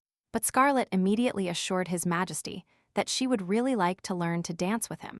The lady added that she really liked the emperor's proposal, so she agreed. With this, His Majesty agreed to come to the Duke of Armand's estate tomorrow and give the lady some lessons there. In fact, Charles didn't know how to dance at all, since he disliked forced smiles while dancing. But at that moment, the boy felt awkward because he couldn't dance and because he was called a tyrant. He couldn't even understand himself yet, and what power the magic ring he chose the owner in him possessed. But since the ring was given to him by his fiancée, the emperor had a reason to take care of this. But all this was no longer important, since His Majesty needed to take some dance lessons. So he asked the first one to find him a teacher. Thinking of the girl, Charles thought that he would carefully examine the main hall with his eyes like bright stars. The next day, when His Majesty arrived at the palace, he himself was worried.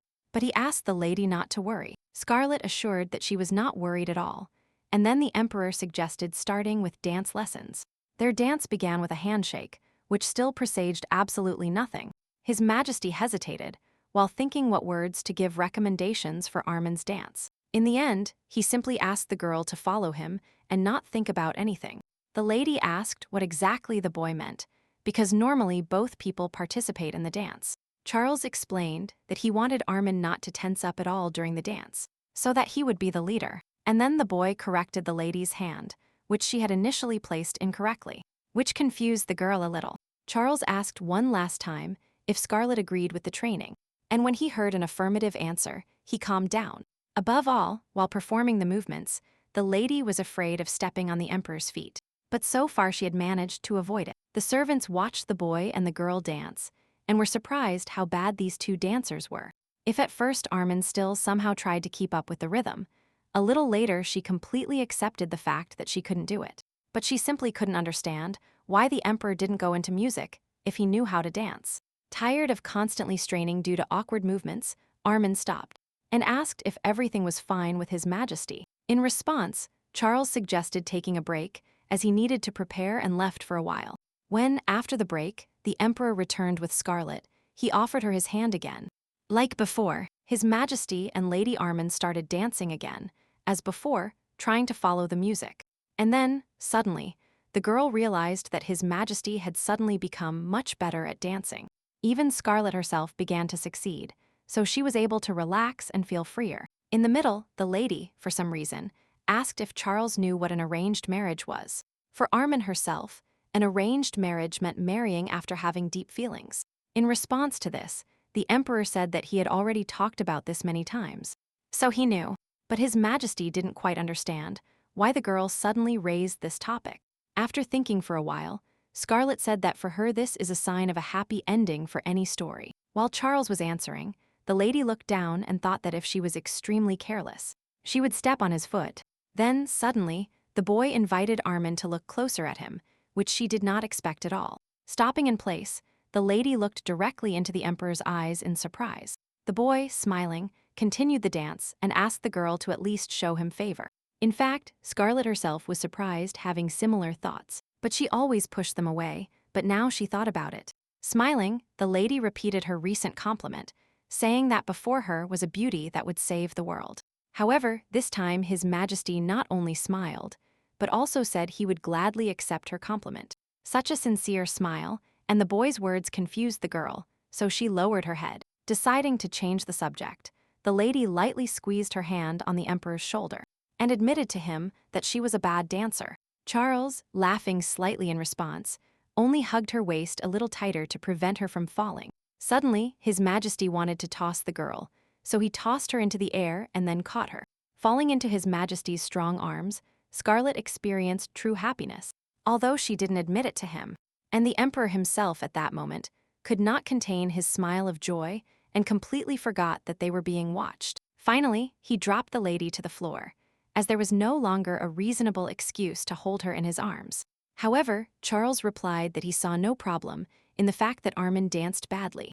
The lady was very grateful to His Majesty for this, and so she blushed slightly. When they finished dancing, the emperor repeated his question about why the girl started talking about marriage for love. Scarlett felt embarrassed and mumbled quietly that she was only asking just in case Charles didn't know. All this time, the maid Lucy was watching the couple and silently drawing some conclusions about them. Armin, meanwhile, asked that if an object of destiny appears on the horizon, then you stop paying attention to everything. In response to this, the emperor said that her words sounded like she wanted something like that to happen. But Scarlett said directly that she wanted none of this at all. After hugging the emperor, the girl declared that she was a staunch realist and, therefore, she dreams little. Suddenly, Charles suggested ending their classes for the day, as it was already time to go to the palace. The lady had no right to object, but she was surprised that it was already time to leave. Armin understood that His Majesty might be very busy, so she didn't even think about stopping him. A little later, when Lucy and Nancy were walking down the hallway, the redhead tried to understand if her lover really couldn't dance. Nancy had never heard that Scarlett knew how to dance, but she also didn't know how to dance. In response to this, Lucy whispered something thoughtfully, but the young maid didn't hear exactly what.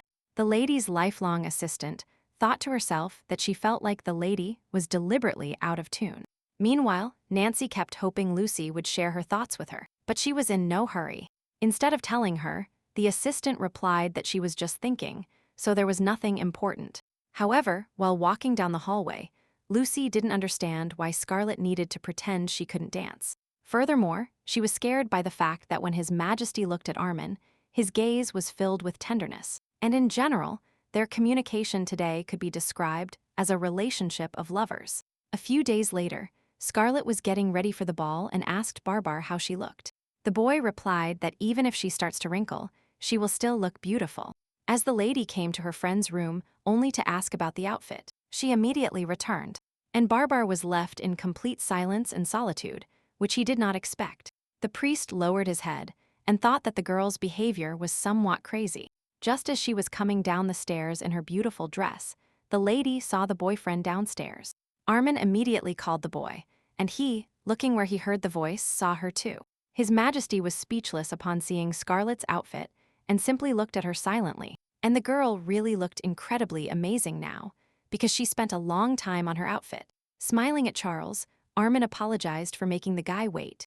In response to this, the Emperor assured her that he himself had only recently arrived, so everything was in order. His Majesty himself did not notice how a smile appeared on his face and invited the girl to yesterday. Before entering the main hall, they slowed down a bit and the Emperor asked if the lady was worried. Scarlet confirmed that it was the first time she was attending such a reception, so she was somewhat worried. Then Charles reminded her that she was with Armin, so she shouldn't worry. After hearing His Majesty's words of support, the girl felt that she was very grateful to him for everything. Charles offered his hand to Scarlet to invite her to enter the hall together, and she accepted the invitation. For some reason, the lady's heart began to beat fast as she offered her hand to the boy in return. And while they were holding hands slightly, the doors opened in front of them, and the main hall appeared before them.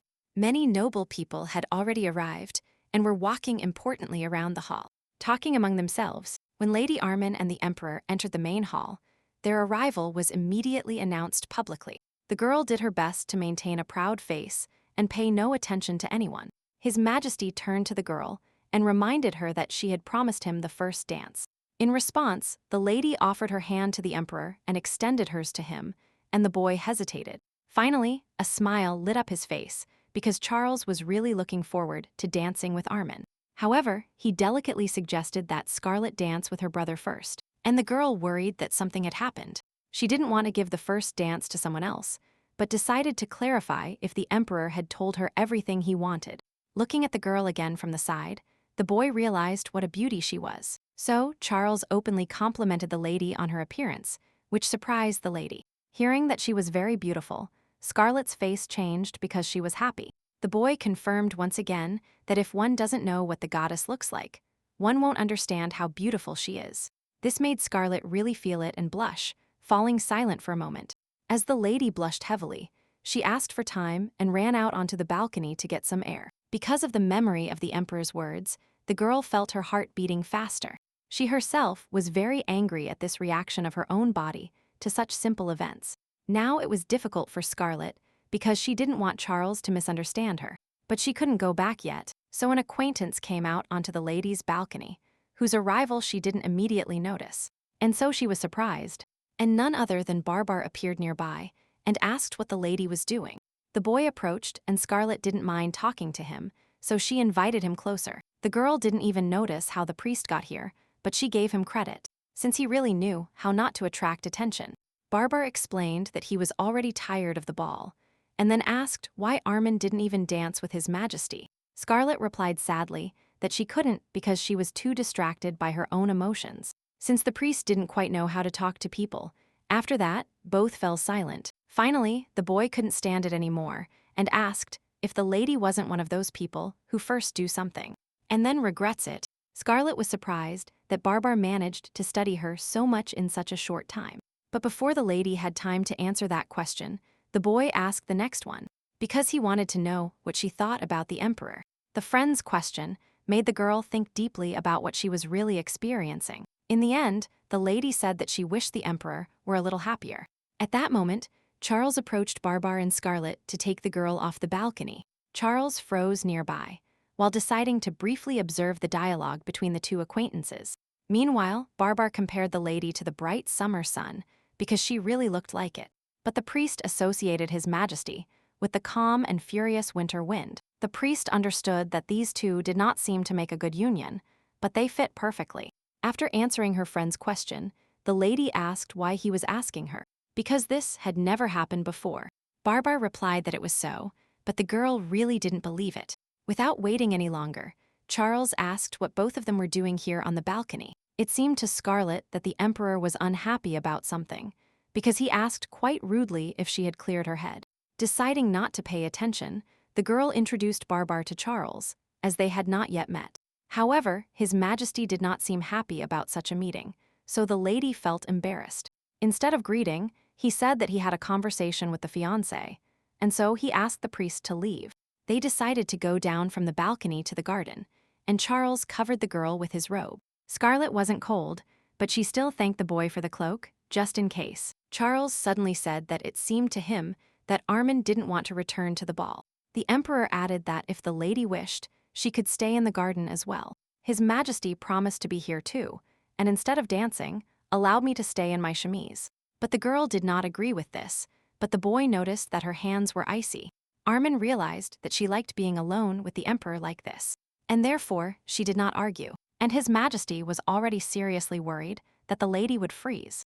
Meanwhile, the girl thought about the fact that it was unlikely she could become His Majesty's true mistress. The lady decided to clarify if Charles was practicing his charm on her again, to which the boy simply smiled. The emperor made it clear that he wanted to say something, but for some reason was interrupted, and Scarlet couldn't figure out why. And Charles, looking at the sky, deliberately lied by saying that he saw a shooting star, and the lady immediately turned around. Trying to find shooting stars in the sky, the girl didn't understand why she couldn't see anything, and His Majesty, looking at her, smiled, because he found Armin's behavior sweet. He never thought he could meet such a wonderful, and at the same time restless girl. Soon Charles accompanied Scarlet to her estate, and at that moment they went home. However, for some reason, the lady slept very restlessly that night, and even jumped abruptly in bed. What she saw in her dream surprised Armin so much that she couldn't sleep anymore that night. The girl knew that many of her dreams had the capacity for foresight given by Armin's blood. If in reality, the voices from the communication sphere had changed, then, in the dream, the lady recognized their owners. In the dream, it also became clear to the girl that the mages initially planned for Shirla and Charles to meet, but not as a beauty and a handsome man. On the contrary, it seemed to Scarlet that the occultist's eyes were fixed as if on prey, and these evil gazes especially lit up when they fixed on His Majesty Charles. The only thing is that Armin couldn't understand where exactly this place was. It seemed like the territory looked like a temple, but the girl wasn't entirely sure, and there was absolutely no way she could be wrong. Here, carefully analyzing the situation, Armin opened her eyes wide upon realizing. Scarlet thought that the temple and the dark mages might be colluding, which is why they have the same markings. When morning came, the lady was completely sleepless, as she couldn't sleep at all. The morning light gradually penetrated her room, but the girl wished it was night. So someone knocked on the room, and Scarlet allowed the guest in, since she still couldn't sleep. Imagine the lady's astonishment when Barbar approached her and told her that he had brought her a box. The priest said that she had been in her room this whole time, and just last night she discovered it in a corner. However, the girl did not understand at all why the boy came to her with this object. To this, Barbar explained that in this box was the lady's name, and inside was Scarlet's diary. As a result, when the boy returned home, Armin sat down in front of the diary and wondered in what strange place it was hidden. However, the current Scarlet couldn't understand the thoughts of the one who lived in this body before her, who hid such a personal object in such a place. The girl understood that reading other people's diaries was bad, but actually she wrote it herself. However, Armin decided to study the thoughts of the girl who lived in this body before her. In the end, it turned out that, at that time, the Duke also hid her, which did not surprise Scarlet at all. But the closer Armand got to the end, the colder her blood froze from what she was reading. The lady read something in the diary that she never expected to know, and now she wondered what to do with that information. The diary said that Scarlet was a fake, which is not mentioned in the original work. Before her death, the mother told her daughter with great regret that she was mixed race. When dying, the woman admitted that the girl was initially born sick because her mother chose Aaron. The thing is that it was impossible to combine the two powers of God, but she did it. Therefore, the mother very strongly asked her daughter to try not to die, which surprised her. The woman ordered the girl not to sacrifice herself, not to sympathize with anyone, but just to survive. At the last moment, her mother said that if Scarlett suddenly felt that she couldn't do this, then she would have to remember her mother's advice, and advised her to drink the contents of the bottle that my mother left as an inheritance. She explained that it would give the girl strength and make her feel much better, although she didn't know what it contained. From the diary, the lady learned that she was the daughter of the deceased Duke Aaron, and not the current head of the family, and this meant that the seal of the head of the family passed to her, although she didn't know where it was now. Armand understood that even if she occupied the Duke's chair, no one would expect to have the seal in their hands.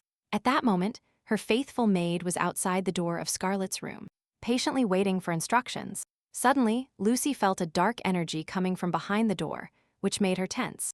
The thing is that the lady perfectly understood what she had to do now, and so she rushed with all her might towards the Duchess. Scarlett was determined to make her false father's life as miserable as possible, and she was full of determination and malice. Lady Amelia was not particularly happy about the girl's prompt arrival, but she still accepted her. When the Duchess asked why Armand had come to her, she put a vial of medicine made from a winter flower on the table, which is used for hair removal. The woman instantly understood why the girl had brought her this bottle, but she did not dare to take it. Instead, worried, she asked where Scarlett got such a rare remedy from a winter flower. The girl just smiled at this, saying it was a company secret, since Barbar did not want to reveal it. So the Duchess thought hard, as she had already set foot on the path against her husband when she agreed to cooperate with the lady. Milia perfectly understood that for her there was no turning back, and this bottle was an excellent opportunity for revenge. Therefore, the woman, although still worried, took the bottle and thanked Armand for it. Scarlett asked to use it on the Duke, because she really wanted to give the Duchess a chance to get revenge on him. Milia was worried, no matter how cruel it was, but Scarlett reminded them of everything the man had done to both of them. Then the girl remembered that she had another remedy that Barbar had given her, and tried it. Armand handed her a bag with dry contents and asked Milia to also make her father bald. The woman was again surprised that Scarlett had such rare remedies, but this time she didn't ask anything. Instead, she nodded briefly and silently made a pact with her stepdaughter, not wanting to postpone this matter for long. After saying goodbye to Scarlett, Milia immediately invited her husband for tea. The Duke was surprised, but still could not refuse to meet with his wife, especially since she personally served him all the drinks. The Duchess said she just wanted to give the man a delicious tea that was delivered the day before yesterday. In response, the husband decided to provoke his wife and declared that he had a beautiful mistress. Milia knew the Duke's adventures very well, so she reacted slowly, but she wanted to get revenge on him even more. The woman asked why he had told her that, to which the man replied that she should have said at least something. Observing his wife's reaction to his betrayal, the Duke drank the tea she offered him. Looking at her hated husband, Milia once again realized that he didn't care about her. So the woman decided to provoke her husband and addressed him, calling him simply Duke. The man reacted immediately because he could not tolerate disrespectful treatment. Jumping up from the table, the Duke began to shout that such an address to the head of the family was absolutely unacceptable. The Duke even asked if the woman was crazy for behaving so brazenly. In response, the Duchess just smiled, as for the first time in a long time she felt better.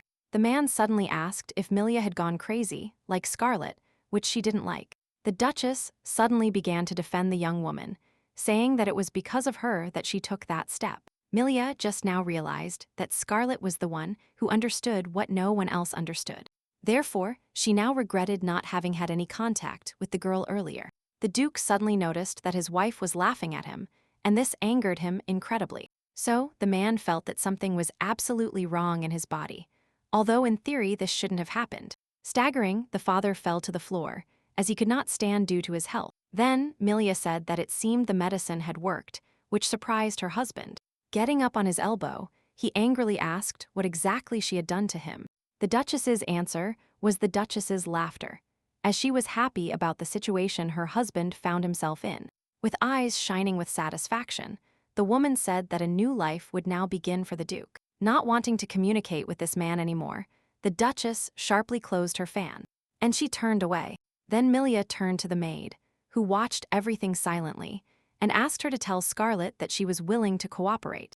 The assistant left immediately, and the Duchess stayed for a while looking at her husband on the floor. A little later, Lady Armand received a letter, but Lucy clarified that it was not from His Majesty. The girl immediately declared that she hadn't waited for days for a letter from the Emperor. For some reason, Armand herself was very embarrassed by the course of her thoughts, and therefore she even turned away proudly. Scarlett added, although they didn't ask her, that she was supposed to meet with Charles later.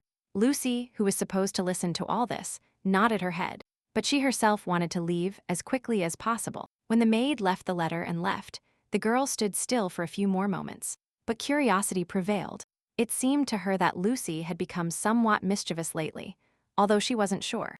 In the end, Scarlett decided to simply take the letter in her hands and not think about the assistant for now. It turned out that Miss Adrian wrote to her, who wrote that the boy had completely recovered. Moreover, they managed to find out that he was indeed the son of the Machier family, as the lady had said. Miss Bakshin said that the boy calls Scarlett Big Sister, which surprised the girl.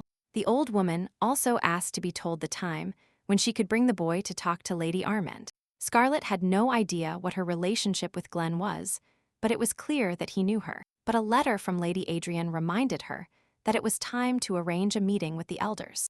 At the same time, His Majesty walked through the forest towards Lady Armand, as he wanted to avoid her territories. Then he noticed a female silhouette ahead, who should not have been here. A red-haired girl stood in his way and looked silently at the Emperor. At first glance, she posed no danger, but for some reason she did not behave as other girls would in such a situation. Since no one started the conversation first, they stood silently facing each other. This girl was Shirla, who in the original plot was the main protagonist, but now everything was a little different. Therefore, Charles experienced nothing when he saw this beauty in the middle of the forest. Instead, His Majesty imperiously asked why the lady was looking at him so boldly. Before going to meet the Emperor, Shirley used magic to attract him, so she didn't understand why the boy was so cold. The girl frowned and worried, because this should not have happened. The Emperor listened to her in a whisper and got angry, because it didn't seem right to him that she started ordering a little. Scarlett's ring allowed the boy to hear the soft whisper, so now he made a decision and called the first one. The shadow immediately understood what the Emperor wanted from him, and therefore appeared behind the girl. Surprised, Shirla dropped the apples from the basket, because not everything went according to her plan. Meanwhile, the man managed to stick the knife in the girl's throat, not allowing her to move. The redhead began to worry, as she shouldn't have started her relationship with Charles with suspicion.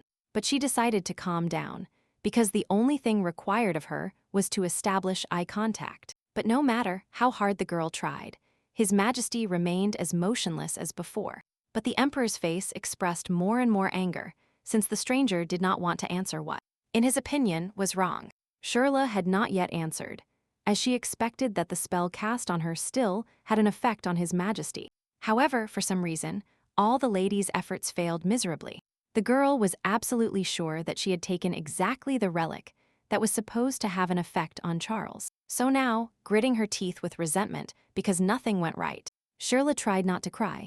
The girl tried to find some kind of justification for her previous phrases so she could save herself. His Majesty thought that she was going with his fiancé, but then this lady stood in his way and started talking about something boring. Meanwhile, Shirla began to act according to the plan and shouted that Charles had killed her lover. Upon learning that the girl's lover was the boy from the forest, the Emperor smiled and realized that he had wasted time. Therefore, with a wave of his hand, he ordered the shadows to deal with this woman he disliked. Shirla didn't even have time to utter a word before everything happened, and the girl was neutralized. And Charles remained calm and watched what followed his order. Meanwhile, Scarlett finally visited her friends, who were already waiting for her. The girl was no less happy to see them than the fairies themselves, and she didn't know that they were bored. Therefore, the lady apologized for the long absence and promised to come more often. One of the children asked what Armin wanted to do, and she said she would grow more fruit for them. The girl took out seeds of some delicious fruits from her pocket and showed them to the fairies. The children immediately shouted with joy and said that the lady was simply the best. Then Scarlett heard a familiar voice asking if she was talking about these fairies. The lady turned around and saw a familiar face, which she was happy to see. It turned out that the Emperor had already come to the girl in the safe zone, as she had invited him. Charles said he should have known about the fairies, even at the moment Armin brought him her stone. Scarlet laughed in response and showed His Majesty the so-called fairy children. The Emperor tried to put on a sweet face, as the lady had asked him to the day before, and if Armin understood that His Majesty was really trying, then the children were already scared. But the girl just laughed at the boy's efforts and didn't comment on him. Addressing the fairies, who were shocked by this appearance, the lady asked them to greet him. But then the red hat said that this man was an enemy because he smelled of eggplant. And after him, everyone else began to drive the emperor away, which surprised Scarlet. Armin didn't understand at all why the little fairies suddenly started shouting about eggplants. So she decided to ask what was wrong with the eggplant and what this vegetable was guilty of. The fairies replied that eggplant children are very dark-skinned and northern, which is why they don't like them. The lady was surprised because the children told her that there were no other fairies here except them, and the blue cap confirmed that there are no others here, but they are just around the corner. And in the place where the baby was pointing was the imperial palace. The fairies said that eggplants can't even make fairy stones, but they often bully them.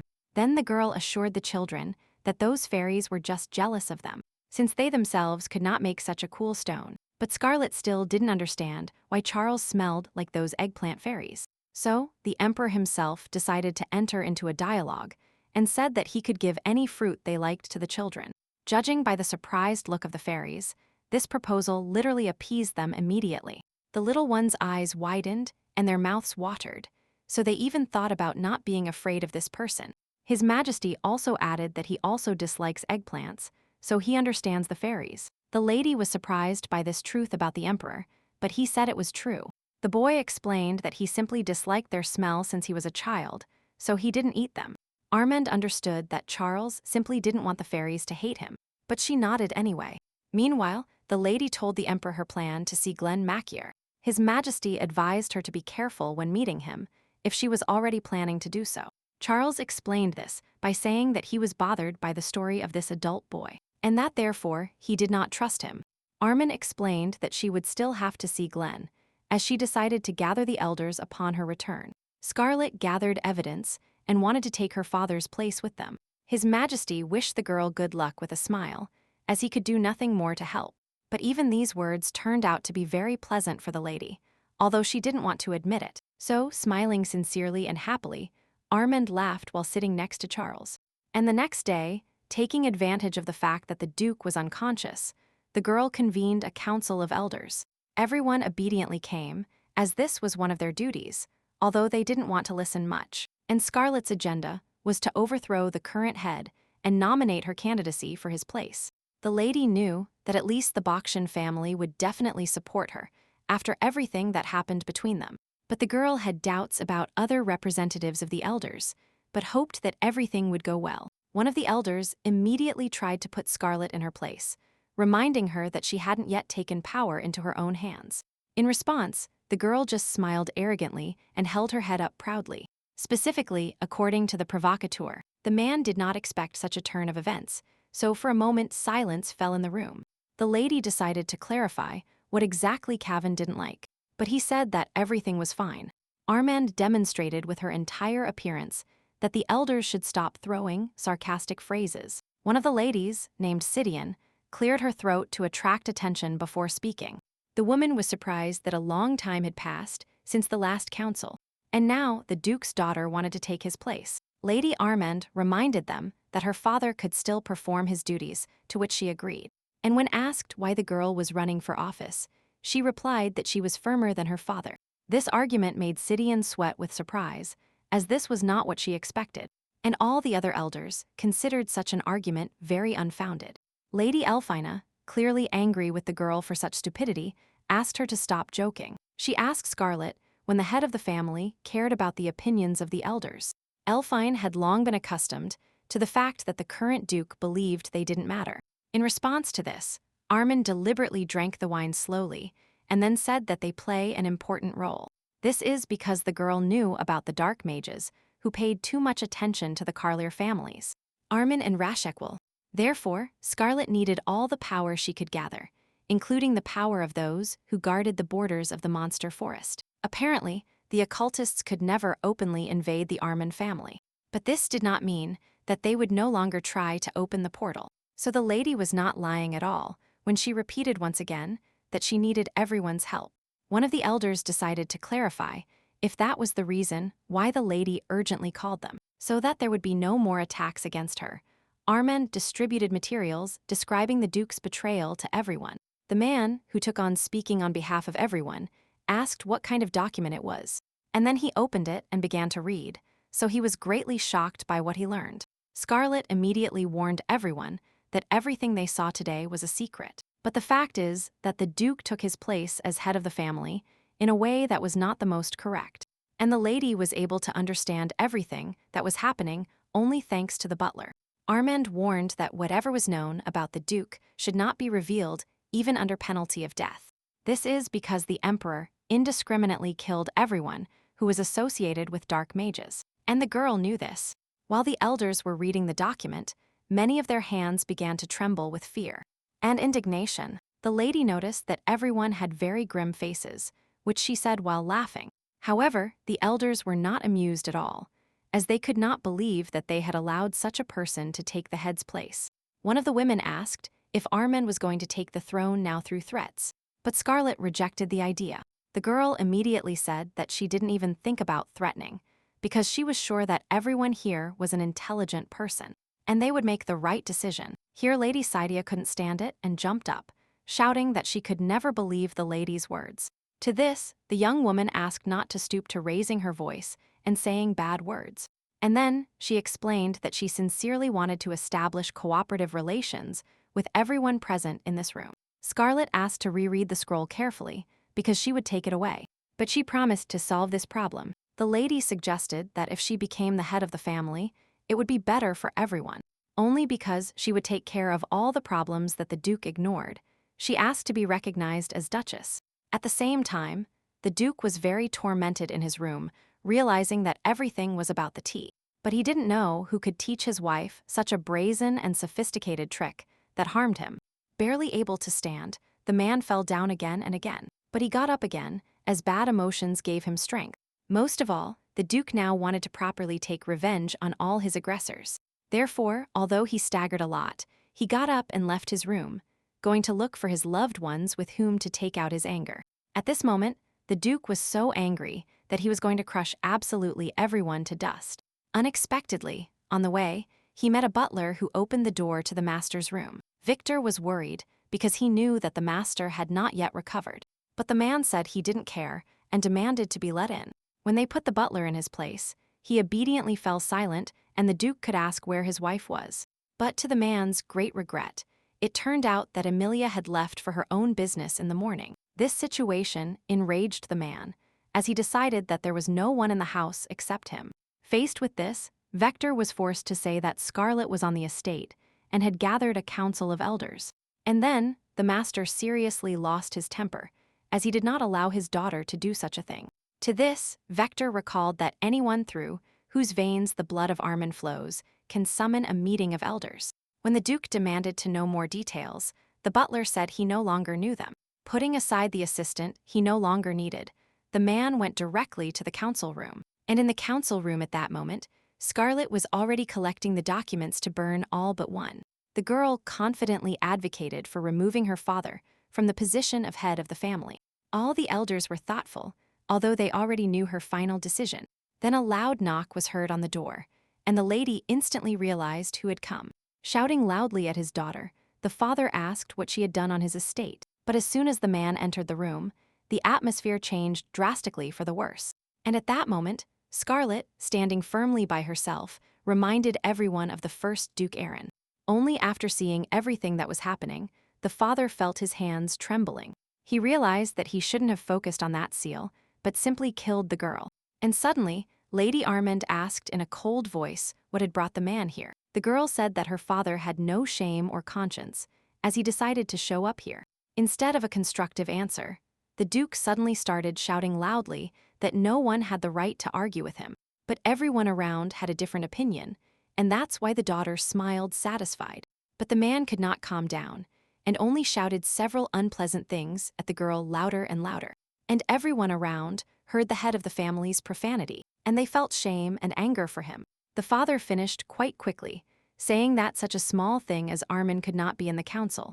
After listening carefully to her father, Scarlet looked him up and down and drew conclusions. In the end, the girl asked with a sarcastic smile if that was all he could say. The father was surprised to see that the lady was not afraid of him in the slightest. And Armin explained that she always knew he had a limited vocabulary, but only now was she convinced of it. The man decided he had misheard his daughter's words, but everything was correct. Meanwhile, Scarlet invited her father to join the meeting, since he had already come. The girl asked everyone present if they recognized that the Duke had insulted a direct descendant of the Armand family. And it was a great shame for the Duke that everyone recognized this fact almost unanimously. Then, the lady asked if the elders would admit that the man had insulted them, which they also admitted.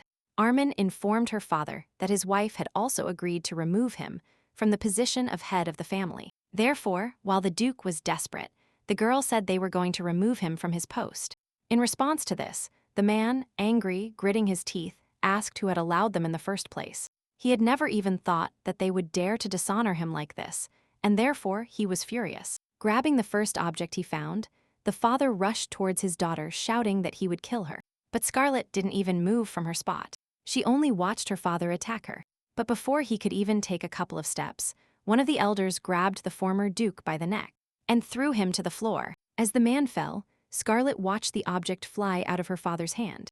This very object, lightly hitting the ceiling, fell onto a green flower and accidentally spilled onto it. And the Duke himself, falling, dropped several objects from the table along with his table. Seeing this, even Lady Armand felt pity for such a painful fall to the floor. A small vase fell from a fallen table onto the man's head, spilling a blue liquid onto him. For some time, the man lay on the floor, not moving at all, for he was suffering from a painful shock. When the Duke could finally get up and touch his forehead, he discovered something he had never expected. Suddenly, his hair, soaked in the blue liquid, began to fall out little by little, causing him to be horrified. The Duke screamed desperately for his hair, and even tried futilely to collect it from the floor. All the elders stood up and simply watched the torment of the ex-boss. But they felt no remorse. Surprisingly, for the first time in front of everyone, an adult man cried sadly, which made the people around him even feel embarrassed. Lady Sidian, although hesitant, risked approaching the Duke and asking if he was all right. However, Scarlet immediately shouted at the woman not to move or approach her father. While the Duke was still completely desperate, his daughter slowly approached him and finally decided to speak. The girl asked her father to surrender and not be indignant, but he shouted at her not to come near him. The father called his daughter a witch, to which she told him it didn't matter how he called her. That wouldn't change anything. But additionally, the lady could not resist the temptation and added that not even Yuog would now help the man with his misfortune. This finally led the former Duke to turn to the girl, who deliberately provoked him. As a result, the man was taken away and Lady Elfina was left alone with Scarlet, who said that her father had been placed under house arrest for the time being. But Elfina added that she didn't think this would be enough, and Armand asked her why she thought so. Then, the woman took out the object that the ex-duke was holding in his hand from her pocket, heading towards her daughter. The elder said that she had seen something like this once before, and that was why she was so worried. The lady clarified what it was about, to which Elfina replied that she wasn't sure. But she had heard that this thing was associated with very dangerous people. Scarlet instantly realized that these most dangerous people were, most likely, dark mages. The girl told the elder this, as she had no other options. And remembering that her father was constantly in contact with them through the magic sphere, Armand understood that she was right. So, Scarlet said it would be better for everyone to hurry up and sort out their affairs to be faster than the Duke's accomplices. Approaching the plant onto which the contents of the bottle her father held in his hand had been poured, the lady said she would take it with her to examine it. She also added that, as a temporary acting member of the family, she would speak to His Majesty about this incident. Elfina did not want the Emperor to find out about such a scandal, but she understood that it was necessary. The Emperor carefully monitored and destroyed everything related to dark mages, so he could not ignore this incident. Armin reasoned that if the situation were simpler, she would not have bothered to tell her fiancé. Taking the flower in her hands, the girl wrinkled her face, as a disgusting smell emanated from it. After finishing the dialogue with Lady Scarlet, Elfina herself agreed that it was better to tell His Majesty everything from beginning to end. Before leaving the Council of Elders Hall, with a sad smile. Armin said that she really hoped to survive along with everyone. A little later, the sister spoke with her brother about what happened, and he was able to tell her new information about their father. Together, they found out that, when drinking, he sometimes drank from some kind of green bottle with incomprehensible symbols. Lost in her thoughts, the girl suddenly realized that it was not her father's rage, but the drink from that bottle. Only when he chose a bottle with symbols did he become much more furious and dangerous. Little Scarlet perfectly remembered all these moments, and the current one she read in the original work. And apparently, it was this liquid that became the reason for that terrible appearance of the Duke, with swollen veins on his face. Now the girl herself came to the conclusion that it was in vain they decided to give her father a trial period. After thinking for a while, the sister turned to her brother and asked him to immediately order their father to be arrested, and to imprison him in the Lord's castle. At that moment, the living Shirla was furiously raging in her house with all her might, not understanding why she could not attract the emperor's attention. In addition to the question of why His Majesty did not care about her, she could not understand why he finally let her go. She remembered Charles's cold and piercing gaze, and perfectly understood that it would not have cost him anything to kill her. Shirla could not get the boy's last words out of her head, which he whispered to her before letting her go, saying that someone was buried. Early in the morning, while no one was looking, the blonde woman poured the studied liquid into a container, demonstrating how dangerous it was. Her laboratory was a rather small closet, but it was more than enough to conduct experiments. The woman told her interlocutor that now what they told her must be remembered, and she said that a part of the evil spirit was sealed in this container, so small that it was only an evil particle. The black-haired woman grimaced when the research subject smelled incredibly strong, and asked what it was. In response, the blonde woman was silent for a while, but then decided to say that it was black water. The interlocutor did not expect such a turn of events, and was surprised to ask what kind of black waters they were, but there was no answer. As for Scarlet, after dealing with her father, she took her brother, and visited the Duchess to tell her everything personally, saying the woman, though lost in her thoughts, agreed that the girl did everything right. And very fast, since the three of them had nothing else to worry about, Milia sent the children to their rooms. The lady was not going to get up yet, as she still wanted to share information, but Isar subtly sensed his mother's condition. Without asking, since he guessed it was better to leave the Duchess alone now, the boy got up and left, which Scarlet did not expect. Then she turned to Milia to look closer at her and her thoughts. The girl realized that the woman was now very sad about the years of life lost because of the Duke. Therefore, Armand considered it better to leave this poor, unfortunate woman alone too, and left the room silently. But the Duchess was so sad and lost in thought that she didn't even notice. Since Scarlet still had matters to attend to, she went to His Majesty to discuss it with him. As promised, sitting in the carriage, the lady realized that she liked the Emperor, but she was very afraid that when he appeared, he would leave her for the main character of the novel. But after exhaling, the lady decided that none of this was that important. But for now, she had time to enjoy communication with Charles. Scarlet was determined, and she would, if necessary, even fight for His Majesty. Meanwhile, the coachman carrying Lady Armand in the carriage felt the bright energy emanating from her, and he was afraid of her. The girl decided that, if the Emperor dared to choose someone else instead of her, she would definitely leave him first. And now she had time for love. But there was one small drawback, because Scarlet managed to do many things surprising Charles, and now the lady was killed because of her previous antics, not knowing how to fix it. As Armin, worried, shook the carriage too much, the coachman asked her to be quiet, and the lady calmed down, putting her finger on the glass.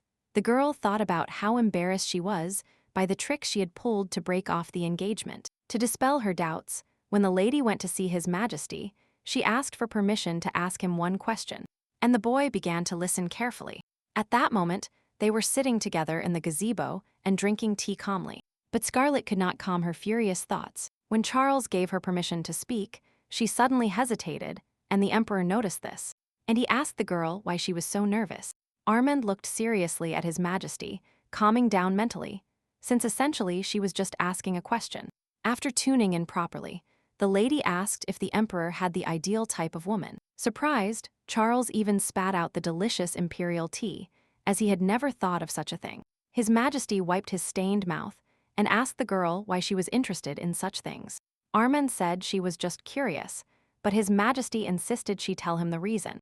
However, Scarlet didn't want to admit what was wrong, so she put on a sweet face and asked to answer his question. Charles became somewhat nervous, as it was unusual for him not to seek answers to his questions. However, the boy decided to accept the situation and said that the woman he likes doesn't care about the opinions of others, wears flowers in her hair, and runs down the street. The emperor also, slightly covering his mouth, added that she devoured cake with both cheeks, and that sometimes he didn't think with his head, but with his ass. And if someone hits her even once, she will be punished immediately, as she can defend herself very well. He said, remembering Duke Armand. Sitting motionless in her place, the lady listened carefully to all the emperor's criteria, about which she herself was asking. At the end of his story, the girl sank a lot, because she did not expect Charles to have such a specific taste, and she had nothing to look forward to. But His Majesty specifically described Scarlet's behavior, and when he realized that Armand didn't notice, he just covered his face with his hand with a sigh. So in the end, the lady even regretted asking about the emperor's ideal type, something she thought she couldn't fulfill. The girl added that Charles has unusual taste, as he wants to be with a person who doesn't care about the opinions of others. While the emperor was thinking whether to confess or not, the lady asked for permission to ask another question, and he allowed it. And Armand, once again gathering courage, asked him why he had decided to get engaged to her. This question no less surprised His Majesty, and the guy even froze with wide eyes. Looking down, the emperor pretended to think about the answer, although in reality he knew it very well. In the end, he still said that he decided it, because at that moment, he did not trust the Armand family. Hearing such a bitter truth for her, the girl squeezed her hands tightly, trying to calm her heart palpitations. Scarlet was now angry with herself for having extra hopes for no reason, but the lady could not finish the dialogue due to a misunderstanding, so she asked Charles the last question. Smiling sadly, the lady asked if the emperor had decided to get engaged to her because he was going to use her.